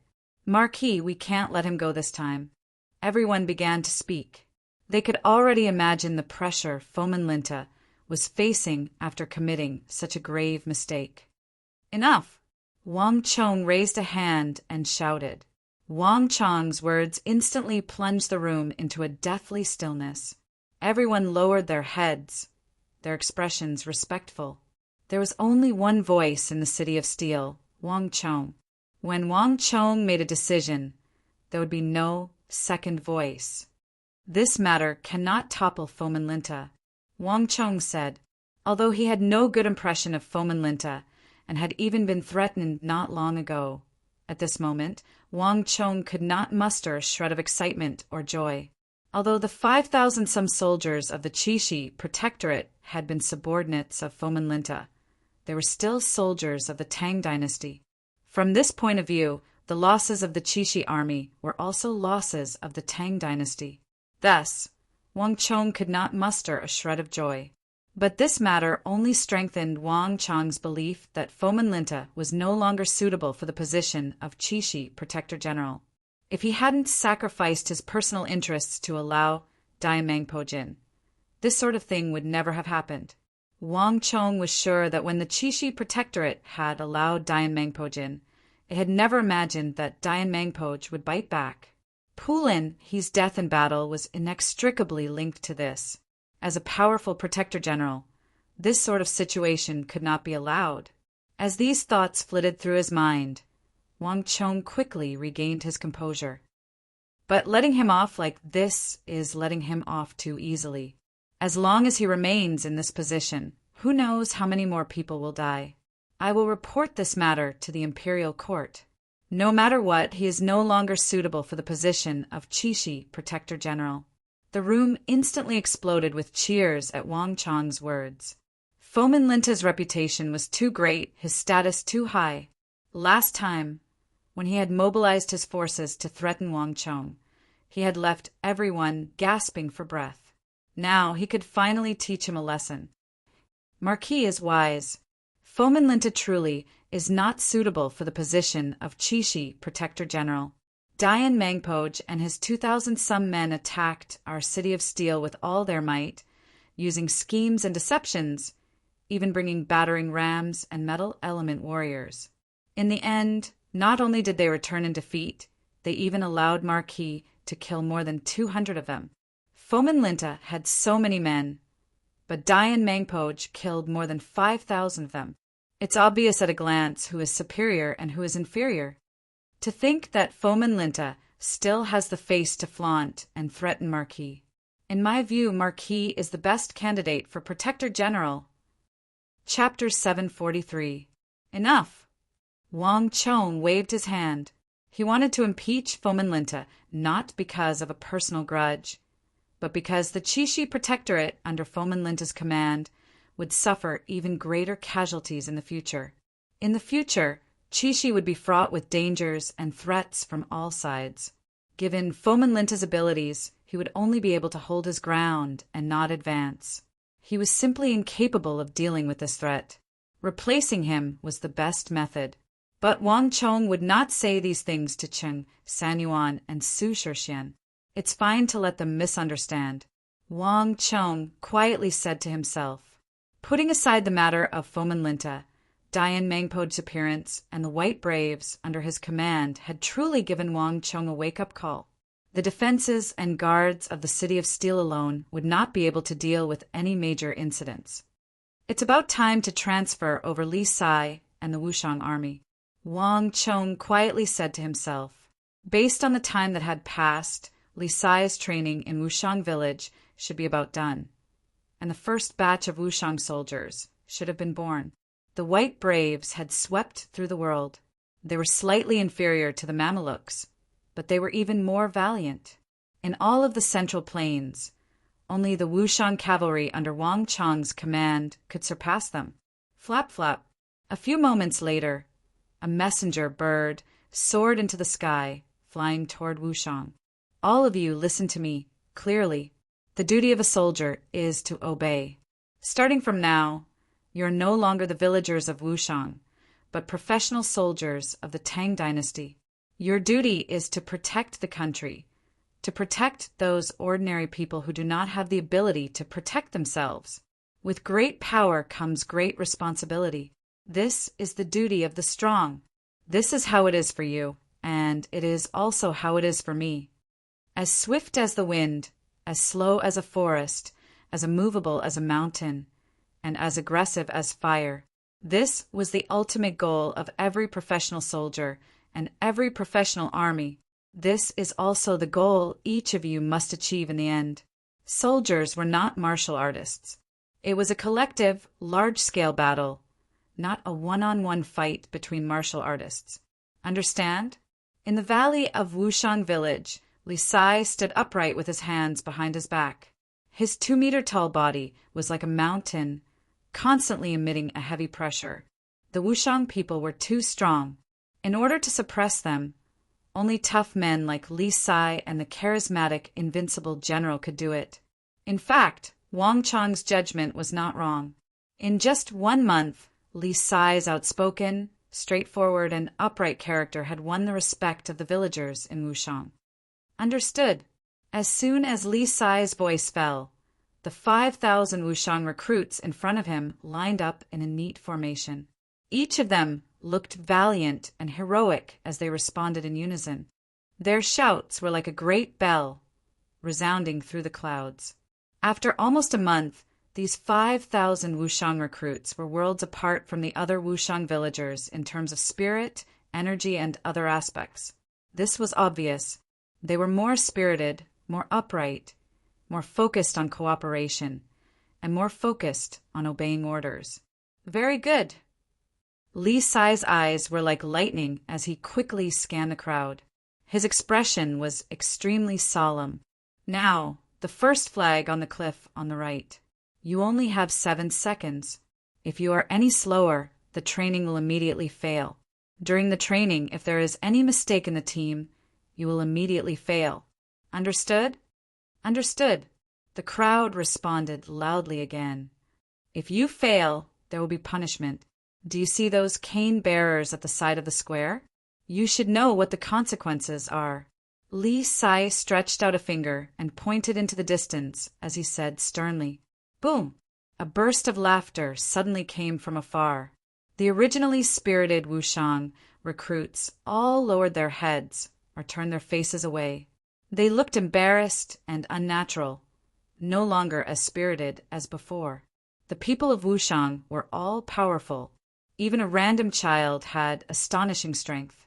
As for the ordinary villagers, they could easily lift 1 to 2,000 kilograms with one hand. To deal with such people of Wushang, any ordinary punishment, including those in the army, was useless. Therefore, Li Sai took an unconventional approach and did not use ordinary methods at all. If the training mission was not completed, they still needed to be caned. However, the ones responsible for the caning were not the soldiers in the army, but some ordinary women and women. Even if these Wushang people didn't care if a knife was stabbed into their stomach and half of their blood flowed out, they still couldn't help but change their expressions when they saw the women holding canes. It was a humiliation for a man of 8 feet to be beaten by a woman in front of so many people. This was also the first lesson that Li Sai wanted to teach them, the sense of honor of a soldier. Only when they had the sense of honor of being a man could they have the sense of honor of being a soldier. "See air, don't embarrass me. Zhao Jia, if you dare to be beaten by other women, I will skin you alive when you come back." At the edge of the valley, the women of Wushang village frowned and shouted. Some of them were mothers, and some were childhood sweethearts. Li Sai's military law required the offender to take off his pants and be beaten. How could they stand it when their sons, as a man, were taken off their pants and beaten by other women? Under the double suppression, the 5,000 recruits under Li Sai were most afraid of this. It was better to let them die than to have their pants taken off and be beaten by women in front of so many people. "Now begin." Without the slightest hesitation, Li Sai's expression was solemn. He stretched out a finger and pointed at a small red token on the cliff to his right. Whoa! There was a sudden change. The 5,000 Wushang recruits, who had either lowered their heads or turned their heads away, instantly raised their heads and puffed out their chests. They were full of vigor, and their bright eyes were filled with fighting spirit. Hung, almost at the same time that Li Sai gave the order and waved his arm, the first row of 40 Wushang recruits shot out like lightning. Their arms hooked, their bodies leaped, and instantly all of them climbed up the cliff. Moreover, they neatly and quickly climbed up the cliff. All 40 Wushang soldiers moved at the same pace, without the slightest deviation. Looking from the side of the cliff, all 40 Wushang soldiers were of the same height.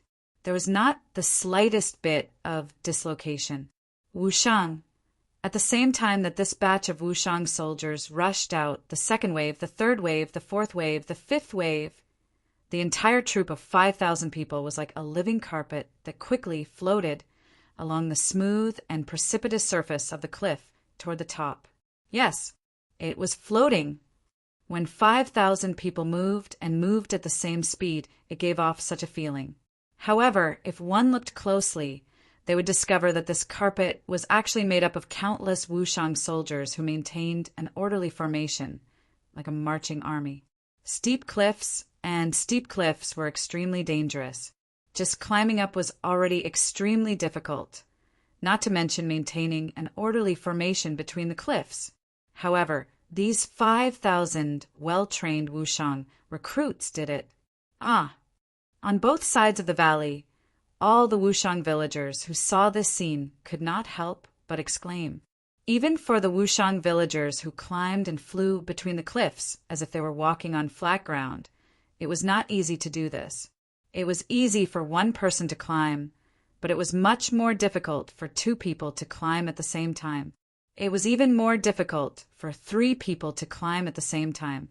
But now, 5,000 people were climbing at the same time, but they could still maintain an orderly formation, as if they were one person.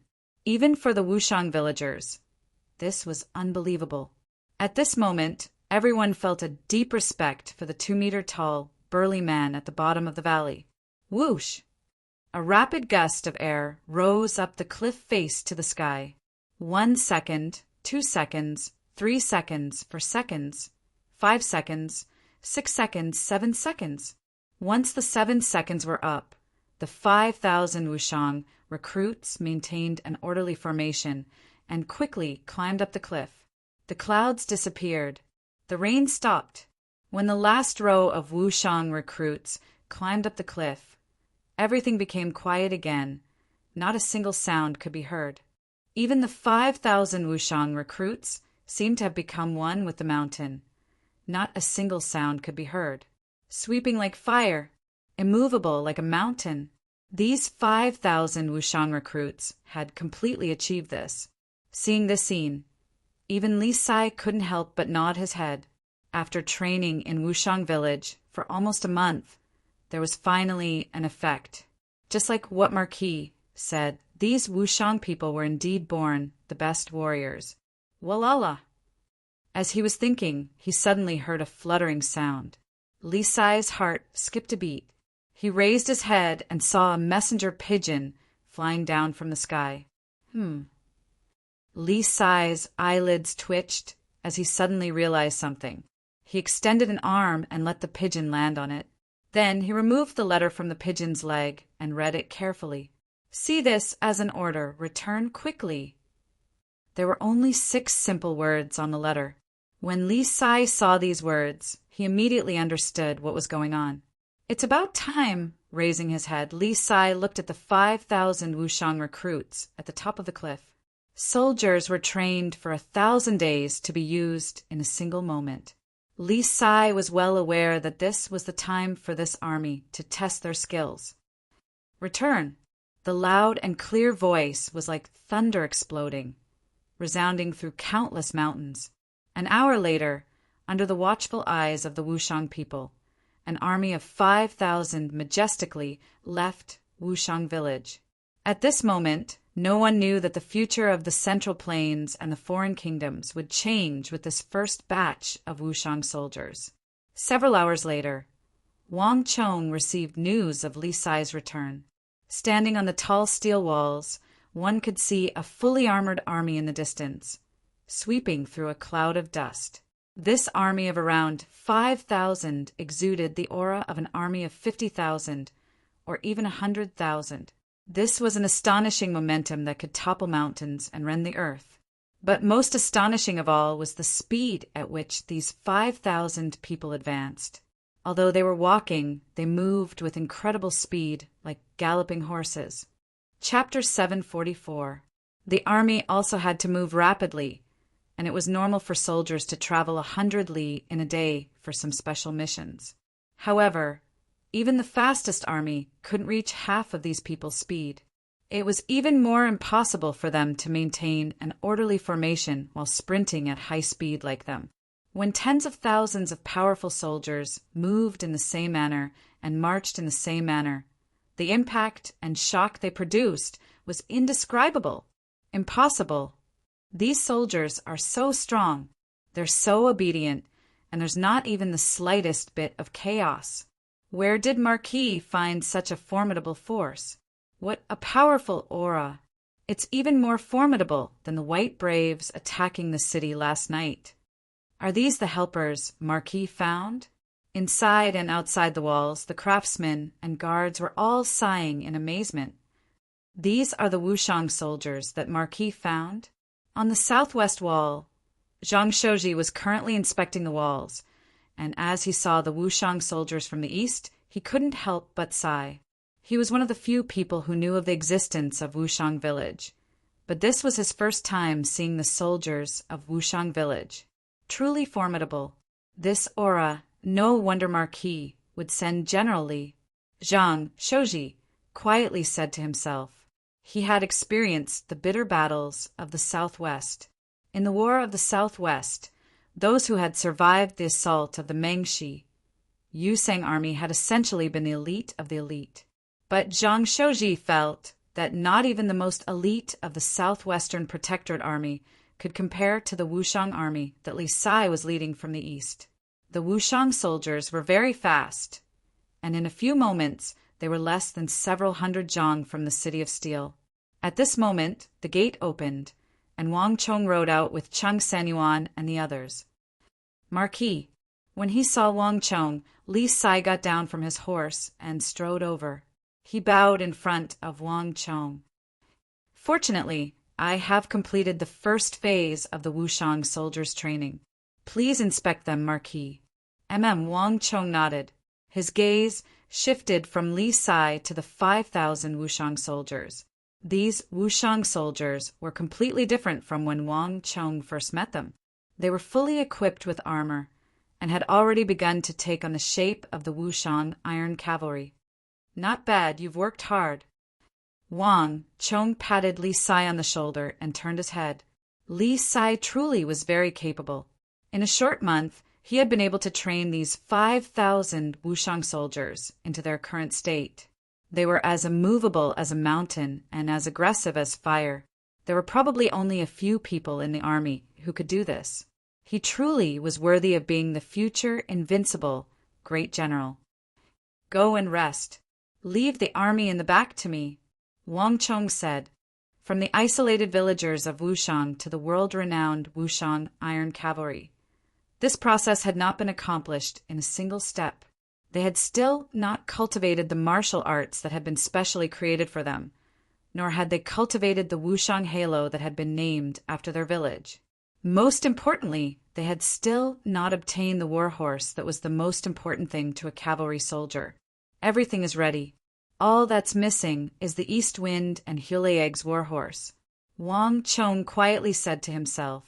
The 5,000 Wushang iron cavalry needed 5,000 warhorses, and only Hulieg could obtain the finest Turkic warhorses. Looking at the time, it's about time. I wonder how his preparations are going. There was a long border between Chishi and the Turkic steppe, where the Chishi Protectorate, the Biting Protectorate Army, and the Western Turkic Khaganate were garrisoned. These soldiers normally kept each other in check, maintaining peace and tranquility on both sides of the border. But at a time like this, it had become the greatest obstacle to Wang Chong's warhorses.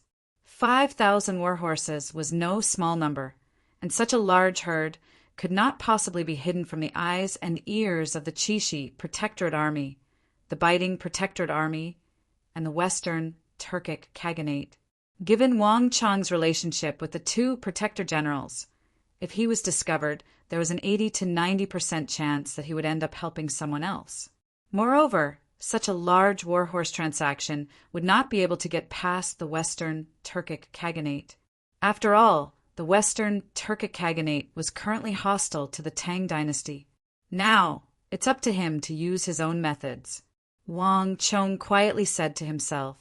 It was rumored that, as the #1 horse merchant of the Turkic steppe, Hulieg had many secret channels to trade in warhorses that allowed him to evade the eyes and ears of the border guards. Now was the time to test the veracity of those rumors. Everyone follow me. Wang Chong quickly came back to his senses and waved his hand, leading his soldiers into the city of steel. The Turkic steppe stretched as far as the eye could see, a vast expanse of wild grass extending to the ends of the earth. Time seemed to stop here, the steppe blooming and wilting, a cycle that would continue until the end of time. Hiya! After an unknown amount of time, a sudden shout broke the silence of the grassland. In an instant, the ground rumbled, and the dense sound of hooves rang out. Thousands of tall and handsome warhorses, with glossy fur, galloped over from the southeast. Hiya! In the blink of an eye, another shout came from the southwest, and another large group of Turkic warhorses galloped out. And then from the northwest, the northeast, more and more warhorses were gathering. In the blink of an eye, all these warhorses had gathered together into a massive herd of more than 10,000 warhorses. Nay, in the midst of the shouts, the wranglers rode their horses and galloped around the herd of horses. They kept driving the horses to prevent them from getting separated. Boba! All 10,000 warhorses have arrived from the various tribes. They're the best warhorses and don't need to be trained. Saddles are all that's needed. While the other wranglers were driving their horses, a burly Turkic man with sideburns dismounted in the howling winds and swiftly made his way through the herd, stopping in front of a middle-aged Turkic man with 2 bronze skulls hanging from his shoulders. He was rather stout and had a slight belly. Boba was a title of respect. In the Turkic language, it meant revered master and most welcome guest. There was only one person on the Turkic steppe who could obtain this title and be welcomed by all the tribes. The number 1 Turkic horse merchant, Hülayeg. Ha ha ha, good. Help me tell the various chiefs that if they follow me, Hülayeg, they will be able to eat and drink well. I, Hülayeg, will definitely not mistreat them. I can now inform the young Marquis to carry out the first transaction. Hülayeg sat on a scarlet Fergana horse, looking at the vast herd of horses before him with a bold and forthright air. His laughter echoed over the steppe. Crash! 2 days later, a pigeon flew into Wang Chong's residence in the City of Steel. Within the residence, Wang Chong was seated behind a desk, silently flipping through the journey to the western regions that Yang Hongchang had sent over. This was a book introducing the various kingdoms of the western regions. Wang Chong had Yang Hongchang find it for him. Suddenly, Wang Chong's eyes widened when he saw the pigeon fly into the study. Hülayeg, a black ribbon was tied to the right leg of the pigeon. Wang Chong immediately recognized it. He had given this to Hülayeg so that he could communicate with him at any time. So fast! A hint of surprise flashed through Wang Chong's eyes as he swiftly grabbed the pigeon and removed the letter from its leg. Hülayeg's handwriting was crooked, but the contents of the letter were exactly what Wang Chong wanted to hear. Young Marquis Wang Chong, the first batch of 10,000 war horses has been prepared. We can begin the transaction in 2 days. We will hand over the money with the goods. I will personally deliver the war horses to Sir's City of Steel. Although Hülayeg had done his utmost to imitate the official language of the Tang dynasty, he had still ended up with something that sounded neither right nor wrong. But this was not important. The most important thing was that Hülayeg had truly prepared 10,000 of the best Turkic war horses. As expected, I didn't make the wrong choice. This Hülayeg truly does have some skill. I didn't take the risk of sneaking into the western regions just to find him in vain. Holding the letter, Wang Chong's eyes lit up with joy. Hülayeg had truly given him a pleasant surprise. 10,000 war horses, and the best Turkic war horses at that, was no small number. Such a large number of war horses was like a great fire in the dark night, easily attracting the attention of others, especially the Western Turkic Khaganate. The moment they were discovered, the transaction would immediately be halted. But with Hülayeg's incredible skill, he had managed to gather 10,000 of the best Turkic war horses in such a short time. And from what he had said, he actually wanted to personally deliver the war horses to the walls of the City of Steel. This truly was no small surprise. Is it Hülayeg? A voice suddenly came from behind. It was Li Sai's voice. In the last few days, he had returned to the city and learned from Wang Chong about Hülayeg's matter. Wang Chong nodded. I'll leave this matter to you. Take some people and get in touch with him. This general understands. Li Sai gave a serious nod. Wang Chong didn't need to explain just how important war horses were to cavalry. Li Sai placed even more importance on this transaction with the Turks than Wang Chong. This transaction involves 1 million taels of gold. When the time comes, Hülayeg will probably ask for a portion of the payment in advance. The gold is with Senior Zhang Shouji, so you can take some people to get it. All matters involving Hülayeg will be left to you to handle. You can make decisions on the spot. If you discover that Hülayeg is up to no good, you should know what to do. Wang Chong said. Although Hülayeg's reputation as the number 1 Turkic horse merchant resounded through the world, Wang Chong did not completely trust him, and he was also keeping an eye on him. If something had happened to Hülayeg, or if he was plotting something from the shadows, Li Sai was completely capable of dealing with it. Yes. Chapter 745. Wang Chong viewed this first transaction with Hülayeg with extreme importance. If this transaction was free of any schemes and everything went smoothly, then his plan could truly be carried out. If Hülayeg could bring him 1 batch of high-quality Turkic war horses, he could definitely bring a second, a third, and even more.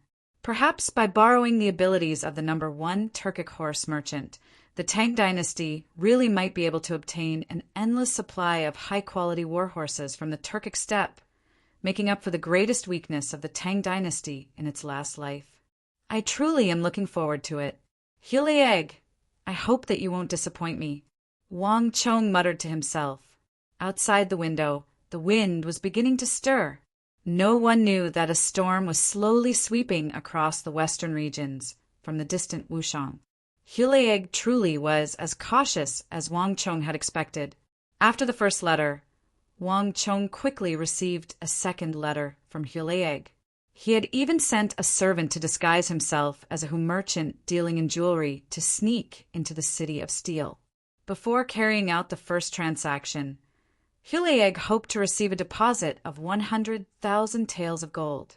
This caused no small amount of controversy among Wang Chong's subordinates, but in the end, it was Wang Chong who stood his ground and gave the 100,000 taels of gold to the servant. Those who wanted to do great things had to have the boldness to do so. It was impossible to not take any risks. Compared to the benefits that the Tang dynasty could obtain in the future, 100,000 taels of gold was truly nothing. After the first deposit was sent, the details of the transaction were quickly confirmed.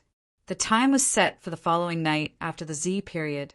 The transaction would take place 100 li to the northwest of the city of steel, with the money handed over and the goods handed over.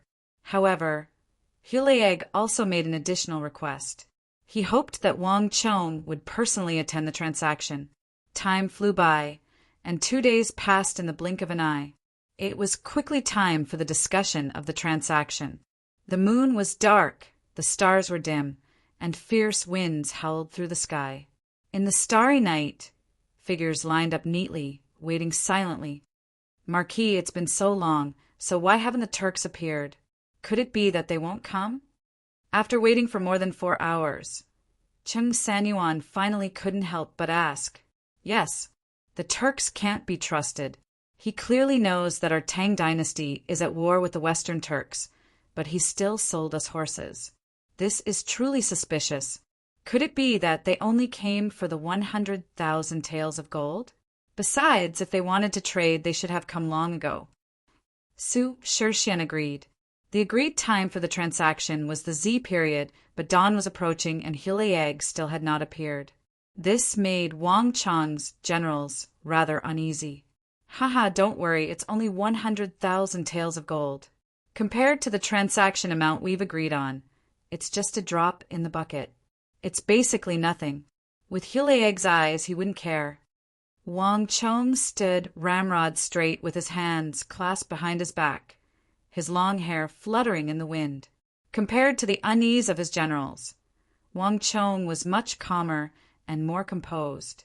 Even though he had already waited for 4 hours, he showed no signs of irritation. The Turks are different from us Tang people. They don't have a strong sense of time. The agreement was made at the Z period, but they've delayed it until now. This is completely in line with their style. You'll get used to it once you interact with them more. Wang Chong indifferently said. When he was in the capital, he had also interacted with the Hu people. The Hu were lazy by nature and had no sense of time. They would often drink until daybreak and then continue drinking the next day. The agreed time would often be delayed by 2 to 3 days. In addition, the steppe was vast and boundless. If one galloped across it, the scenery would be the same no matter where one went. It would be truly strange for one to have any sense of time in such a place. If Hulaeg were to become so punctual, Wang Chong would truly begin to suspect that Hulaeg was up to something. Gallop, gallop. Just as they were talking, the sound of galloping horses came from the darkness. This sudden movement immediately attracted everyone's attention. Marquis, look over there. Someone had called out to them. Everyone turned in the direction of the galloping and saw a small figure galloping over from the distance. As it got closer, they could clearly see that it was a majestic war horse, its mane flapping in the wind. Looking at the movement, posture, and speed of the war horse, even those who didn't understand war horses could feel that this was definitely a top-notch war horse. The warhorse quickly galloped toward them. However, everyone's eyes were filled with confusion when they saw the warhorse. Wushang was desolate and remote. No masterless warhorse should have appeared here. And in this quiet and deserted night, what did a single warhorse mean? Ha ha! Hulaeg truly is a man of his word. I wasn't wrong about him. While everyone was confused, Wang Chang's ears twitched as if he had suddenly heard something. He chuckled. Sukhe, get ready. It'll be time for the transaction in a little while. Yes, Marquis. Sukhe glanced at the chest full of gold next to him and nodded. Although he still didn't understand what was going on, it was the duty of a soldier to obey orders. No matter what Wang Chong asked of him, he would carry it out 100% without any hesitation. Rumble. As they were speaking, the grass beneath their feet began to sway with the wind, and the earth began to rumble in the distance. In the beginning, it was faint and not very obvious. However, in just a short period of time, the low trembling sound became the roar of huge waves crashing against the shore. Look over there! Look over there! So many warhorses! Someone suddenly called out, and everyone quickly realized what was going on.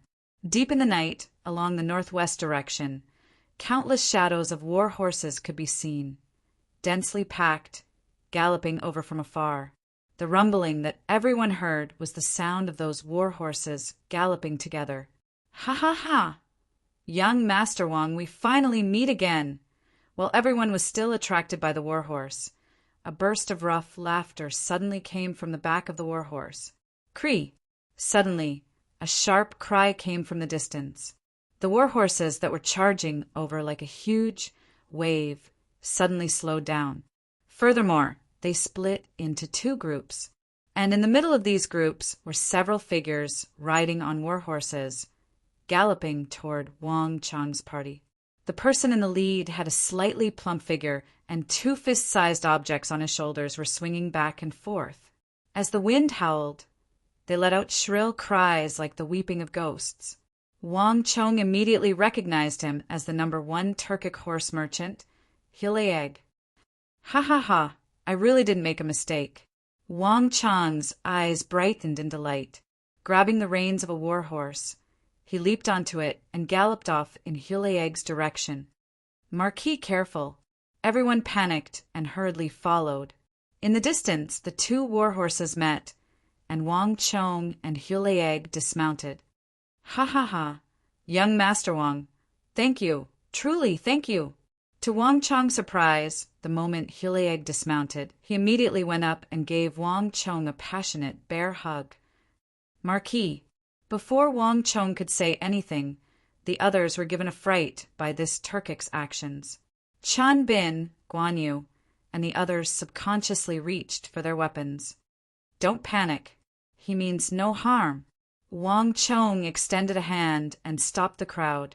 Looking at the overly enthusiastic Hulaeg, he chuckled. Sir Hulaeg, just what happened? Why are you suddenly thanking me? Of course. Young Master Wang is truly a god. If I hadn't listened to you and kept my guard up, I really would have been schemed against by this lowly person. That bastard! I trusted him with all my heart and gave him all my property, and yet he treats me like this. Hulaeg excitedly said. Wang Chong was surprised at the start, but he quickly realized that Hulaeg was probably speaking of his steward, Yalug. In the western regions, when Wang Chong was leaving, he had warned Hulaeg to be careful of his steward, called Yalug. It now appeared that Wang Chong's backup plan had worked. Young Master Wang, can you tell me? Just how did you discover him? Hulaeg raised his head and looked excitedly at Wang Chong. After Hulaeg and Wang Chong had come to an agreement, he had scoured the steppe to gather 10,000 of the best war horses in preparation for the transaction with Wang Chong, and he had even arranged a time and place for the transaction with Wang Chong. But Hulaeg had never expected that just yesterday, when he was preparing to trade with Wang Chong, his trusted steward, Yalug, who he had always viewed as his trusted aide, would use this opportunity to flee with his concubine and all his wealth. It had to be known that Yulug controlled more than 80% of his wealth. This was the wealth he had accumulated after decades of hard work and risk. If he hadn't listened to Wang Chong's warning and sent people to monitor Yulug day and night, the consequences would have been unthinkable. Hulieg had arrived 4 hours later than the agreed time precisely because of this matter. Now, Hulieg truly rejoiced that he had listened to Wang Chong's warning. But now that this had happened, Hulieg had an irrepressible thought. What are you talking about? Not even he had expected his steward to betray him. So how did a Han like Wang Chong know? Haha, I naturally have my own methods. And Sir Hulieg doesn't believe that only the western regions and the steppe have Hu, right? And how does Sir Hulieg think I found you? Wang Chong glanced at Hulieg, a meaningful smile on his face. He naturally couldn't tell him about Yulug, but this matter was having an effect. Wang Chong could clearly sense that Hulieg's attitude toward him was completely different from before. This was an effect that not even a large transaction of tens of thousands of taels of gold could achieve. Chapter 746. As expected, Hulieg had been intimidated by Wang Chong. The Wang clan was one of the great clans of the capital, a clan of ministers and generals. Its influence spread throughout the court, and Wang Chong's hint was very clear. It wasn't just the western regions and the Turkic steppe that had Hu. The capital of the Tang dynasty also had many Hu, but this was a point that was easily overlooked. Wang Chong's meaning was that among the Hu of the capital that he knew, there were clearly other who knew him. They had been the ones who had told Wang Chong about Yulug. Moreover, it had also been those who had told him about his time in the western regions. For a moment, as he gazed at Wang Chong, Hulieg felt an unfathomable feeling. It was one thing for the Wang clan to have a lot of influence in the capital, but if he even knew about his steward and concubine, then the Wang clan's influence was simply too unfathomable. This made Hulieg feel that this matter was deeply enigmatic and unfathomable. But the Hu had a completely different way of thinking from the Han. After his initial apprehension, Hulieg quickly began to rejoice. Ha ha ha, with a friend like young Master Wang, what do I have to worry about? In order to express my gratitude to young Master Wang, I will give young Master 1,000 of the best war horses of the Turkic steppe as a token of my gratitude. Young Master Wang, I have a feeling that we will be very good friends in the future. Hulieg nudged Wang Chong's chest and heartily laughed. This was truly a surprise. The eyes of Chung Sanyuan, Su Shixian, Qin Bin, and Guan Yu all brightened, and even Wang Chong was greatly surprised. 1,000 war horses were worth 100,000 taels of gold, but this wasn't much to the current Wang Chong. What was important was the war horses themselves. These high-quality Turkic war horses were truly priceless, and not even money could buy them. Moreover, this was precisely what Wang Chong needed the most right now. Hulieg's forthrightness was truly surprising. At this moment, Wang Chong suddenly understood how Hulieg had managed to simultaneously grasp the eastern and western Turkic khaganates and become the #1 horse merchant of the steppe. Good. Sir Hulieg, I won't say any more polite words. I will accept this great gift. In the future, if Sir Hulieg has any requests, please speak. As long as it is within my means, I will do my utmost to satisfy them. Wang Chong said. If this Hulieg followed his original fate, he would only have 3 months at most before dying. This was also the reason why Wang Chong was in such a hurry to trade with him. But now that he had seen Hulieg's forthrightness and gratitude, Wang Chong suddenly had a good impression of this #1 Turkic horse merchant. Although he didn't know if he could succeed, no matter what, he had to try and change the fate of the #1 Turkic horse merchant. In the future, this Hulieg might be of great use in the Tang dynasty. After exchanging pleasantries, Wang Chong got straight to the point. Wang Chong had Sukui hand over the remaining 900,000 taels of gold to Hulieg. At the same time, He had Chung Sanyuan and the others inspect the Turkic war horses that Hulaeg had brought with him. Hulaeg had brought with him more than 11,000 war horses, all of them thick and muscular, brimming with strength and explosive power. Their coats were also glossy, giving them a divine appearance. Even someone who didn't understand horses could tell that this batch of war horses was of high quality. Hulaeg had truly put a lot of effort into it. That's right, Sir Hulaeg. I'll give you a second piece of advice. Once the transaction was completed and the two sides were prepared to leave, Wang Chong suddenly stopped and gave Hulaeg an enigmatic smile. When Hulaeg saw this smile, his heart immediately began to thump, and he had a bad premonition. This was not the first time Hulaeg had seen Wang Chong smile like this. The last time he saw this smile, his subordinate Yilug had almost absconded with the money and taken more than half of his fortune with him. What does young Master Wang wish to say? Hulaeg will definitely listen. This time, Hulaeg respectfully bowed in accordance with the etiquette of the Central Plains. The Turkic steppe did not have this sort of etiquette. After the Yilug incident, one could easily imagine how much respect Hulaeg had for Wang Chong's opinion. Haha, if Sir Hulaeg believes in me, then for the next 7 days, it would be best if you don't leave your house. In addition, if you really can't avoid it, if you must go out, put on a piece of metal armor, and do your best not to go to the east. With these words, Wang Chong left. He left Hulaeg standing in a daze, speechless. Hiya! With a shout from the distance, more than 10,000 war horses, driven by several hundred elite soldiers, quickly vanished into the darkness in a cloud of dust. Boba, is this Tang people just trying to scare us? We're on the steppe and no one knows where we are. How did he know? Moreover, we've already met with the chiefs of the East. For at least 10 days, we'll be too busy to go to the East. In my view, this matter isn't reliable at all. What happened last time might have just been a coincidence, just a guess. One of Hulaeg's subordinates, who had followed him for many years, finally couldn't help but say, in truth, none of the Turks were very fond of the Tang people, and not even doing business could change this fact. In particular, Wang Chong's lofty and confident attitude made him even more displeased. Furthermore, isn't the old master a little too warm to that Han?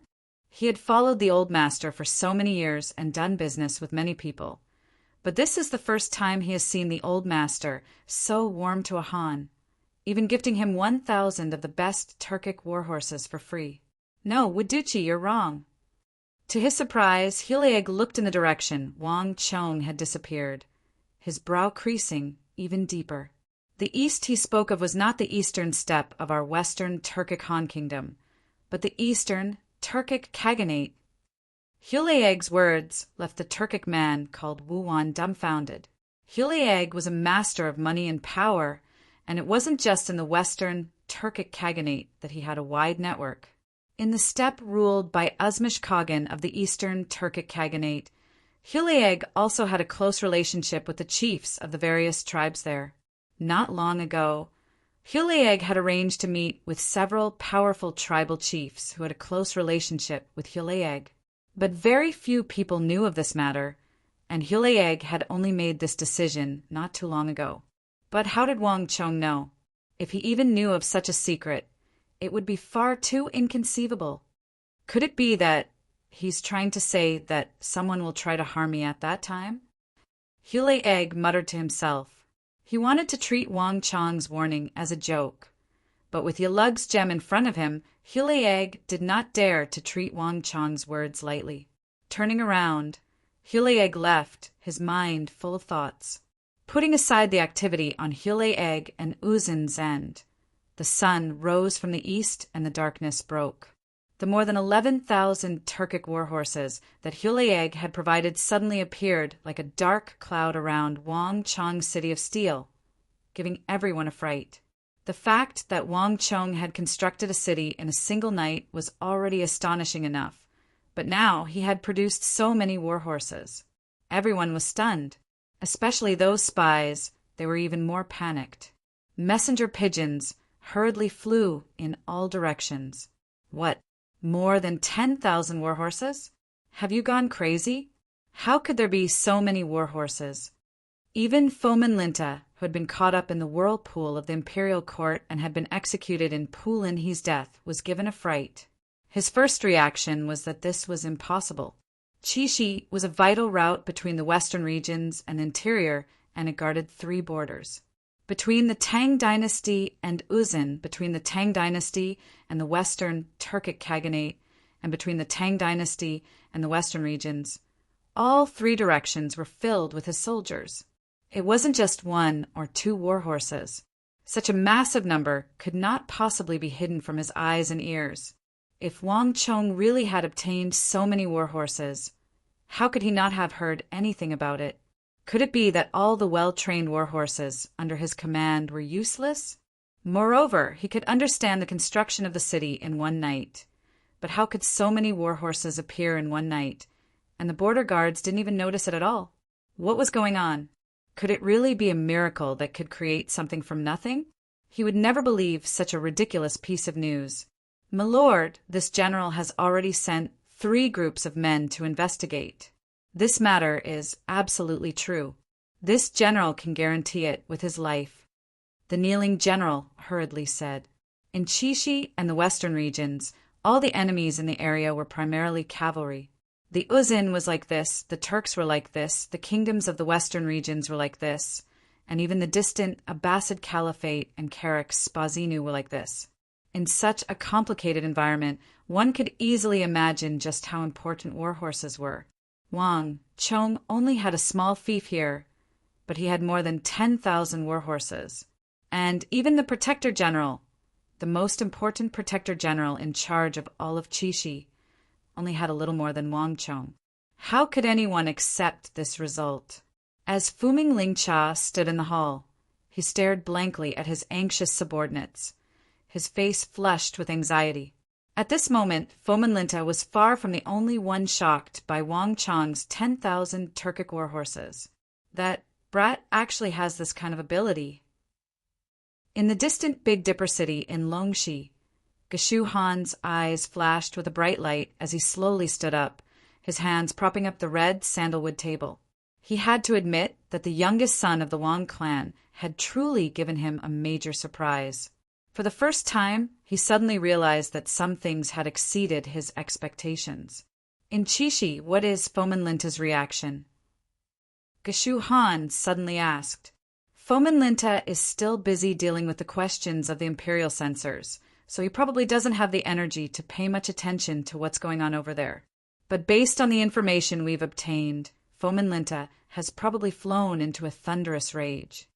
A Big Dipper army officer next to Geshu Han said, "That's to be expected. Given his relationship with the youngest son of the Wang clan, he would never be happy." Chapter 747. He raised his head to look at the ceiling of his study, but his consciousness was not there. War horses were far too attractive. In the previous crisis, the Big Dipper army had lost many war horses in its battle with Tadra Konglo and Dusong Mangpoj. Afterward, Geshu Han had made a request to the imperial court's imperial steward, hoping to obtain more war horses. But war horses had always been a shortcoming of the imperial court.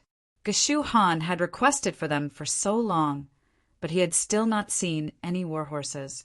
But Geshu Han had never expected that in the distant Wushang, he would see what the Big Dipper army needed the most. The best war horses. This was an allure that not even Geshu Han could resist. Geshu Han suddenly realized that he had been underestimating Wang Chong's usefulness. He had something on him that all Protector Generals urgently needed. 10,000 war horses isn't something a tiny Wushang can digest. Qing Zhe, read a letter to the imperial court for me. Have the imperial steward give us a portion of the war horses. In addition, send a letter to that youngest son of the Wang clan.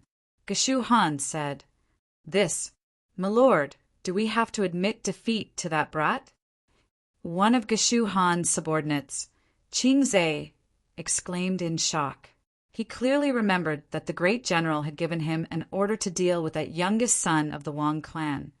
But in the blink of an eye, the great general's attitude had undergone a complete reversal.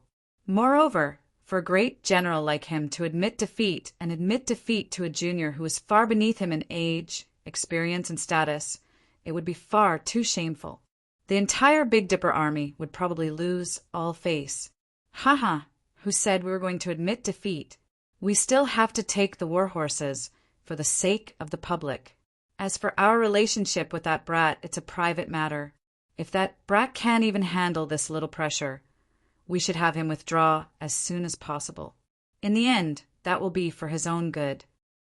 Geshu Han stroked his beard and indifferently said, to the west of the western regions, in the distant 4 garrisons of Anchi, there were also people paying attention to the activity in the City of Steel. Whoosh! A messenger pigeon flew down from the sky. However, this messenger pigeon did not fly into the hands of Gao Xinji or Feng Changqing, the 2 twin paragons of the empire. Instead, it fell into the hands of a black-faced general with a full beard. All the extremely important news sent to Anchi had to pass through this trusted general of Gao Xinji's, and only then would it be delivered to Gao Xinji. More than 11,000 of the best Turkic war horses? How can there be such absurd news? What are those scouts and spies at the front thinking? More than 11,000 of the best Turkic war horses. Do they know how much it costs? Furthermore, this was not something that could be achieved with money alone. Last time, the Protector General wanted to trade for a better batch of war horses with the Turks, but he was immediately rejected. Not even the Lord Protector General could do it. So how could a brat still wet behind the ears? Moreover, with Fomin Linta here, how could he allow so many war horses to pass? The black-faced general snorted as he disdainfully tossed out the letter, which shattered into pieces in the air. The Protector General and the others are already troublesome enough. There's no need to send this letter to them. Yes, General. With these words, the surroundings quickly fell silent. In the distant biting Protector General and Sishan, the news had also reached the ears of the biting Protector General. But unlike in other places, when Sishan received the news, the entire biting Protectorate army began an investigation along the border of Chishi. At the same time, a messenger bird flew over mountains and rivers, flying toward the distant capital. Interesting. Geshu Han, Fomin Linta, and Sishan, and the other who generals have jointly submitted a memorial to the imperial court, requesting soldiers from us. In the City of Steel, Wang Chong put down the letter from the imperial court and chuckled. The mighty Protector Generals and great generals of the empire had actually jointly requested a war horse from a nobody like him, a newly established and powerless nobody. Just the thought of it was inconceivable. Marquis, they want a piece of the pie this time. Marquis spent so much effort and 1 million taels of gold, but they want to take advantage of the situation without paying anything. Aren't they going too far? The people in the room were all indignant. Wang Chong had personally gone to the western regions and taken care of all the obstacles. He had also spent a great deal of gold to obtain more than 11,000 of the best Turkic war horses. These war horses had only just arrived at the City of Steel, and these people already wanted to ask for benefits. How could there be such a good thing in the world? Marquis, this matter is not easy to deal with. War horses are goods controlled by the imperial court. We have more than 10,000 war horses here, which is already a violation of the law. If the Protector Generals want to make a fuss about this, Marquis will find it very difficult to get anything out of it. Behind him, Li Sai, who was more than 2 meters tall like a huge mountain, suddenly spoke. Before being transferred here by Wang Chong, he had served in the Biting Protectorate for a period of time, so he knew a few of the imperial court's regulations regarding war horses. Moreover, Biting bordered the eastern and western Turkic Khaganates, and its regulations regarding war horses were particularly strict. Thus, the transaction between Wang Chong and Hulayeg was strictly speaking in violation of the imperial court's war horse regulations. If Fomin Linta and the other Protector Generals were to use this matter to make a fuss, Wang Chong would truly find it impossible to defend himself. Haha, if they want to do this, they need to have the ability. Wang Chong smiled, his right hand lightly tapping on the table. His expression was calm and composed, devoid of any panic. If they want to use violating the imperial court's warhorse regulations to threaten me, then they've really made a mistake. The imperial court was the one in charge of this transaction, and I was just the middleman. After these 10,000 warhorses, 90% of the remaining warhorses will be handed over to the imperial court to be managed by the imperial horse supervisor. If this transaction with Hulayeg went smoothly, it would reach an enormous number of 300 to 400,000 warhorses, and under certain circumstances, this number could even double. Such a massive number was not something that Wang Chong and his tens of thousands of Wushang soldiers could digest. In Wang Chong's plan, the other warhorses had originally been for him to act as the middleman and have the imperial court purchase them. Fuming Lingcha had truly made a mistake in trying to use this point to deal with him. And Wang Chong still had the King of Song behind him. That's right, there's also a letter from Big Dipper, Great General Geshu Han, requesting warhorses. Marquis, should we give them to him? Su Qi suddenly said. Other than the pressure from the imperial court, the City of Steel had also received a letter from Geshu Han in the name of the Big Dipper army, hoping to obtain some warhorses from Wang Chong. Of the Protector Generals, he was the only one who had sent a private message to Wang Chong. The study instantly fell silent.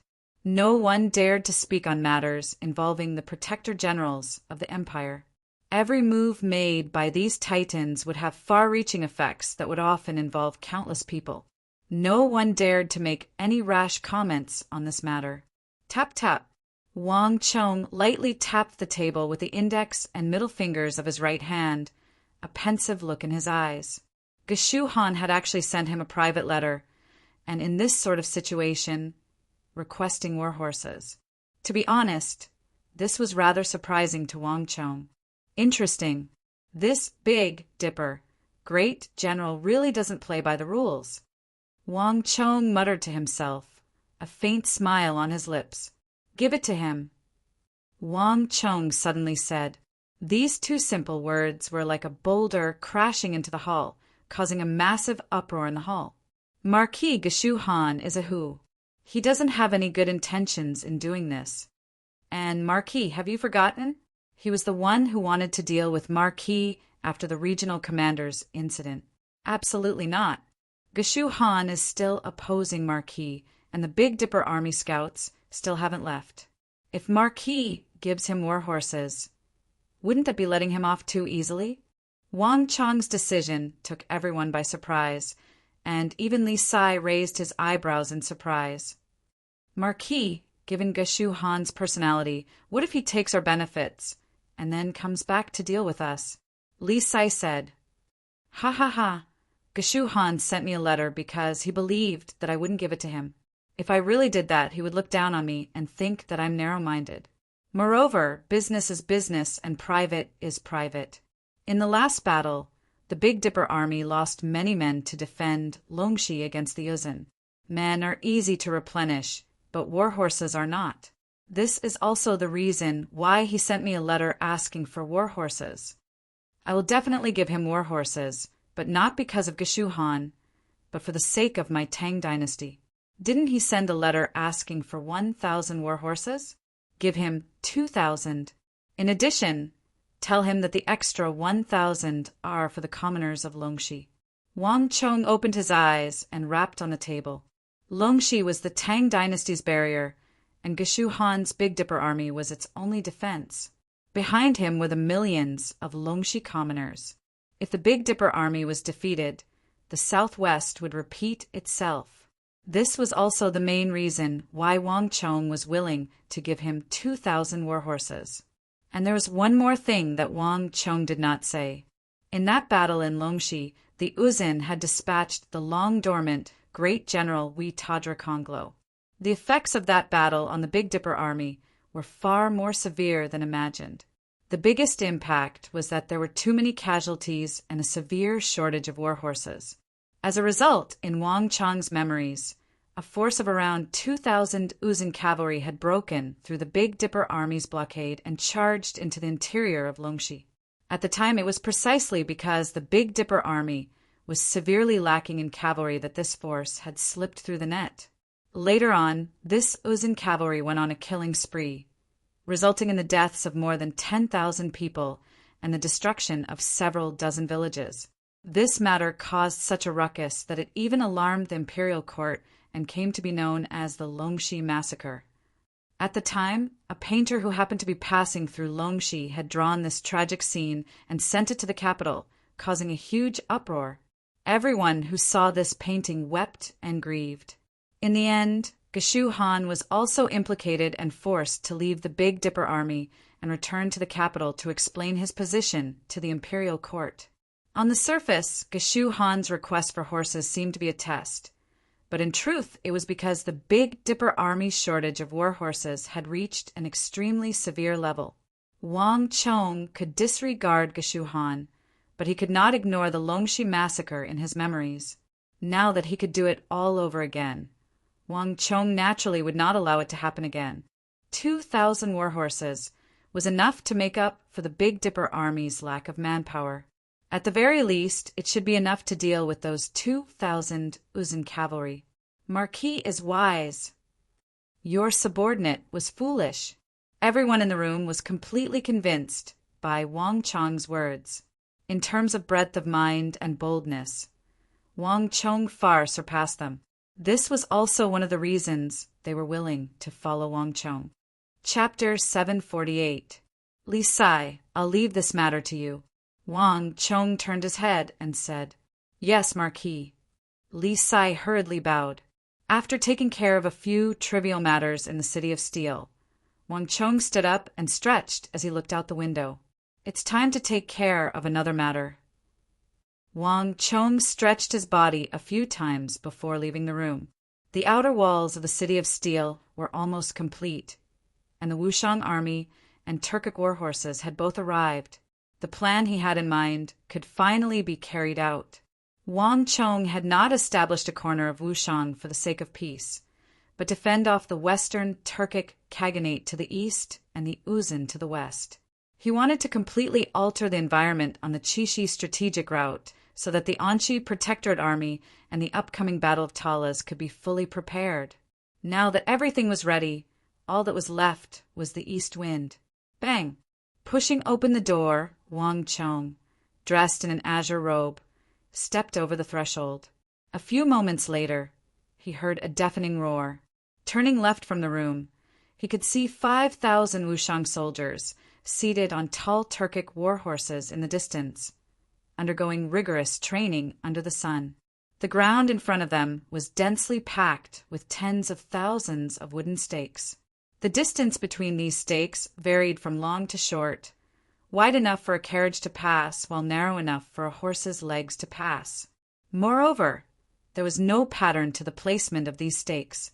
The disorderly horse stakes had been created by Wang Chong in his last life, a top-notch training method used to train cavalry as quickly as possible. In this life, he had used it as the first lesson for the Wushang soldiers. Horsemanship. Nay. With a long neigh, 5 or 6 Wushang soldiers mounted their war horses and galloped forward. Amidst the impassioned cries, the war horses could be seen circling back and forth, sometimes to the left and sometimes to the right, constantly changing between the densely packed wooden stakes. Wushang's physical agility and quick reflexes, which he had cultivated in the mountains, played a huge role at this time. No matter how narrow the training stakes were, and no matter how densely packed they were, they could always find a path through them, and they could easily pass through them. If one did not know about it beforehand, it would be hard to believe that this was actually the first time they had come into contact with a warhorse. Nay. A moment later, 5 or 6 Wushang cavalrymen leaped out of the disorderly horse stakes with a loud neigh. Other than the last one who had his leg slightly scratched, the other Wushang cavalrymen were not even scratched. Good. Heartfelt cheers and praises suddenly rang out from all directions. All of the city guards and experts from the aristocratic families who were watching from the sidelines applauded enthusiastically. There were tens of thousands of wooden stakes in this disorderly horse stakes. At first, when they saw these stakes, no one understood what was going on. Only when the elite cavalrymen personally stepped into it.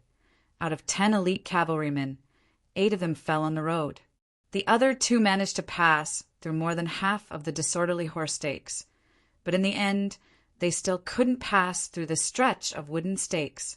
After trying this more than 10 times, the crowd finally gave up completely. They knew that this stretch of wooden stakes was not as simple as it looked. But these Wushang soldiers were like natural cavalrymen. All the obstacles, all the wooden stakes, could not stop them. The crowd had been watching from the sidelines for a long time, but up until now they had not seen a single Wushang soldier riding a war horse into a wooden stake. Their reaction and speed were so strong that it made people's hair stand on end. From the beginning, they were strangers to the present. All of the city guards and aristocratic families experts were full of admiration for these Wushang cavalrymen who appeared out of nowhere. But military training was not limited to this type of disorderly horse stakes. Ready! Begin! Gallop, gallop, gallop. Following a series of hurried, galloping sounds. Dust billowed. A Wushang cavalryman, dressed in black armor and holding a long spear, lowered his body, crouched on the back of his horse, and suddenly charged into the distance like lightning. Bang! Before anyone could react, a series of afterimages flashed in the air, and a few hundred feet away, a loud bang rang out. A huge steel plate, more than half a foot thick and incomparably hard, had its center suddenly caved in, twisting into a huge fried dough twist. At the center of the fried dough twist were 2 deep and obvious horse hoof prints. Wang Chong's gaze flashed past the Wushang cavalrymen who were in the middle of a cavalry sprint training. As he continued to move forward, he looked in other directions. Kill! Kill! In the distance, 2 Wushang cavalrymen wielding wooden sticks charged towards each other amidst waves of battle cries. Whoosh! In the instant that the 2 crossed paths, one of the Wushang cavalrymen was as agile as a leopard. Like a nimble leopard, he flashed under the horse's belly, and from an extremely tricky angle, he kicked towards the cavalryman on the horse's back. But with a bang, this confident kick actually missed. Before the Wushang cavalryman could react, a foot also kicked out from under the horse's belly, hitting his shoulder and sending him flying. That kick was extremely powerful, and the Wushang cavalryman who was kicked rolled on the ground for more than 10 times before stabilizing himself. Wherever he passed, deep plow marks were left on the ground. The Wushang were born warriors, and even more so, born knights. Such nimble movements were not easy to achieve even for the veteran cavalryman with rich experience. But to the Wushang cavalry it was a piece of cake. Even though he had known this for a long time and had seen it with his own eyes, Wang Chong still couldn't help but feel deeply moved when he saw it again. Strength, dexterity, speed, reaction speed, these were the Wushang cavalry that had been tempered in the mountains. They naturally possessed an advantage that surpassed the Uzun White Braves, the Mamelukes, and the Turkic Wolf Fang cavalry. This was something that none of the other 3 armies could compare to. It's about time to teach them that thing. With this thought in his mind, Wang Chong quickly summoned a Turkic war horse, mounted it, and galloped toward the training grounds. The city of Steel was enormous, 5 to 6 times the size of an ordinary city.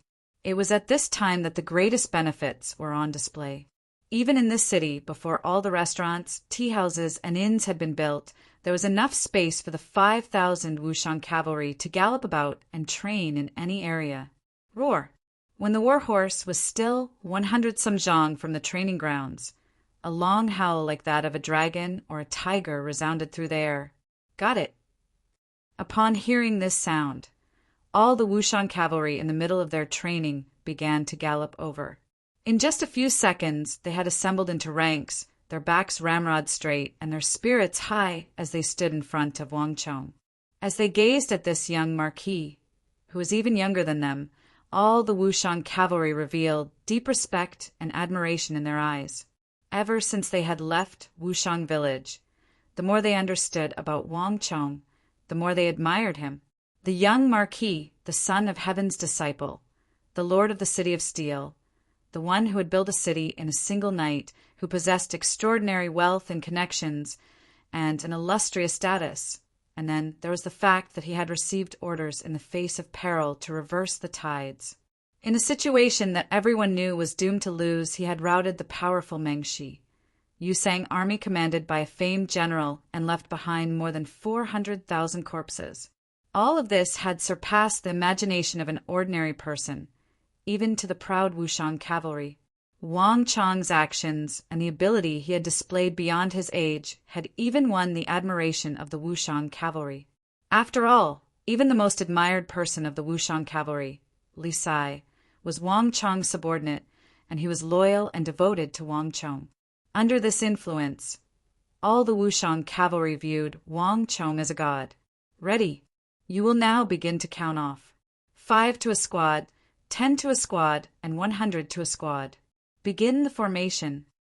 Wang Chong sternly said, "Yes." Soon after, a resounding count began to ring out. While everyone was counting off, Wang Chong quickly turned his head to Li Sai. "Begin. Distribute that item." "Yes, Marquis," Li Sai respectfully said. Wang Chong nodded, and after saying this, he turned his head away, no longer looking at her. The Wushang cavalry had already reached a certain level of training. Now, it was time to teach them the famous halo of Wushang, the Wushang halo, which had been specially created for the Wushang people.